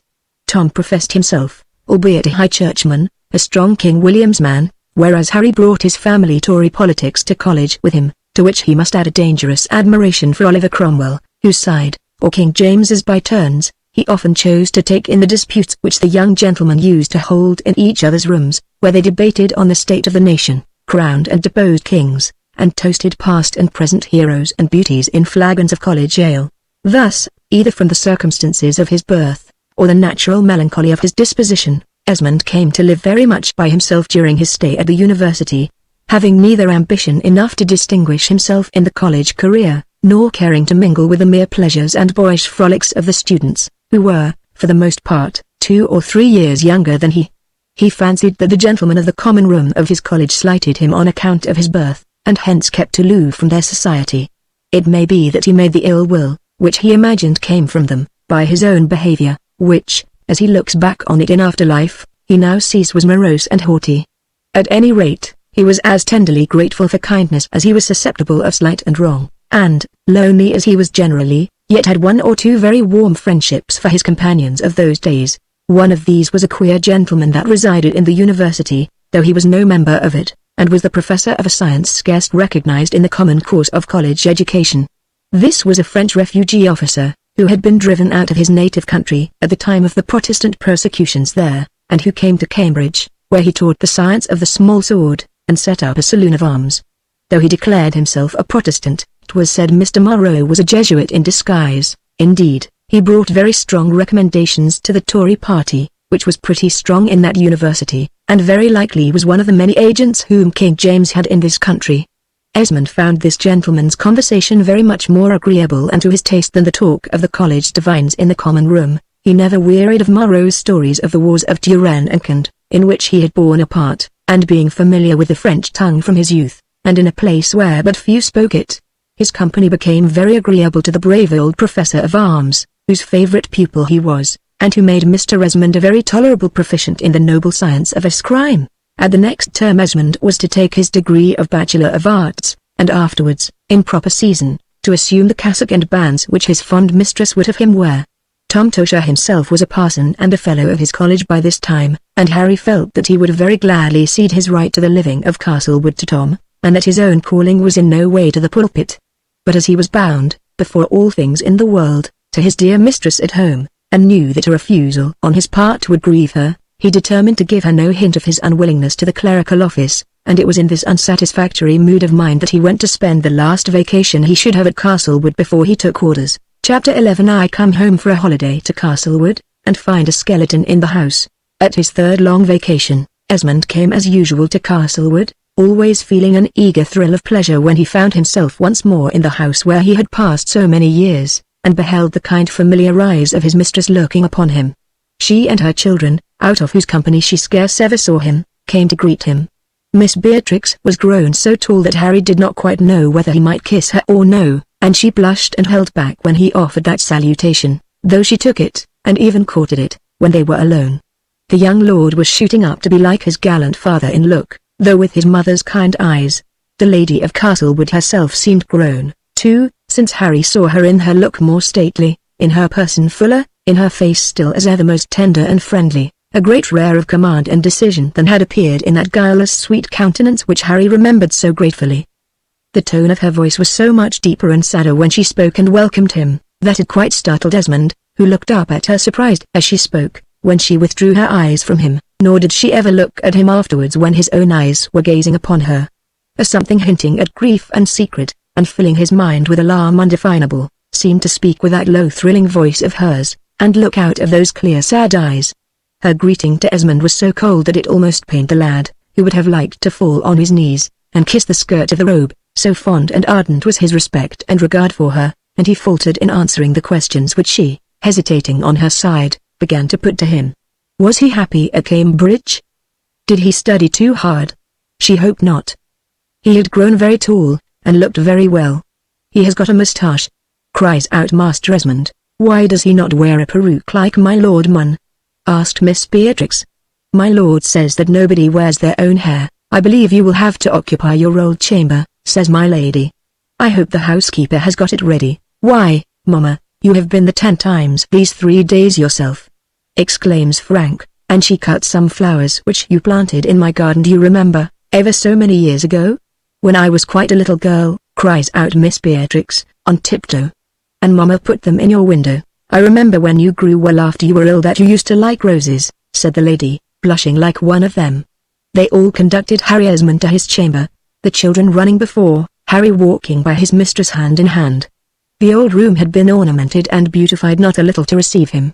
The flowers were in the window in a china vase, and there was a fine new counterpane on the bed, which Chatterbox Beatrix said mamma had made too. A fire was crackling on the hearth, although it was June. My lady thought the room wanted warming. Everything was done to make him happy and welcome. And you are not to be a page any longer, but a gentleman and kinsman, and to walk with papa and mamma, said the children. And as soon as his dear mistress and children had left him to himself, it was with a heart overflowing with love and gratefulness that he flung himself down on his knees by the side of the little bed, and asked a blessing upon those who were so kind to him. The children, who are always house telltales, soon made him acquainted with the little history of the house and family. Papa had been to London twice.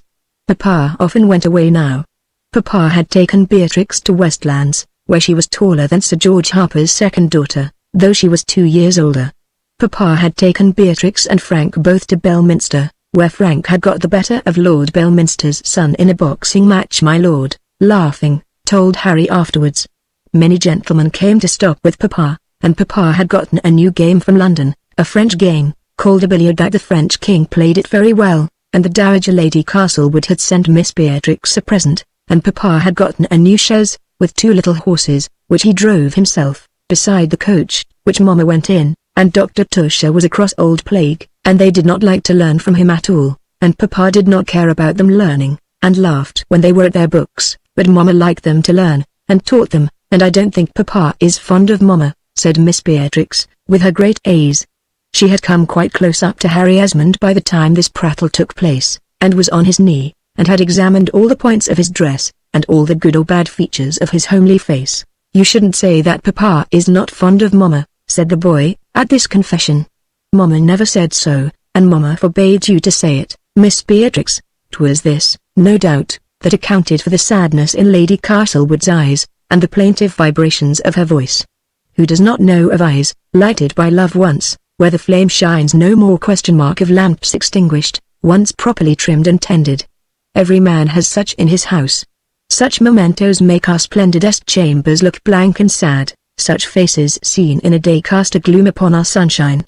So oaths mutually sworn, and invocations of heaven, and priestly ceremonies, and fond belief, and love, so fond and faithful that it never doubted but that it should live forever, are all of no avail towards making love eternal. It dies, in spite of the banns and the priest, and I have often thought there should be a visitation of the sick for it, and a funeral service, and an extreme unction, and an abbey in pace.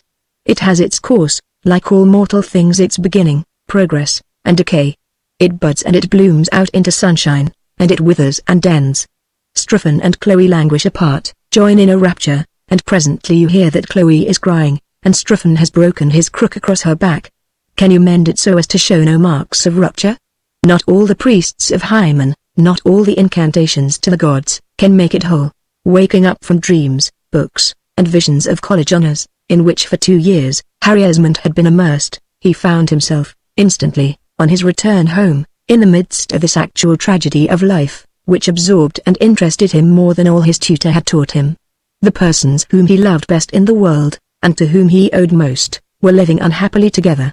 The gentlest and kindest of women was suffering ill usage and shedding tears in secret. The man who made her wretched by neglect, if not by violence, was Harry's benefactor and patron. In houses where, in place of that sacred, inmost flame of love, there is discord at the center, the whole household becomes hypocritical, and each lies to his neighbor. The husband, or it may be the wife, lies when the visitor comes in, and wears a grin of reconciliation or politeness before him. The wife lies, indeed. Her business is to do that, and to smile, however much she is beaten, swallows her tears, and lies to her lord and master, lies in bidding little Jackie respect dear Papa, lies in assuring Grandpapa that she is perfectly happy. The servants lie, wearing grave faces behind their master's chair, and pretending to be unconscious of the fighting, and so, from morning till bedtime, life is passed in falsehood. And wiseacres call this a proper regard of morals, and point out Baucis and Philemon as examples of a good life. If my lady did not speak of her griefs to Harry Esmond, my lord was by no means reserved when in his cups, and spoke his mind very freely, bidding Harry in his coarse way, and with his blunt language, beware of all women as cheats, jades, jilts, and using other unmistakable monosyllables in speaking of them. Indeed, 'twas the fashion of the day, as I must own, and there's not a writer of my time of any note, with the exception of poor Dick Steele, that does not speak of a woman as of a slave, and scorn and use her as such.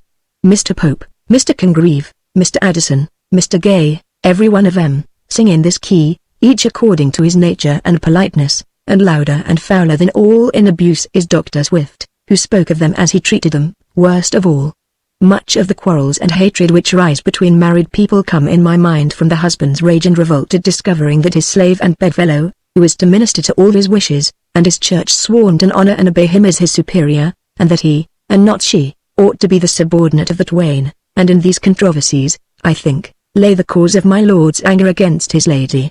When he left her, she began to think for herself, and her thoughts were not in his favor.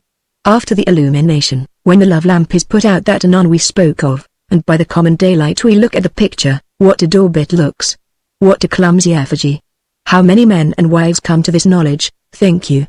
and if it be painful to a woman to find herself mated for life to a boor, and ordered to love and honor a dullard, it is worse still for the man himself perhaps, whenever in his dim comprehension the idea dawns that his slave and drudge yonder is, in truth, his superior, that the woman who does his bidding, and submits to his humor, should be his lord, that she can think 1,000 things beyond the power of his muddled brains, and that in yonder head, on the pillow opposite to him, lie 1,000 feelings, mysteries of thought, latent scorns and rebellions, whereof he only dimly perceives the existence as they look out furtively from her eyes, treasures of love doomed to perish without a hand to gather them, sweet fancies and images of beauty that would grow and unfold themselves into flower, bright wit that would shine like diamonds could it be brought into the sun, and the tyrant in possession crushes the outbreak of all these, drives them back like slaves into the dungeon and darkness, and chafes without that his prisoner is rebellious, and his sworn subject undutiful and refractory. So the lamp was out in Castlewood Hall, and the lord and lady there saw each other as they were.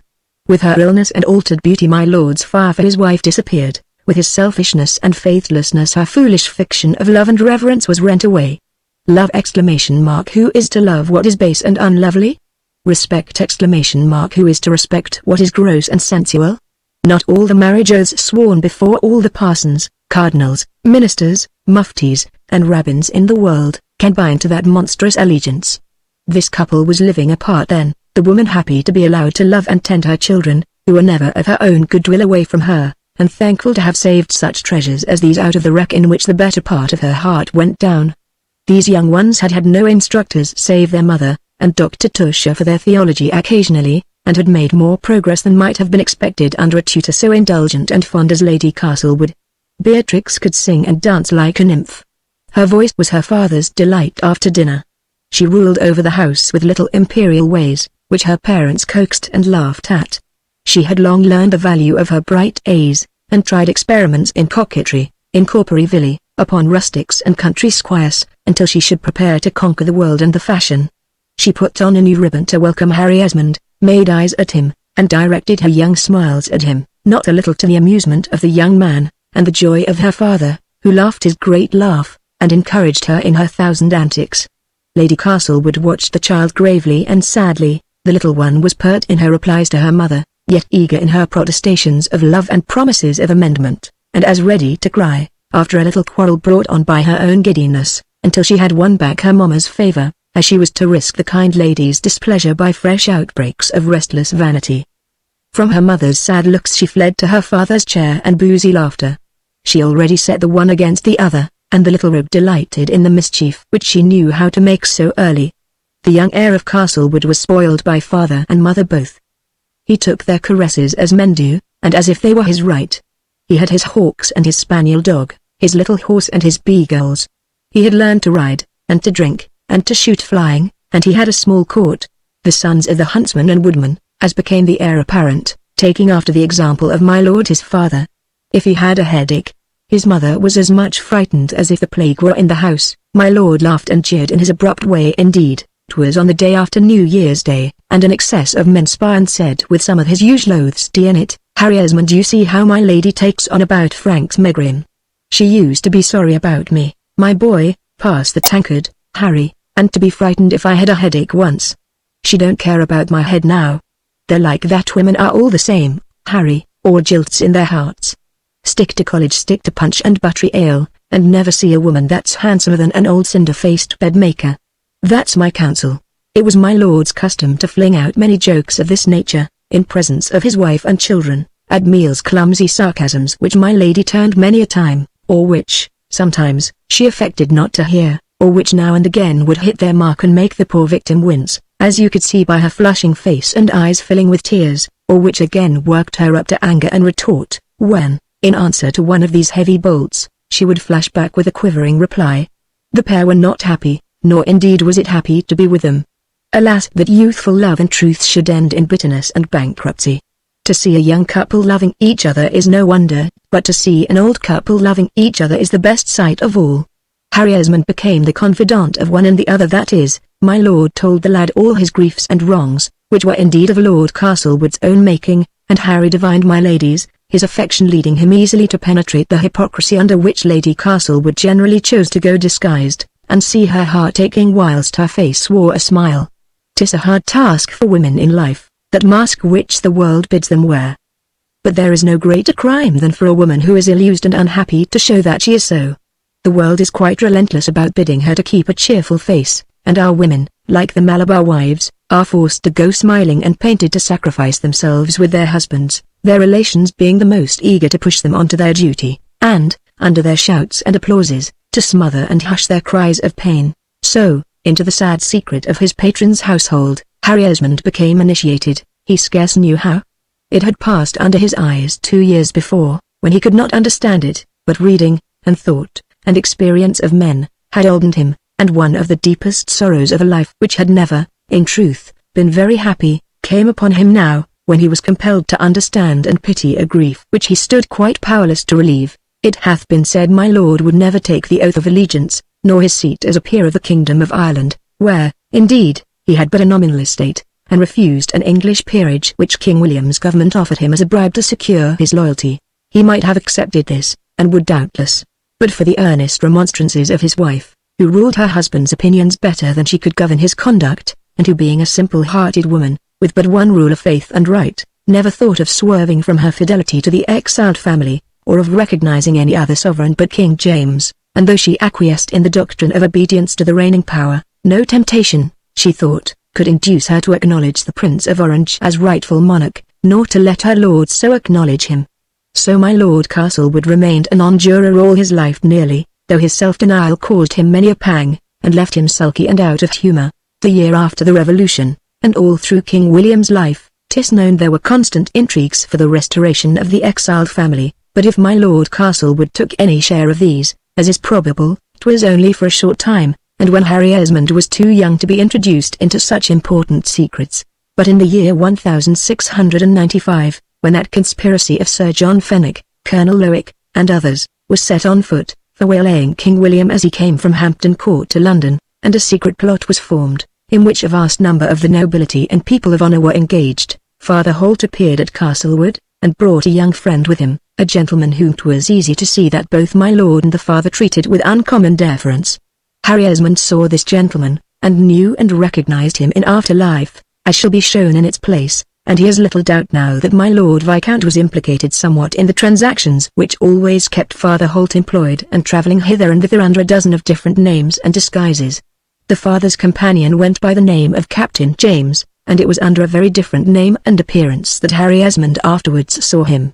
It was the next year that the Fenwick conspiracy blew up, which is a matter of public history now, and which ended in the execution of Sir John and many more, who suffered manfully for their treason, and who were attended to Tyburn by my lady's father Dean Armstrong, Mr. Collier, and other stout non-juring clergymen, who absolved them at the gallows foot. 'Tis known that when Sir John was apprehended, discovery was made of a great number of names of gentlemen engaged in the conspiracy, when, with a noble wisdom and clemency, the prince burned the list of conspirators furnished to him, and said he would know no more. Now it was after this that Lord Castlewood swore his great oath, that he would never, so help him heaven, be engaged in any transaction against that brave and merciful man, and so he told Holt when the indefatigable priest visited him, and would have had him engage in a further conspiracy.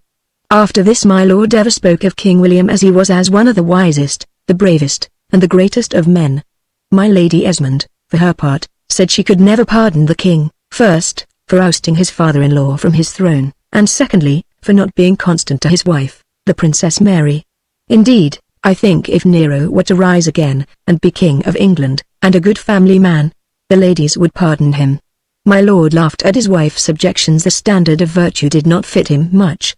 The last conference which Mr. Holt had with his lordship took place when Harry was come home for his first vacation from college. Harry saw his old tutor but for a half hour, and exchanged no private words with him, and their talk, whatever it might be, left my Lord Viscount very much disturbed in mind, so much so, that his wife, and his young kinsman, Henry Esmond, could not but observe his disquiet. After Holt was gone, my lord rebuffed Esmond, and again treated him with the greatest deference. He shunned his wife's questions and company, and looked at his children with such a face of gloom and anxiety, muttering, poor children, in a way that could not but fill those whose life it was to watch him and obey him with great alarm. For which gloom, each person interested in the Lord Castlewood, framed in his or her own mind an interpretation. My lady, with a laugh of cruel bitterness, said, I suppose the person at Hexton has been ill, or has scolded him, for my lord's infatuation about Mrs. Marwood was known only too well. Young Esmond feared for his money affairs, into the condition of which he had been initiated, and that the expenses, always greater than his revenue, had caused Lord Castlewood disquiet. One of the causes why my Lord Viscount had taken young Esmond into his special favour was a trivial one, that hath not before been mentioned, though it was a very lucky accident in Henry Esmond's life. A very few months after my lord's coming to Castlewood, in the winter time, the little boy, being a child in a petticoat, trotting about, it happened that little Frank was with his father after dinner, who fell asleep over his wine, heedless of the child, who crawled to the fire, and, as good fortune would have it, Esmond was sent by his mistress for the boy just as the poor little screaming urchin's coat was set on fire by a log, when Esmond, rushing forward, tore the dress off the infant, so that his own hands were burned more than the child's, who was frightened rather than hurt by this accident. But certainly it was providential that a resolute person should have come in at that instant, or the child had been burned to death probably, my lord sleeping very heavily after drinking, and not waking so cool as a man should who had a danger to face. Ever after this the father, loud in his expressions of remorse and humility for being a tipsy good-for-nothing, and of admiration for Harry Esmond, whom his lordship would style a hero for doing a very trifling service, had the tenderest regard for his son's preserver, and Harry became quite as one of the family. His burns were tended with the greatest care by his kind mistress, who said that heaven had sent him to be the guardian of her children, and that she would love him all her life. And it was after this, and from the very great love and tenderness which had grown up in this little household, rather than from the exhortations of Dean Armstrong, though these had no small weight with him, that Harry came to be quite of the religion of his house and his dear mistress, of which he has ever since been a professing member. As for Dr. Tusher's boasts that he was the cause of this conversion, even in these young days Mr. Esmond had such a contempt for the doctor, that had Tusher bade him believe anything, which he did not, never meddling at all, Harry would that instant have questioned the truth on't. My lady seldom drank wine, but on certain days of the year, such as birthdays, poor Harry had never one, and anniversaries, she took a little, and this day, the 29th December, was one. At the end, then, of this year, 96, it might have been a fortnight after Mr. Holt's last visit, Lord Castlewood being still very gloomy in mind, and sitting at table, my lady bidding a servant bring her a glass of wine, and looking at her husband with one of her sweet smiles, said, "My lord, will you not fill a bumper too, and let me call a toast?" "What is it, Rachel?" says he, holding out his empty glass to be filled. "'Tis the 29th of December, says my lady, with her fond look of gratitude, and my toast is, Harry, and God bless him, who saved my boy's life." My lord looked at Harry hard, and drank the glass, but clapped it down on the table in a moment, and, with a sort of groan, rose up, and went out of the room. What was the matter? We all knew that some great grief was over him. Whether my lord's prudence had made him richer, or legacies had fallen to him, which enabled him to support a greater establishment than that frugal one which had been too much for his small means, Harry Esmond knew not, but the house of Castlewood was now on a scale much more costly than it had been during the first years of his lordship's coming to the title.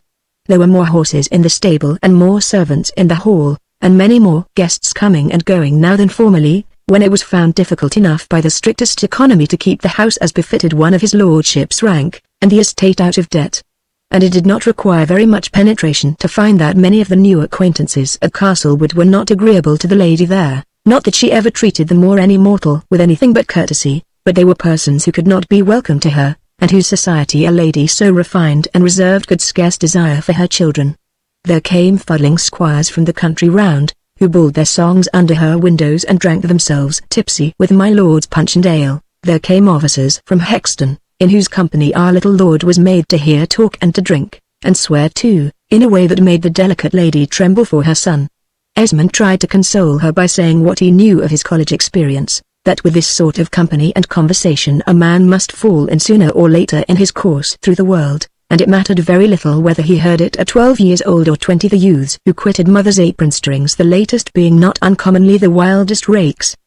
But it was about her daughter that Lady Castlewood was the most anxious, and the danger which she thought menaced the little Beatrix from the indulgences which her father gave her. It must be owned that my lord, since these unhappy domestic differences especially, was at once violent in his language to the children when angry, as he was too familiar, not to say coarse, when he was in a good humour, and from the company into which the careless lord brought the child. Not very far off from Castlewood is Sark Castle, where the Marchioness of Sark lived, who was known to have been the mistress of the late King Charles, and to this house, whither indeed a great part of the country gentry went, my lord insisted upon going, not only himself, but on taking his little daughter and son, to play with the children there. The children were nothing loath, for the house was splendid, and the welcome kind enough. But my lady, justly no doubt, thought that the children of such a mother as that noted Lady Sark had been, could be no good company for her too, and spoke her mind to her lord. His own language when he was thwarted was not indeed of the gentlest. To be brief, there was a family dispute on this, as there had been on many other points, and the lady was not only forced to give in, for the other's will was law, nor could she, on account of their tender age, tell her children what was the nature of her objection to their visit of pleasure, or indeed mention to them any objection at all. But she had the additional secret mortification to find them returning delighted with their new friends, loaded with presents from them, and eager to be allowed to go back to a place of such delights as Sark Castle. Every year she thought the company there would be more dangerous to her daughter, as from a child Beatrix grew to a woman, and her daily increasing beauty, and many faults of character too, expanded. It was Harry Esmond's lot to see one of the visits which the old lady of Sark paid to the lady of Castlewood Hall, whither she came in state with 6 chestnut horses and blue ribbons, a page on each carriage step, a gentleman of the horse, and armed servants riding before and behind her. And, but that it was unpleasant to see Lady Castlewood's face, it was amusing to watch the behaviour of the two enemies, the frigid patience of the younger lady, and the unconquerable good humour of the elder, who would see no offence whatever her rival intended, and who never ceased to smile and to laugh, and to coax the children, and to pay compliments to every man, woman, child, nay dog, or chair and table, in Castlewood, so bent was she upon admiring everything there. She lauded the children, and wished, as indeed she well might, that her own family had been brought up as well as those cherubs. She had never seen such a complexion as dear Beatrix's, though to be sure she had a right to it from father and mother. Lady Castlewood's was indeed a wonder of freshness, and Lady Sark sighed to think she had not been born a fair woman, and remarking Harry Esmond, with a fascinating superannuated smile, she complimented him on his wit, which she said she could see from his eyes and forehead, and vowed that she would never have him at Sark until her daughter were out of the way. Chapter 12. My Lord Mon comes among us for no good. There had ridden along with this old princess's cavalcade, 2 gentlemen, her son, my Lord Firebrace, and his friend, my Lord Mon, who both were greeted with a great deal of cordiality by the hospitable Lord of Castlewood. My Lord Firebrace was but a feeble-minded and weak-limbed young nobleman, small in stature and limited in understanding to judge from the talk young Esmond had with him, but the other was a person of a handsome presence, with a bel air, and a bright daring warlike aspect, which, according to the chronicle of those days, had already achieved for him the conquest of several beauties and toasts. He had fought and conquered in France, as well as in Flanders. He had served a couple of campaigns with the Prince of Baden on the Danube, and witnessed the rescue of Vienna from the Turk. And he spoke of his military exploits pleasantly, and with the manly freedom of a soldier, so as to delight all his hearers at Castlewood, who were little accustomed to meet a companion so agreeable. On the first day this noble company came, my lord would not hear of their departure before dinner, and carried away the gentlemen to amuse them, whilst his wife was left to do the honours of her house to the old Marchioness and her daughter within. They looked at the stables where my Lord Mon praised the horses, though there was but a poor show there. They walked over the old house and gardens, and fought the siege of Oliver's time over again. They played a game of rackets in the old court, where my Lord Castlewood beat my Lord Mon, who said he loved ball of all things, and would quickly come back to Castlewood for his revenge. After dinner they played bowls and drank punch in the green alley, and when they parted they were sworn friends, my Lord Castlewood kissing the other lord before he mounted on horseback, and pronouncing him the best companion he had met for many a long day.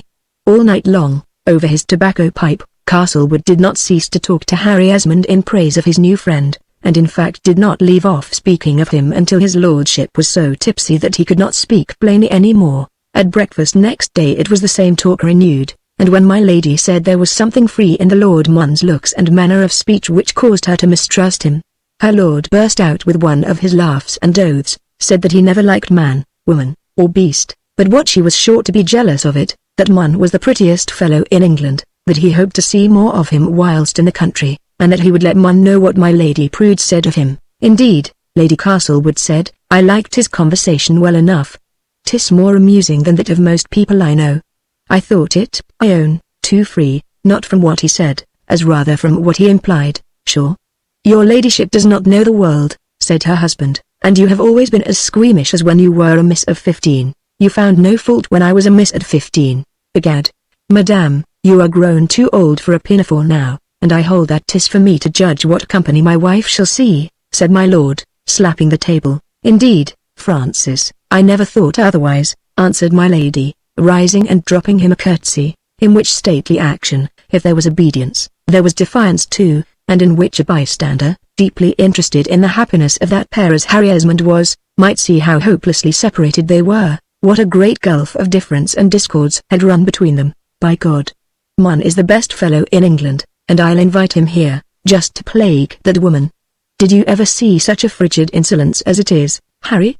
That's the way she treats me," he broke out, storming, and his face growing red as he clenched his fists and went on. "I'm nobody in my own house. I'm to be the humble servant of that parson's daughter. By Jove, I'd rather she should fling the dish at my head than sneer at me as she does.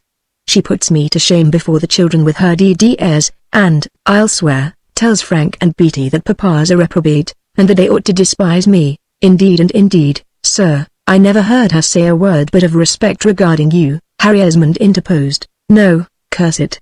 I wish she would speak. But she never does. She scorns me, and holds her tongue. She keeps off from me, as if I was a pestilence. By George, she was fond enough of her pestilence once. And when I came courting, you would see Miss blush red, by George. For joy. Why, what do you think she said to me, Harry? She said herself, when I joked with her about her DD smiling red cheeks, "'Tis as they do at St. James's, I put up my red flag when my king comes." I was the king, you see, she meant. But now, sir, look at her. I believe she would be glad if I was dead, and dead I've been to her these 5 years ever since you all of you had the smallpox, and she never forgave me for going away. Indeed, my lord, though 'twas hard to forgive, I think my mistress forgave it, Harry Esmond said, and remember how eagerly she watched your lordship's return, and how sadly she turned away when she saw your cold looks. Damn! Cries out my lord, would you have had me wait and catch the smallpox? Where the deuce had been the good of that? I'll bear danger with any man but not useless danger, no, no. Thank you for nothing. And you nod your head, and I know very well, Parson Harry, what you mean. There was the other affair to make her angry. But is a woman never to forgive a husband who goes a-tripping? Do you take me for a saint? Indeed, sir, I do not, says Harry, with a smile. Since that time my wife's as cold as the statue at Charing Cross. I tell thee she has no forgiveness in her, Henry. Her coldness blights my whole life, and sends me to the punch bowl, or driving about the country. My children are not mine, but hers, when we are together. 'Tis only when she is out of sight with her abominable cold glances, that run through me, that they'll come to me, and that I dare to give them so much as a kiss, and that's why I take 'em and love 'em in other people's houses, Harry. I'm killed by the very virtue of that proud woman. Virtue. Give me the virtue that can forgive, give me the virtue that thinks not of preserving itself, but of making other folks happy. Damn, what matters a scar or two if 'tis got in helping a friend in ill fortune? And my lord again slapped the table, and took a great draught from the tankard. Harry Esmond admired as he listened to him, and thought how the poor preacher of this self-sacrifice had fled from the smallpox, which the lady had borne so cheerfully, and which had been the cause of so much disunion in the lives of all in this house. How well men preach, thought the young man, and each is the example in his own sermon. How each has a story in a dispute, and a true one, too, and both are right or wrong as you will. Harry's heart was pained within him, to watch the struggles and pangs that tore the breast of this kind, manly friend and protector. Indeed, sir, said he, I wish to God that my mistress could hear you speak as I have heard you. She would know much that would make her life the happier, could she hear it. But my lord flung away with one of his oaths, and a jeer. He said that Parson Harry was a good fellow, but that as for women, all women were alike, all jades and heartless. So a man dashes a fine vase down, and despises it for being broken. It may be worthless, true, but who had the keeping of it, and who shattered it? Harry, who would have given his life to make his benefactress and her husband happy, bethought him, now that he saw what my lord's state of mind was, and that he really had a great deal of that love left in his heart, and ready for his wife's acceptance if she would take it, whether he could not be a means of reconciliation between these two persons, whom he revered the most in the world. And he cast about how he should break a part of his mind to his mistress, and warn her that in his, Harry's opinion, at least, her husband was still her admirer, and even her lover.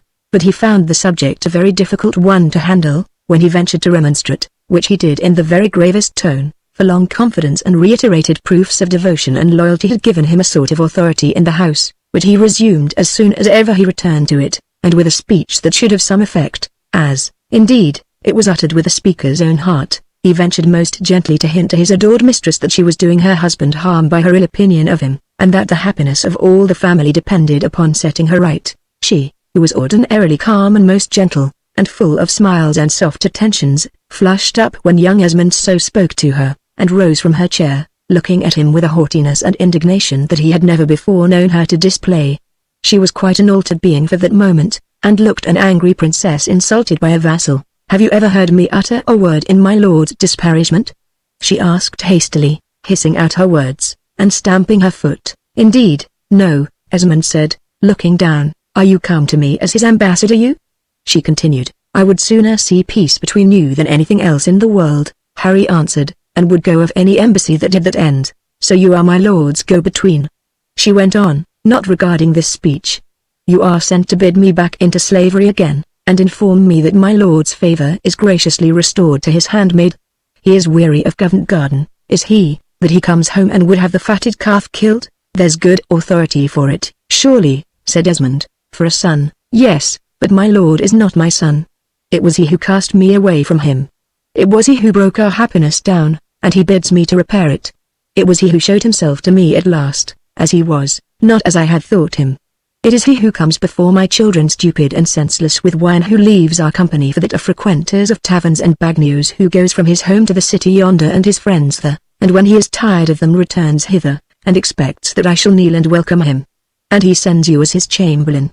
What a proud embassy! Monsieur, I make you my compliment of the new place. It would be a proud embassy, and a happy embassy too, could I bring you and my lord together." Esmond replied, "I presume you have fulfilled your mission now, sir. 'Twas a pretty one for you to undertake. I don't know whether 'tis your Cambridge philosophy, or time, that has altered your ways of thinking," Lady Castlewood continued, still in a sarcastic tone. "Perhaps you too have learned to love drink, and to hiccup over your wine or punch which is your worship's favourite liquor? Perhaps you too put up at the Rose on your way to London, and have your acquaintances in Covent Garden. My services to you, sir, to principal and ambassador, to master and lackey. Great heavens!" "Madame," cried Harry, "what have I done that thus, for a second time, you insult me? Do you wish me to blush for what I used to be proud of, that I lived on your bounty?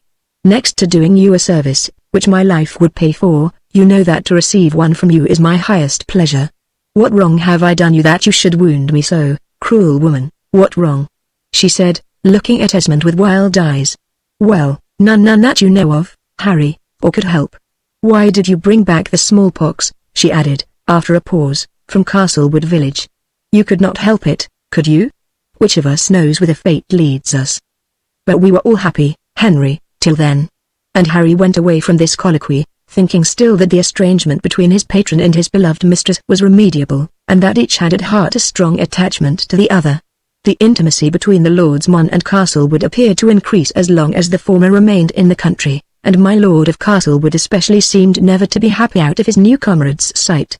They sported together, they drank, they played bowls and tennis. My Lord Castlewood would go for 3 days to Sark, and bring back my Lord Mon to Castlewood, where indeed his lordship made himself very welcome to all persons, having a joke or a new game at trumps for the children, all the talk of the town for my lord, and music and gallantry and plenty of the Boleyn gage for my lady, and for Harry Esmond, who was never tired of hearing his stories of his campaigns and his life at Vienna, Venice, Paris, and the famous cities of Europe which he had visited both in peace and war.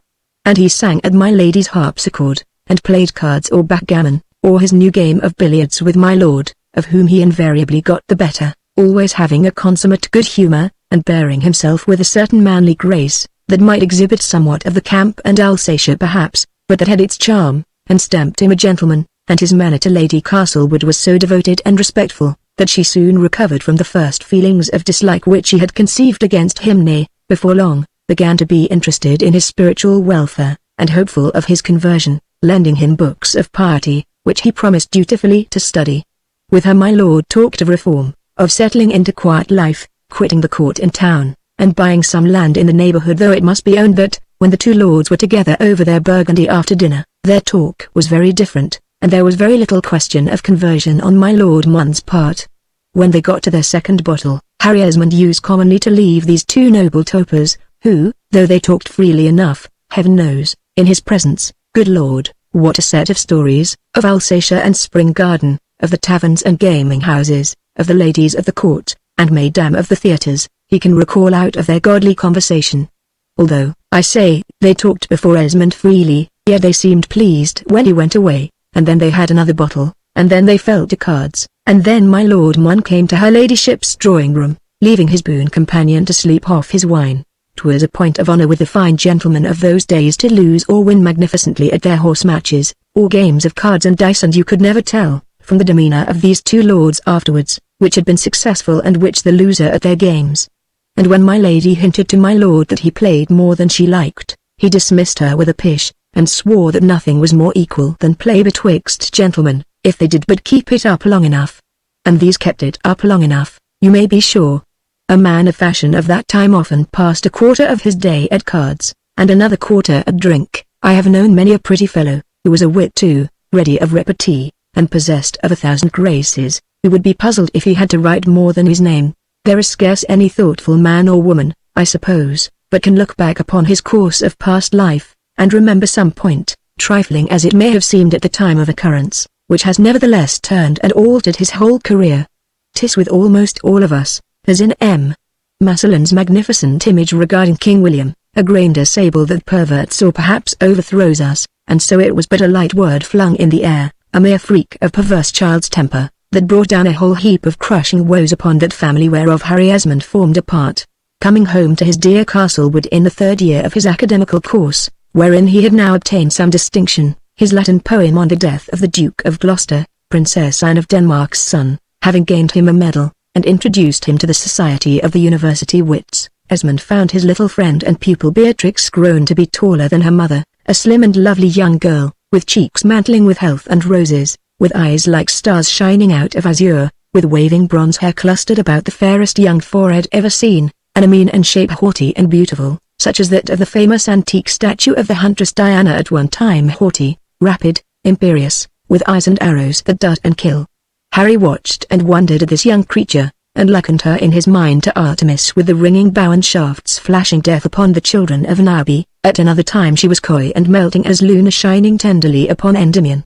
This fair creature, this lustrous Phoebe, was only young as yet, nor had nearly reached her full splendor, but crescent and brilliant, our young gentleman of the university, his head full of poetical fancies, his heart perhaps throbbing with desires undefined, admired this rising young divinity, and gazed at her, though only as at some bright particular star, far above his earth, with endless delight and wonder. She had been a coquette from the earliest times almost, trying her freaks and jealousies, her wayward frolics and winning caresses, upon all that came within her reach. She set her women quarrelling in the nursery, and practised her eyes on the groom as she rode behind him on the pillion. She was the darling and torment of father and mother. She intrigued with each secretly, and bestowed her fondness and withdrew it, plied them with tears, smiles, kisses, cajolements when the mother was angry, as happened often, flew to the father, and sheltering behind him, pursued her victim, when both were displeased, transferred her caresses to the domestics, or watched until she could win back her parents' good graces, either by surprising them into laughter and good humor, or appeasing them by submission and artful humility. She was Sevolita Negotio, like that fickle goddess Horace describes, and of whose malicious joy a great poet of our own has written so nobly, who, famous and heroic as he was not strong enough to resist the torture of women. It was but 3 years before that the child, then but 10 years old, had nearly managed to make a quarrel between Harry Esmond and his comrade, good-natured, phlegmatic Thomas Tusher, who never of his own seeking quarrelled with anybody, by quoting to the latter some silly joke which Harry had made regarding him. It was the merest idlest jest, though it near drove two old friends to blows, and I think such a battle would have pleased her, and from that day Tom kept at a distance from her, and she respected him, and coaxed him sedulously whenever they met. But Harry was much more easily appeased, because he was fonder of the child, and when she made mischief, used cutting speeches, or caused her friends pain, she excused herself for her fault, not by admitting and deploring it, but by pleading not guilty, and asserting innocence so constantly, and with such seeming artlessness, that it was impossible to question her plea. In her childhood, they were but mischiefs then which she did, but her power became more fatal as she grew older, as a kitten first plays with a ball, and then pounces on a bird and kills it. 'Tis not to be imagined that Harry Esmond had all this experience at this early stage of his life, whereof he is now writing the history. Many things here noted were but known to him in later days.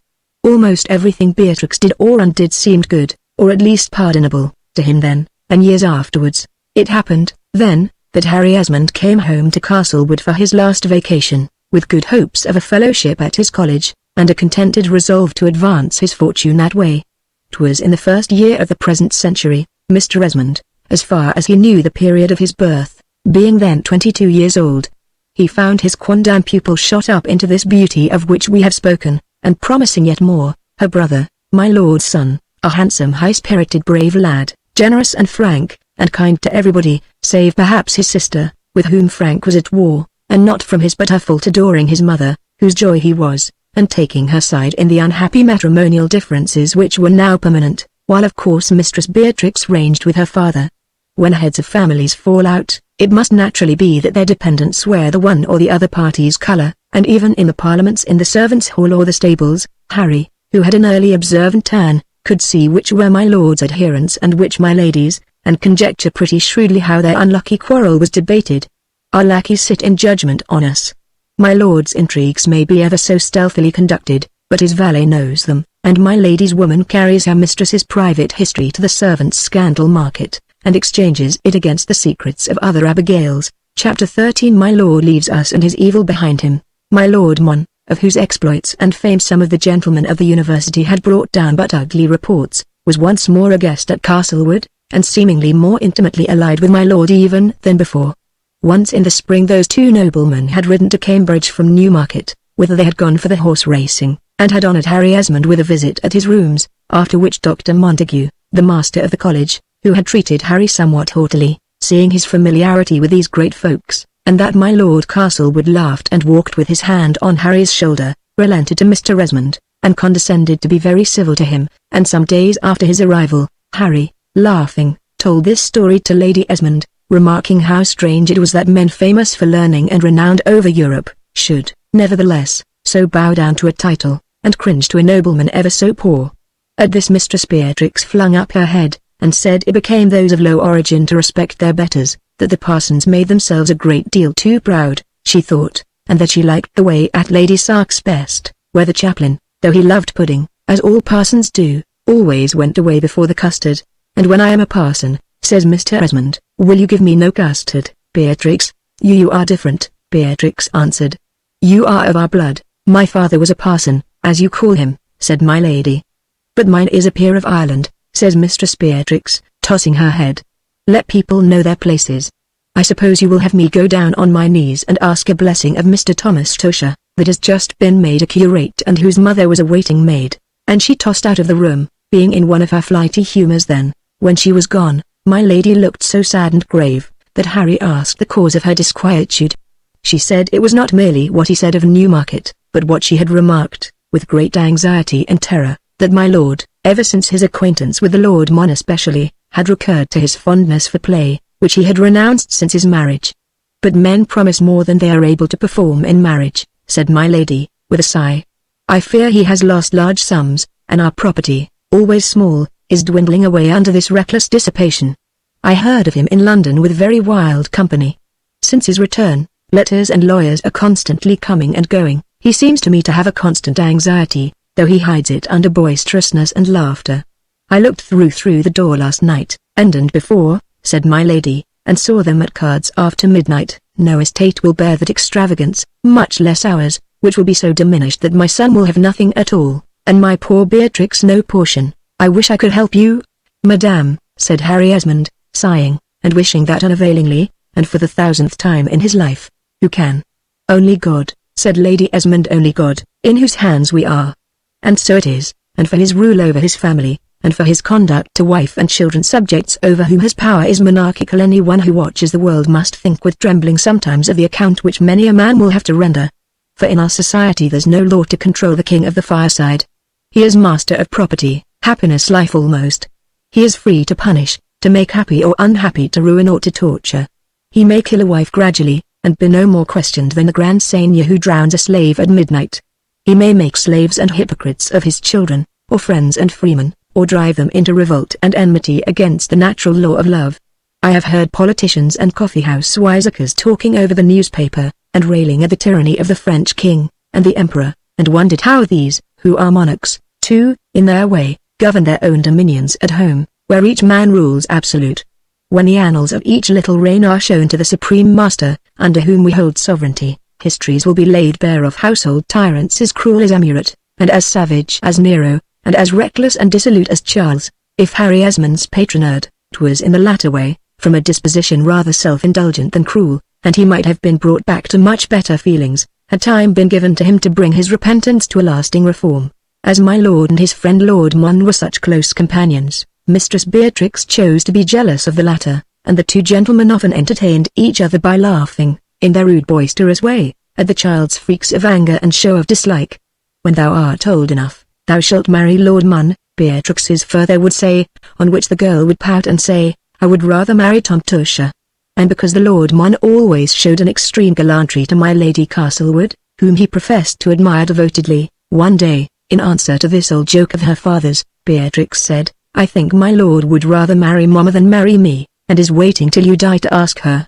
The words were said lightly and pertly by the girl one night before supper, as the family party were assembled near the great fire. The two lords, who were at cards, both gave a start. My lady turned as red as scarlet, and bade Mistress Beatrix go to her own chamber, whereupon the girl, putting on, as her wont was, the most innocent air, said, I am sure I meant no wrong. I am sure Mamma talks a great deal more to Harry Esmond than she does to Papa, and she cried when Harry went away, and she never does when Papa goes away. And last night she talked to Lord Mon for ever so long, and sent us out of the room, and cried when he came back, and, D.N. cried out my Lord Castlewood, out of all patience. Go out of the room, you little viper. And he started up and flung down his cards. Ask Lord Mon what I said to him, Francis, her ladyship said, rising up with a scared face, but yet with a great and touching dignity and candour in her look and voice. Come away with me, Beatrix. Beatrix sprung up too. She was in tears now. Dearest Mamma, what have I done? She asked. Sure I meant no harm. And she clung to her mother, and the pair went out sobbing together. I will tell you what your wife said to me, Frank, my Lord Mon cried. Parson Harry may hear it, and, as I hope for heaven, every word I say is true. Last night, with tears in her eyes, your wife implored me to play no more with you at dice or at cards, and you know best whether what she asked was not for your good. Of course, it was, Mon, says my lord in a dry hard voice. Of course you are a model of a man, and the world knows what a saint you are. My Lord Mon was separated from his wife, and had had many affairs of honor, of which women as usual had been the cause. I am no saint, though your wife is, and I can answer for my actions as other people must for their words, said my Lord Mon. By G, my lord, you shall, cried the other, starting up. We have another little account to settle first, my lord, says Lord Mon. Whereupon Harry Esmond, filled with alarm for the consequences to which this disastrous dispute might lead, broke out into the most vehement expostulations with his patron and his adversary. Gracious heavens! He said, my lord, are you going to draw a sword upon your friend in your own house? Can you doubt the honor of a lady who is as pure as heaven, and would die 1,000 times rather than do a wrong? Are the idle words of a jealous child to set friends at variance? Has not my mistress, as much as she dare do, besought your lordship, as the truth must be told, to break your intimacy with my Lord Mon, and to give up the habit which may bring ruin on your family? But for my Lord Mon's illness, had he not left you? Faith, Frank, a man with a gouty toe can't run after other men's wives, broke out my Lord Mon, who indeed was in that way, and with a laugh and a look at his swathed limbs so frank and comical, that the other dashing his fist across his forehead was caught by that infectious good humour, and said with his oath, Harry, I believe thee, and so this quarrel was over, and the two gentlemen, at swords drawn but just now, dropped their points, and shook hands. Bitty pacificacy. Go, bring my lady back, said Harry's patron. Esmond went away only too glad to be the bearer of such good news. He found her at the door. She had been listening there, but went back as he came. She took both his hands, hers were marble cold. She seemed as if she would fall on his shoulder. Thank you, and God bless you, my dear brother Harry, she said. She kissed his hand. Esmond felt her tears upon it, and leading her into the room, and up to my lord, the Lord Castlewood, with an outbreak of feeling and affection such as he had not exhibited for many a long day, took his wife to his heart, and bent over and kissed her and asked her pardon. "'Tis time for me to go to roost. I will have my gruel a bed," said my Lord Mun, and limped off comically on Harry Esmond's arm. "By George, that woman is a pearl," he said, "and 'tis only a pig that wouldn't value her. Have you seen the vulgar traipsing orange girl whom Esmond—" But here Mr. Esmond interrupted him, saying that these were not affairs for him to know. My lord's gentleman came in to wait upon his master, who was no sooner in his nightcap and dressing gown than he had another visitor whom his host insisted on sending to him, and this was no other than the Lady Castlewood herself, with a toast and gruel, which her husband bade her make and carry with her own hands into her guest. Lord Castlewood stood looking after his wife as she went on this errand, and as he looked, Harry Esmond could not but gaze on him, and remarked in his patron's face an expression of love, and grief, and care, which very much moved and touched the young man. Lord Castlewood's hands fell down at his sides, and his head on his breast, and presently he said, "You heard what Mun said, parson, that my lady was a saint, that there are 2 accounts to settle. I have been going wrong these 5 years, Harry Esmond.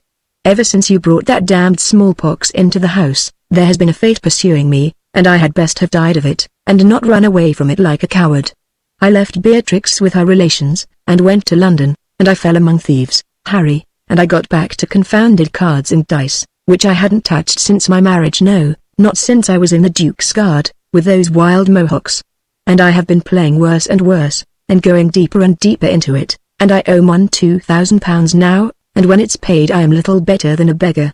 I don't like to look my boy in the face, he hates me, I know he does.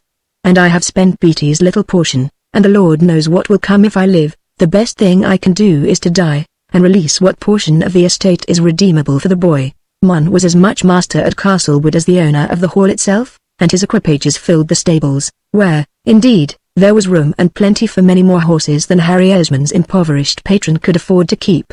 He had arrived on horseback with his people, but when his gout broke out my Lord Mun sent to London for a light chaise he had, drawn by a pair of small horses, and running as swift, wherever roads were good, as a Laplander's sledge.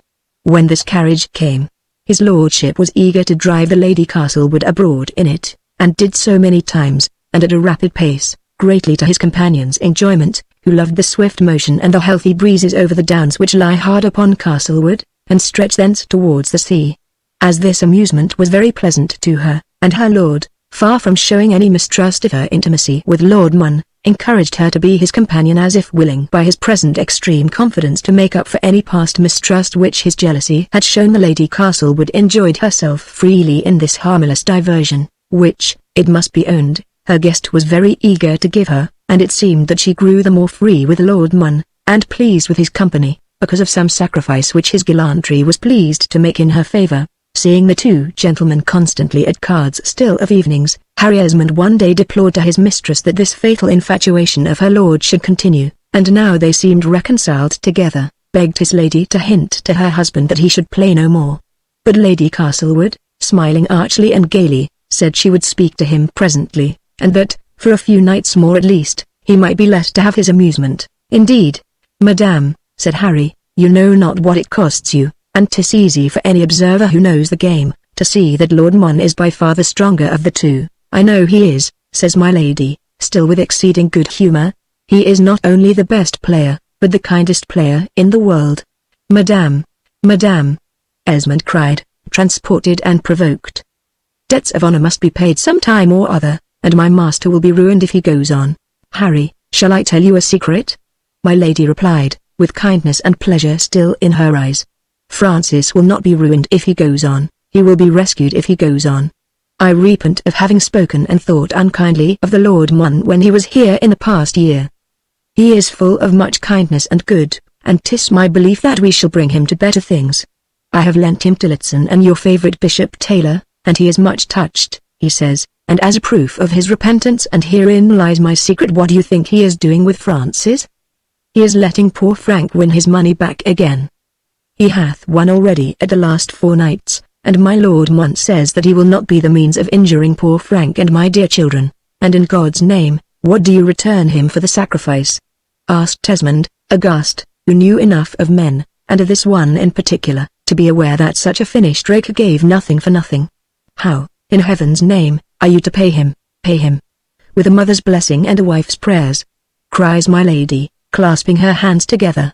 Harry Esmond did not know whether to laugh, to be angry, or to love his dear mistress more than ever for the obstinate innocency with which she chose to regard the conduct of a man of the world, whose designs he knew better how to interpret. He told the lady, guardedly, but so as to make his meaning quite clear to her, what he knew in respect of the former life and conduct of this nobleman, of other women against whom he had plotted, and whom he had overcome, of the conversation which he, Harry himself, had had with Lord Mon, wherein the Lord made a boast of his libertinism, and frequently avowed that he held all women to be fair game, as his lordship styled this pretty sport, and that they were all, without exception, to be won. And the return Harry had for his entreaties and remonstrances was a fit of anger on Lady Castlewood's part, who would not listen to his accusations. She said and retorted that he himself must be very wicked and perverted to suppose evil designs where she was sure none were meant. And this is the good meddler's gift of interfering, Harry thought to himself with much bitterness, and his perplexity and annoyance were only the greater, because he could not speak to my Lord Castlewood himself upon a subject of this nature, or venture to advise or warn him regarding a matter so very sacred as his own honour, of which my lord was naturally the best guardian. But though Lady Castlewood would listen to no advice from her young dependent, and appeared indignantly to refuse it when offered, Harry had the satisfaction to find that she adopted the counsel which she professed to reject, for the next day she pleaded a headache, when my Lord Mon would have had her drive out, and the next day the headache continued, and next day, in a laughing gay way, she proposed that the children should take her place in his lordship's car, for they would be charmed with a ride of all things, and she must not have all the pleasure for herself. My lord gave them a drive with a very good grace, though, I dare say, with rage and disappointment inwardly, not that his heart was very seriously engaged in his designs upon this simple lady, but the life of such men is often one of intrigue, and they can no more go through the day without a woman to pursue, than a fox hunter without his sport after breakfast. Under an affected carelessness of demeanour, and though there was no outward demonstration of doubt upon his patron's part since the quarrel between the two lords, Harry yet saw that Lord Castlewood was watching his guest very narrowly, and caught sight of distrust and smothered rage, as Harry thought, which foreboded no good. On the point of honour, Esmond knew how touchy his patron was, and watched him almost as a physician watches a patient, and it seemed to him that this one was slow to take the disease, though he could not throw off the poison when once it had mingled with his blood. We read in Shakespeare, whom the writer for his part considers to be far beyond Mr. Congreve, Mr. Dryden, or any of the wits of the present period, that when jealousy is once declared, nor poppy, nor mandragora, nor all the drowsy syrups of the East, will ever soothe it or medicine it away. In fine, the symptoms seemed to be so alarming to this young physician, who, indeed, young as he was, had felt the kind pulses of all those dear kinsmen, that Harry thought it would be his duty to warn my Lord Mon, and let him know that his designs were suspected and watched. So one day, when in rather a pettish humour his lordship had sent to Lady Castlewood, who had promised to drive with him, and now refused to come, Harry said, "My lord, if you will kindly give me a place by your side I will thank you. I have much to say to you, and would like to speak to you alone. You honour me by giving me your confidence, Mr. Henry Esmond," says the other, with a very grand bow. My lord was always a fine gentleman, and young as he was there was that in Esmond's manner which showed that he was a gentleman too, and that none might take a liberty with him. So the pair went out, and mounted the little carriage, which was in waiting for them in the court, with its two little cream-coloured Hanoverian horses covered with splendid furniture and champing at the bit. "My lord," says Harry Esmond, after they were got into the country, and pointing to my Lord Mon's foot, which was swathed in flannel, and put up rather ostentatiously on a cushion, "my lord, I studied medicine at Cambridge." "Indeed, Parson Harry," says he, "and are you going to take out a diploma, and cure your fellow students of the gout?" says Harry, interrupting him, and looking him hard in the face. "I know a good deal about the gout. I hope you may never have it." "'Tis an infernal disease," says my lord, "and its twinges are diabolical." "Ah!"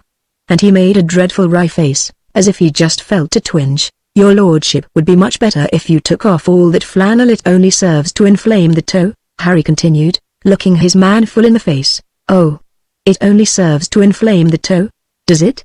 says the other, with an innocent air. "If you took off that flannel, and flung that absurd slipper away, and wore a boot," continues Harry. "You recommend me boots, Mr. Esmond?" asks my lord. "Yes, boots and spurs. I saw your lordship 3 days ago run down the gallery fast enough," Harry goes on. "I am sure that taking gruel at night is not so pleasant as claret to your lordship, and besides it keeps your lordship's head cool for play, whilst my patrons is hot and flustered with drink. 'Steath, sir, you dare not say that I don't play fair?' cries my lord, whipping his horses, which went away at a gallop. 'You are cool when my lord is drunk,' Harry continued, 'your lordship gets the better of my patron. I have watched you as I looked up from my books, you young Argus,' says Lord Mun, who liked Harry Esmond and for whose company and wit, and a certain daring manner, Harry had a great liking to you young Argus. 'You may look with all your 100 eyes and see we play fair. I've played away an estate of a night, and I've played my shirt off my back, and I've played away my periwig and gone home in a nightcap. But no man can say I ever took an advantage of him beyond the advantage of the game. I played a dice-cogging scoundrel in Alsatia for his ears and won M, and have won of M in my lodging in Bow Street in a bottle of spirits. Harry Mun will play any man for anything, always would. You are playing awful stakes, my lord, in my patron's house,' Harry said, 'and more games than are on the cards.' 'What do you mean, sir?' cries my lord, turning round, with a flush on his face. 'I mean,' answers Harry, in a sarcastic tone, 'that your gout is well if ever you had it.' 'Sir,' cried my lord, getting hot, 'and to tell the truth I believe your lordship has no more gout than I have. At any rate, change of air will do you good, my Lord Mun. And I mean fairly that you had better go from Castlewood. And were you appointed to give me this message?' cries the Lord Mun. 'Did Frank Esmond commission you?' 'No one did. 'Twas the honor of my family that commissioned me.' 'And you are prepared to answer this?' cries the other, furiously lashing his horses. 'Quite, my lord. Your lordship will upset the carriage if you whip so hotly. By George, you have a brave spirit.' My lord cried out, bursting into a laugh. 'I suppose 'tis that infernal Bosda Jesuit that makes you so bold,' he added. ''Tis the peace of the family I love best in the world,' Harry Esmond said warmly. ''Tis the honor of a noble benefactor, the happiness of my dear mistress and her children. I owe them everything in life, my lord, and would lay it down for any one of them. What brings you here to disturb this quiet household? What keeps you lingering month after month in the country? What makes you feign illness, and invent pretexts for delay? Is it to win my poor patron's money? Be generous, my lord, and spare his weakness for the sake of his wife and children. Is it to practice upon the simple heart of a virtuous lady? You might as well storm the tower single-handed. But you may blemish her name by light comments on it, or by lawless pursuits, and I don't deny that 'tis in your power to make her unhappy. Spare these innocent people, and leave them. By the Lord, I believe thou hast an eye to the pretty Puritan thyself, Master Harry,' says my lord, with his reckless, good-humoured laugh, and as if he had been listening with interest to the passionate appeal of the young man. 'Whisper, Harry. Art thou in love with her thyself? Hath tipsy Frank Esmond come by the way of all flesh?' my lord, cried Harry, his face flushing and his eyes filling as he spoke. 'I never had a mother, but I love this lady as one. I worship her as a devotee worships a saint. To hear her name spoken lightly seems blasphemy to me. Would you dare think of your own mother so, or suffer anyone so to speak of her? It is a horror to me to fancy that any man should think of her impurely. I implore you, I beseech you, to leave her. Danger will come out of it, danger, sure,' says my lord, giving a cut to the horses, which at this minute, for we were got onto the downs, fairly ran off into a gallop that no pulling could stop. The rein broke in Lord Mun's hands, and the furious beasts scampered madly forwards, the carriage swaying to and fro, and the persons within it holding on to the sides as best they might, until seeing a great ravine before them, where an upset was inevitable, the two gentlemen leapt for their lives, each out of his side of the chaise.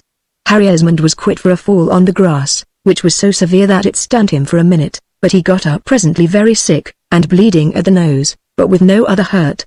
The Lord Mun was not so fortunate. He fell on his head against a stone, and lay on the ground, dead to all appearance. This misadventure happened as the gentlemen were on their return homewards, and my Lord Castlewood, with his son and daughter, who were going out for a ride, met the ponies as they were galloping with the car behind, the broken traces entangling their heels, and my lord's people turned and stopped them.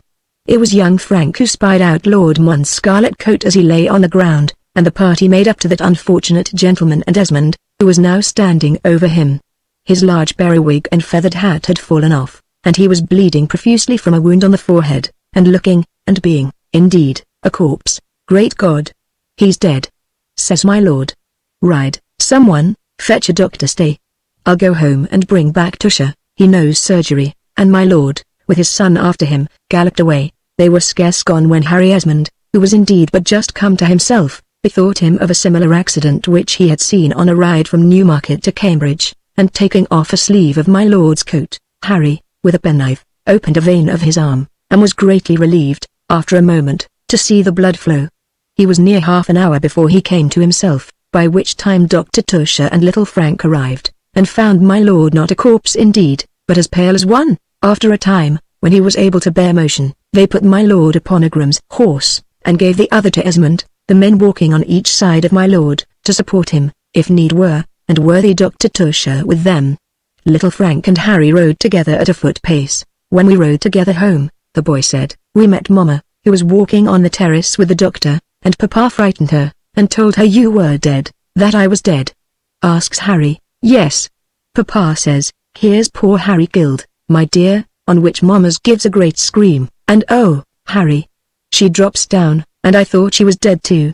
And you never saw such a way as Papa was in. He swore one of his great oaths, and he turned quite pale, and then he began to laugh somehow, and he told the doctor to take his horse, and me to follow him, and we left him. And I looked back, and saw him dashing water out of the fountain onto Mamma. Oh, she was so frightened." Musing upon this curious history, for my Lord Mun's name was Henry too, and they called each other Frank and Harry often, and not a little disturbed and anxious, Esmond rode home. His dear lady was on the terrace still, one of her women with her, and my lord no longer there. There are steps and a little door thence down into the road. My lord passed, looking very ghastly, with a handkerchief over his head, and without his hat and periwig, which a groom carried, but his politeness did not desert him, and he made a bow to the lady above. "Thank heaven, you are safe," she said, "and so is Harry too, Mamma," says little Frank, Huts. Harry Esmond got off the horse to run to his mistress, as did little Frank, and one of the grooms took charge of the two beasts, while the other, hat and periwig in hand, walked by my lord's bridle to the front gate, which lay half a mile away. "Oh, my boy! What a fright you have given me!" Lady Castlewood said, when Harry Esmond came up, greeting him with one of her shining looks, and a voice of tender welcome, and she was so kind as to kiss the young man. 'Twas the second time she had so honored him, and she walked into the house between him and her son, holding a hand of each. Chapter 14. We ride after him to London. After a repose of a couple of days, the Lord Mon was so far recovered of his hurt as to be able to announce his departure for the next morning, when, accordingly, he took leave of Castlewood, proposing to ride to London by easy stages, and lie 2 nights upon the road. His host treated him with a studied and ceremonious courtesy, certainly different from my lord's usual frank and careless demeanour, but there was no reason to suppose that the two lords parted otherwise than good friends, though Harry Esmond remarked that my Lord Viscount only saw his guest in company with other persons, and seemed to avoid being alone with him. Nor did he ride any distance with Lord Mon, as his custom was with most of his friends, whom he was always eager to welcome and unwilling to lose, but contented himself, when his lordship's horses were announced, and their owner appeared, booted for his journey, to take a courteous leave of the ladies of Castlewood, by following the Lord Mon downstairs to his horses, and by bowing and wishing him a good day, in the courtyard. "I shall see you in London before very long, Mon," my lord said, with a smile, "when we will settle our accounts together." "Do not let them trouble you, Frank," said the other good-naturedly, and holding out his hand, looked rather surprised at the grim and stately manner in which his host received his parting salutation, and so, followed by his people, he rode away. Harry Esmond was witness of the departure. It was very different to my lord's coming, for which great preparation had been made, the old house putting on its best appearance to welcome its guest, and there was a sadness and constraint about all persons that day, which filled Mr. Esmond with gloomy forebodings, and sad indefinite apprehensions. Lord Castlewood stood at the door watching his guest and his people as they went out under the arch of the outer gate. When he was there, Lord Mon turned once more. My Lord Viscount slowly raised his beaver and bowed. His face wore a peculiar livid look, Harry thought. He cursed and kicked away his dogs, which came jumping about him. Then he walked up to the fountain in the center of the court, and leaned against a pillar and looked into the basin. As Esmond crossed over to his own room, late the chaplain's, on the other side of the court, and turned to enter in at the low door, he saw Lady Castlewood looking through the curtains of the great window of the drawing-room overhead, at my lord as he stood regarding the fountain. There was in the court a peculiar silence somehow, and the scene remained long in Esmond's memory. The sky bright overhead, the buttresses of the building and the sundial casting shadow over the gilt memento mori inscribed underneath. The two dogs, a black greyhound and spaniel nearly white, the one with his face up to the sun, and the other snuffing amongst the grass and stones, and my lord leaning over the fountain, which was bubbling audibly. 'Tis strange how that scene, and the sound of that fountain, remain fixed on the memory of a man who has beheld 100 sights of splendor, and danger too, of which he has kept no account. It was Lady Castlewood. She had been laughing all the morning, and especially gay and lively before her husband and his guest, who as soon as the two gentlemen went together from the room, ran to Harry. The expression of her countenance quite changed now, and with a face and eyes full of care, and said, "Follow them, Harry, I am sure something has gone wrong." And so it was that Esmond was made an eavesdropper at this lady's orders and retired to his own chamber, to give himself time in truth to try and compose a story which would soothe his mistress, for he could not but have his own apprehension that some serious quarrel was pending between the two gentlemen. And now for several days the little company at Castlewood sat at table as of evenings, this care, though unnamed and invisible, being nevertheless present always, in the minds of at least 3 persons there. My lord was exceeding gentle and kind. Whenever he quitted the room, his wife's eyes followed him. He behaved to her with a kind of mournful courtesy and kindness remarkable in one of his blunt ways and ordinary rough manner. He called her by her Christian name often and fondly, was very soft and gentle with the children, especially with the boy, whom he did not love, and being lax about church generally, he went thither and performed all the offices, down even to listening to Dr. Tusher's sermon, with great devotion. He paces his room all night. "What is it, Henry? Find out what it is," Lady Castlewood said constantly to her young dependent.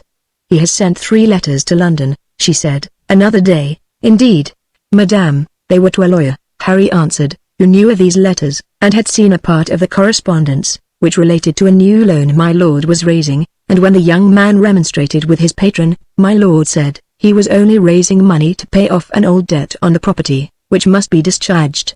Regarding the money, Lady Castlewood was not in the least anxious. Few fond women feel money distressed.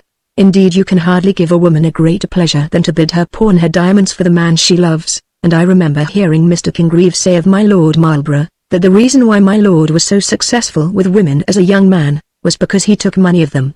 "There are few men who will make such a sacrifice for them," says Mr. Congreve, who knew a part of the sex pretty well.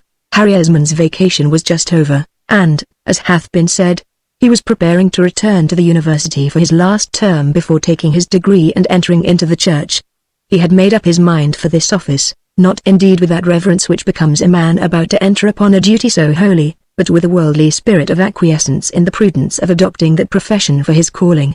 But his reasoning was that he owed all to the family of Castlewood, and loved better to be near them than anywhere else in the world, that he might be useful to his benefactors, who had the utmost confidence in him and affection for him in return, that he might aid in bringing up the young heir of the house and acting as his governor, that he might continue to be his dear patrons and mistress's friend and adviser, who both were pleased to say that they should ever look upon him as such, and so, by making himself useful to those he loved best, he proposed to console himself for giving up of any schemes of ambition which he might have had in his own bosom.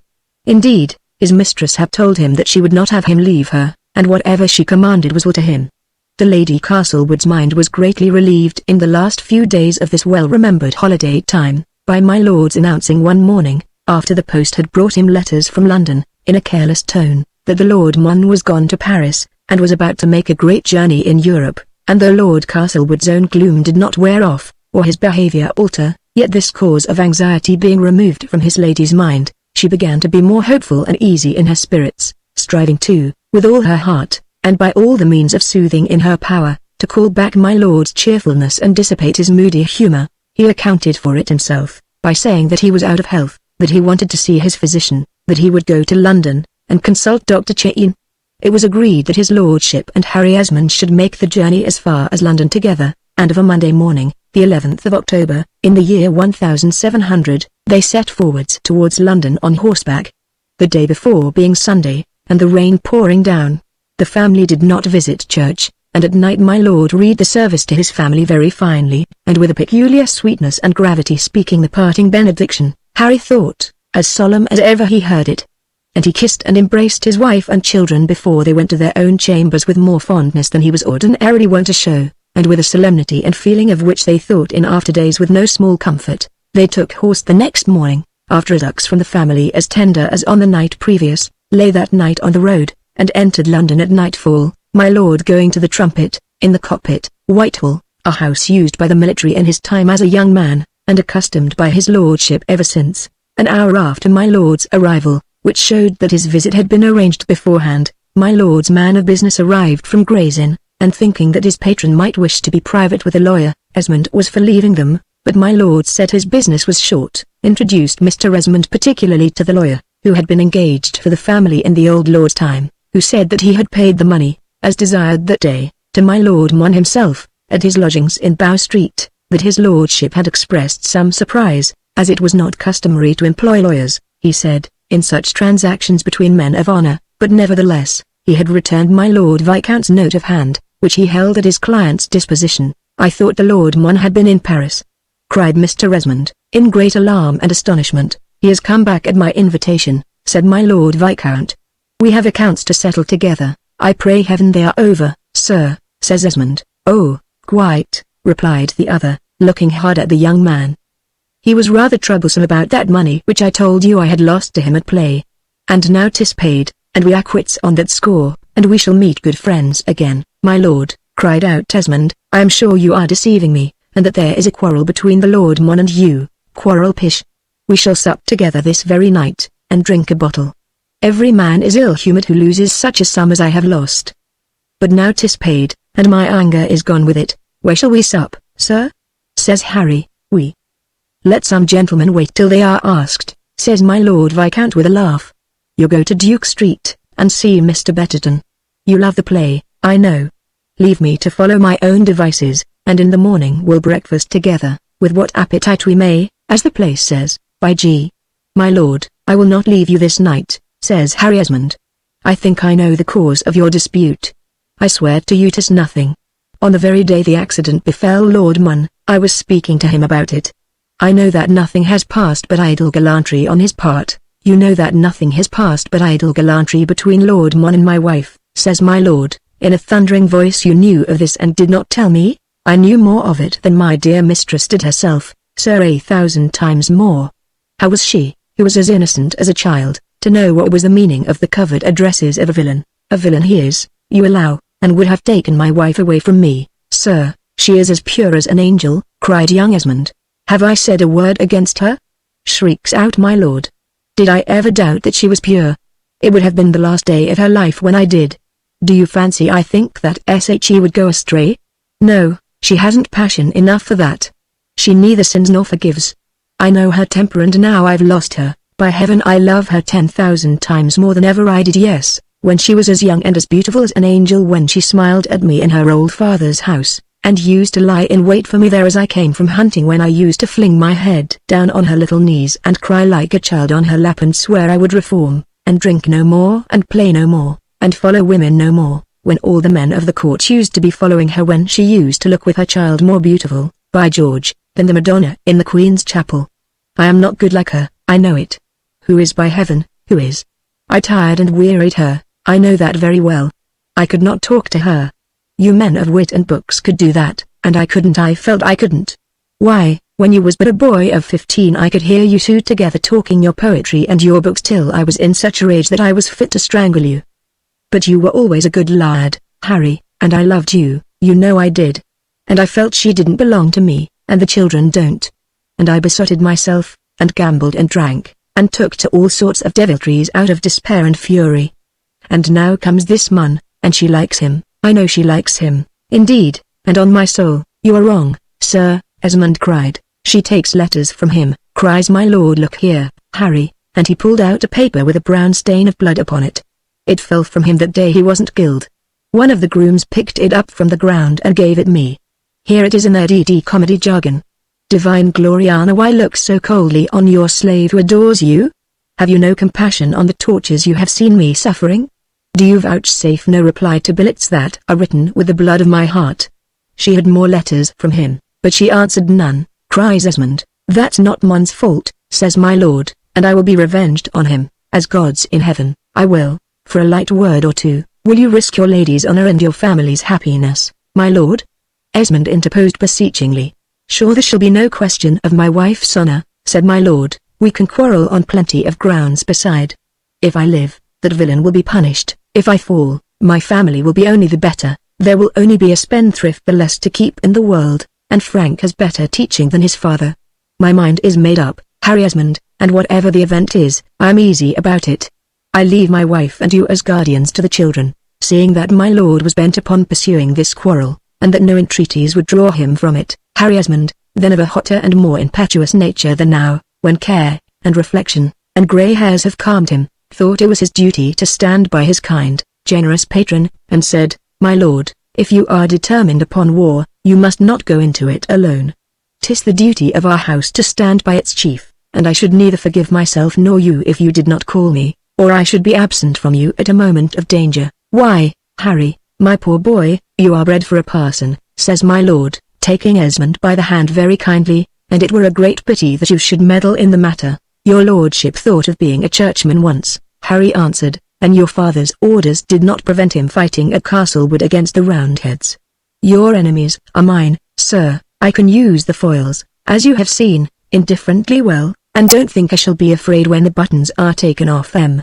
And then Harry explained, with some blushes and hesitation, for the matter was delicate, and he feared lest, by having put himself forward in the quarrel, he might have offended his patron, how he had himself expostulated with the Lord Mon, and proposed to measure swords with him if need were, and he could not be got to withdraw peaceably in this dispute. "And I should have beat him, sir," says Harry, laughing. "He never could parry that bolt I brought from Cambridge. Let us have half an hour of it, and rehearse. I can teach it your lordship. 'Tis the most delicate point in the world, and if you miss it, your adversary's sword is through you. By George, Harry, you ought to be the head of the house," says my lord, gloomily. "You had been a better Lord Castlewood than a lazy sot like me," he added, drawing his hand across his eyes, and surveying his kinsman with very kind and affectionate glances. "Let us take our coats off and have half an hour's practice before nightfall," says Harry, after thankfully grasping his patron's manly hand. "You are but a little bit of a lad," says my lord, good-humouredly, "but, in faith, I believe you could do for that fellow. No, my boy," he continued, "I'll have none of your feints and tricks of stabbing. I can use my sword pretty well too, and will fight my own quarrel my own way, but I shall be by to see fair play?" Cries Harry, "Yes, God bless you, you shall be by." "When is it, sir?" says Harry, for he saw that the matter had been arranged privately and beforehand by my lord. "'Tis arranged thus. I sent off a courier to Jack Westbury to say that I wanted him specially. He knows for what, and will be here presently, and drink part of that bottle of sack. Then we shall go to the theatre in Duke Street, where we shall meet Mun, and then we shall all go sup at the Rose or the Greyhound. Then we shall call for cards, and there will be probably a difference over the cards, and then, God help us! Either a wicked villain and traitor shall go out of the world, or a poor worthless devil, that doesn't care to remain in it. I am better away. Hal, my wife will be all the happier when I am gone," says my lord, with a groan, that tore the heart of Harry Esmond, so that he fairly broke into a sob over his patron's kind hand. "The business was talked over with Mon before he left home Castlewood. My lord went on. "I took the letter in to him, which I had read, and I charged him with his villainy, and he could make no denial of it, only he said that my wife was innocent, and so she is. Before heaven, my lord, she is." Cries Harry, "No doubt, no doubt. They always are," says my lord. "No doubt, when she heard he was killed, she fainted from accident. But, my lord, my name is Harry," cried out Esmond, burning red. "You told my lady, Harry was killed. Damnation! Shall I fight you too?" shouts my lord in a fury. "Are you, you little serpent, warmed by my fire, going to sting you? No, my boy, you're an honest boy, you are a good boy." And here he broke from rage into tears even more cruel to see. "You are an honest boy, and I love you, and, by heavens, I am so wretched that I don't care what sword it is that ends me. Stop, here's Jack Westbury. Well, Jack. Welcome, old boy. This is my kinsman, Harry Esmond, who brought your bowls for you at Castlewood, sir," says Harry, bowing, and the three gentlemen sat down and drank of that bottle of sack which was prepared for them. "Harry is number 3, says my lord. "You needn't be afraid of him, Jack." And the colonel gave a look, as much as to say, "Indeed, he don't look as if I need." And then my lord explained what he had only told by hints before. When he quarrelled with Lord Mon, he was indebted to his lordship in a sum of £1,600, for which Lord Mon said he proposed to wait until my Lord Viscount should pay him. My lord had raised the £1,600 and sent them to Lord Mon that morning, and before quitting home had put his affairs into order, and was now quite ready to abide the issue of the quarrel. When we had drunk a couple of bottles of sack, a coach was called, and the three gentlemen went to the Duke's playhouse, as agreed. The play was one of Mr. Wycherley's Love in a Wood. Harry Esmond has thought of that play ever since with a kind of terror, and of Mrs. Bracegirdle, the actress who performed the girl's part in the comedy. She was disguised as a page, and came and stood before the gentlemen as they sat on the stage, and looked over her shoulder with a pair of arch black eyes, and laughed at my lord, and asked what ailed the gentleman from the country, and had he had bad news from Bullock Fair? Between the acts of the play the gentlemen crossed over and conversed freely. There were two of Lord Mon's party, Captain Macartney, in a military habit, and a gentleman in a suit of blue velvet and silver in a fair periwig, with a rich fall of point of Venice lace, my lord the Earl of Warwick and Holland. My lord had a paper of oranges, which he ate and offered to the actresses, joking with them. And Mrs. Bracegirdle, when my Lord Mont said something rude, turned on him, and asked him what he did there, and whether he and his friends had come to stab anybody else, as they did poor Will Mountford. My lord's dark face grew darker at this taunt, and bore a mischievous, fatal look. They that saw it remembered it, and said so afterward. When the play was ended the two parties joined company, and my Lord Castlewood then proposed that they should go to a tavern and sup. Locket's, the Greyhound, in Charing Cross, was the house selected. All six marched together that way, the three lords going ahead, Lord Mon's captain, and Colonel Westbury, and Harry Esmond, walking behind them. As they walked, Westbury told Harry Esmond about his old friend Dick the scholar, who had got promotion, and was cornet of the guards, and had wrote a book called The Christian Hero, and had all the guards to laugh at him for his pains, for the Christian hero was breaking the commandments constantly, Westbury said, and had fought 1 or 2 duels already. And, in a lower tone, Westbury besought young Mr. Esmond to take no part in the quarrel. There was no need for more seconds than one, said the colonel, and the captain or Lord Warwick might easily withdraw. But Harry said no, he was bent on going through with the business. Indeed, he had a plan in his head, which, he thought, might prevent my Lord Viscount from engaging. They went in at the bar of the tavern, and desired a private room and wine and cards, and when the drawer had brought these, they began to drink and call healths, and as long as the servants were in the room appeared very friendly. Harry Esmond's plan was no other than to engage in talk with Lord Mon, to insult him, and so get the first of the quarrel. So when cards were proposed he offered to play. Sure, says my Lord Mon, whether wishing to save Harry, or not choosing to try the botte de Jesuite, it is not to be known. Young gentlemen from college should not play these stakes. You are too young. Who dares say I am too young? Broke out Harry. Is your lordship afraid? Afraid? Cries out Mon. But my good Lord Viscount saw the move. I'll play you for 10 moidores, Mon, says he. You silly boy, we don't play for groats here as you do at Cambridge. And Harry, who had no such sum in his pocket, for his half-year's salary was always pretty well spent before it was due, fell back with rage and vexation in his heart that he had not money enough to stake. I'll stake the young gentleman a crown, says the Lord Mont's captain. I thought crowns were rather scarce with the gentlemen of the army, says Harry. Do they birch at college? Says the captain. They birch fools, says Harry, and they cane bullies, and they fling puppies into the water. Faith, then, there's some escapes drowning, says the captain, who was an Irishman, and all the gentlemen began to laugh, and made poor Harry only more angry. My Lord Mont presently snuffed a candle. It was when the drawers brought in fresh bottles and glasses and were in the room on which my Lord Viscount said, the deuce take you, Mon, how damned awkward you are. Light the candle, you draw. Damned awkward is a damned awkward expression, my lord, says the other. Town gentlemen don't use such words or ask pardon if they do. I'm a country gentleman, says my Lord Viscount. I see it by your manner, says my Lord Mon. No man shall say damned awkward to me. I fling the words in your face, my lord, says the other. Shall I send the cards too, gentlemen, gentlemen? Before the servants? Cry out Colonel Westbury and my Lord Warwick in a breath. The drawers go out of the room hastily. They tell the people below of the quarrel upstairs. Enough has been said, says Colonel Westbury. Will your lordships meet tomorrow morning? Will my Lord Castlewood withdraw his words? Asks the Earl of Warwick. My Lord Castlewood will be first, says Colonel Westbury. Then we have nothing for it.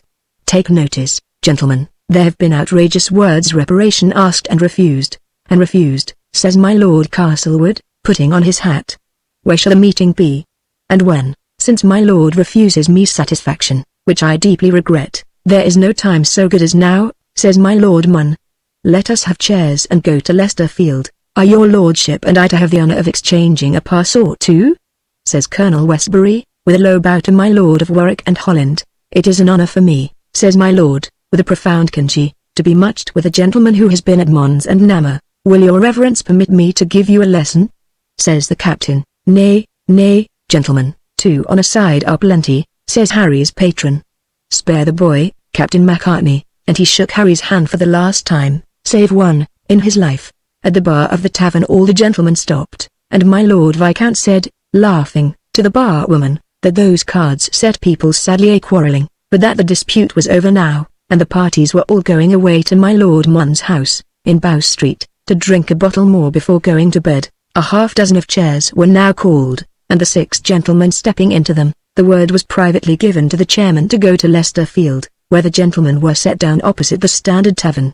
It was midnight, and the town was abed by this time, and only a few lights in the windows of the houses, but the night was bright enough for the unhappy purpose which the disputants came about, and so all 6 entered into that fatal square, the chairman standing without the railing and keeping the gate, lest any persons should disturb the meeting. All that happened there hath been matter of public notoriety, and is recorded, for warning to lawless men, in the annals of our country. After being engaged for not more than a couple of minutes, as Harry Esmond thought, though being occupied at the time with his own adversary's point, which was active, he may not have taken a good note of time, a cry from the chairman without, who were smoking their pipes, and leaning over the railings of the field as they watched the dim combat within, announced that some catastrophe had happened, which caused Esmond to drop his sword and look round, at which moment his enemy wounded him in the right hand. But the young man did not heed this hurt much, and ran up to the place where he saw his dear master was down. My Lord Mon was standing over him. Are you much hurt, Frank?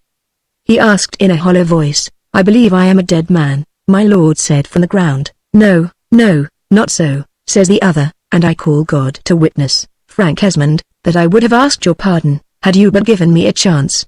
In the first cause of our falling out, I swear that no one was to blame but me, and that my lady, hush, says my poor Lord Viscount, lifting himself on his elbow and speaking faintly. 'Twas a dispute about the cards, the cursed cards. Harry my boy, are you wounded, too? God help thee. I love thee, Harry, and thou must watch over my little Frank and carry this little heart to my wife. And here my dear lord felt in his breast for a locket he wore there, and, in the act, fell back fainting. We were all at this terrified, thinking him dead, but Esmond and Colonel Westbury bade the chairman come into the field, and so my lord was carried to one Mr. Ames, a surgeon, in Long Acre, who kept a bath, and there the house was wakened up, and the victim of this quarrel carried in. My Lord Viscount was put to bed, and his wound looked to by the surgeon, who seemed both kind and skilful. When he had looked to my lord, he bandaged up Harry Esmond's hand, who, from loss of blood, had fainted too, in the house, and may have been some time unconscious, and when the young man came to himself, you may be sure he eagerly asked what news there were of his dear patron, on which the surgeon carried him to the room where the Lord Castlewood lay, who had already sent for a priest, and desired earnestly, they said, to speak with his kinsman. He was lying on a bed, very pale and ghastly, with that fixed, fatal look in his eyes, which betokens death, and faintly beckoning all the other persons away from him with his hand, and crying out only Harry Esmond. The hand fell powerless down on the coverlet, as Harry came forward, and knelt down and kissed it. Thou art all but a priest, Harry, my Lord Viscount gasped out, with a faint smile, and pressure of his cold hand. Are they all gone? Let me make thee a deathbed confession, and with sacred death waiting, as it were, at the bed foot, as an awful witness of his words, the poor dying soul gasped out his last wishes in respect of his family his humble profession of contrition for his faults and his charity towards the world he was leaving. Some things he said concerned Harry Esmond as much as they astonished him. And my Lord Viscount, sinking visibly, was in the midst of these strange confessions, when the ecclesiastic for whom my lord had sent, Mr. Atterbury, arrived. This gentleman had reached to no great church dignity as yet, but was only preacher at Street Brides, drawing all the town thither by his eloquent sermons. He was godson to my lord, who had been pupil to his father, had paid a visit to Castlewood from Oxford more than once, and it was by his advice, I think, that Harry Esmond was sent to Cambridge, rather than to Oxford, of which place Mr. Atterbury, though a distinguished member, spoke but ill. Our messenger found the good priest already at his books at 5 o'clock in the morning, and he followed the man eagerly to the house where my poor Lord Viscount lay. Esmond watching him, and taking his dying words from his mouth. My lord, hearing of Mr. Atterbury's arrival, and squeezing Esmond's hand, asked to be alone with the priest, and Esmond left them there for this solemn interview. You may be sure that his own prayers and grief accompanied that dying benefactor. My lord had said to him that which confounded the young man informed him of a secret which greatly concerned him. Indeed, after hearing it, he had had good cause for doubt and dismay, for mental anguish as well as resolution. While the colloquy between Mr. Atterbury and his dying penitent took place within, an immense contest of perplexity was agitating Lord Castlewood's young companion. At the end of an hour, it may be more, Mr. Atterbury came out of the room, looking very hard at Esmond, and holding a paper. He is on the brink of God's awful judgment, the priest whispered. He has made his breast clean to me. He forgives and believes, and makes restitution. Shall it be in public? Shall we call a witness to sign it? God knows, sobbed out the young man, my dearest lord has only done me kindness all his life. The priest put the paper into Esmond's hand. He looked at it. It swam before his eyes. "'Tis a confession," he said. "'Tis as you please," said Mr. Atterbury. There was a fire in the room where the cloths were drying for the baths, and there lay a heap in a corner saturated with the blood of my dear lord's body. Esmond went to the fire, and threw the paper into it. 'Twas a great chimney with glazed Dutch tiles. How we remember such trifles at such awful moments! The scrap of the book that we have read in a great grief, the taste of that last dish that we have eaten before a duel, or some such supreme meeting or parting. On the Dutch tiles at the Bagneau was a rude picture representing Jacob in hairy gloves, cheating Isaac of Esau's birthright. The burning paper lighted it up. "'Tis only a confession, Mr. Atterbury," said the young man. He leaned his head against the mantelpiece. A burst of tears came to his eyes. They were the first he had shed as he sat by his lord, scared by this calamity, and more yet by what the poor dying gentleman had told him, and shocked to think that he should be the agent of bringing this double misfortune on those he loved best. "Let us go to him," said Mr. Esmond. And accordingly they went into the next chamber, where by this time, the dawn had broke, which showed my lord's poor pale face and wild appealing eyes, that wore that awful fatal look of coming dissolution. The surgeon was with him. He went into the chamber as Atterbury came out thence. My Lord Viscount turned round his sick eyes towards Esmond. It choked the other to hear the crackle in his throat. "My Lord Viscount," says Mr. Atterbury, "Mr. Esmond wants no witnesses, and hath burned the paper, my dearest master." Esmond said, kneeling down, and taking his hand and kissing it. My Lord Viscount sprang up in his bed, and flung his arms round Esmond. "God be blessed," was all he said. The blood rushed from his mouth, deluging the young man. My dearest lord was no more. He was gone with a blessing on his lips, and love and repentance and kindness in his manly heart. "Benedicti benedicens," says Mr. Atterbury, and the young man, kneeling at the bedside, groaned out an Amen. "Who shall take the news to her?" was Mr. Esmond's next thought. And on this he besought Mr. Atterbury to bear the tidings to Castlewood. He could not face his mistress himself with those dreadful news. Mr. Atterbury complying kindly, Esmond writ a hasty note on his table book to my lord's man, bidding him get the horses for Mr. Atterbury, and ride with him, and send Esmond's own valise to the Gatehouse prison, whither he resolved to go and give himself up.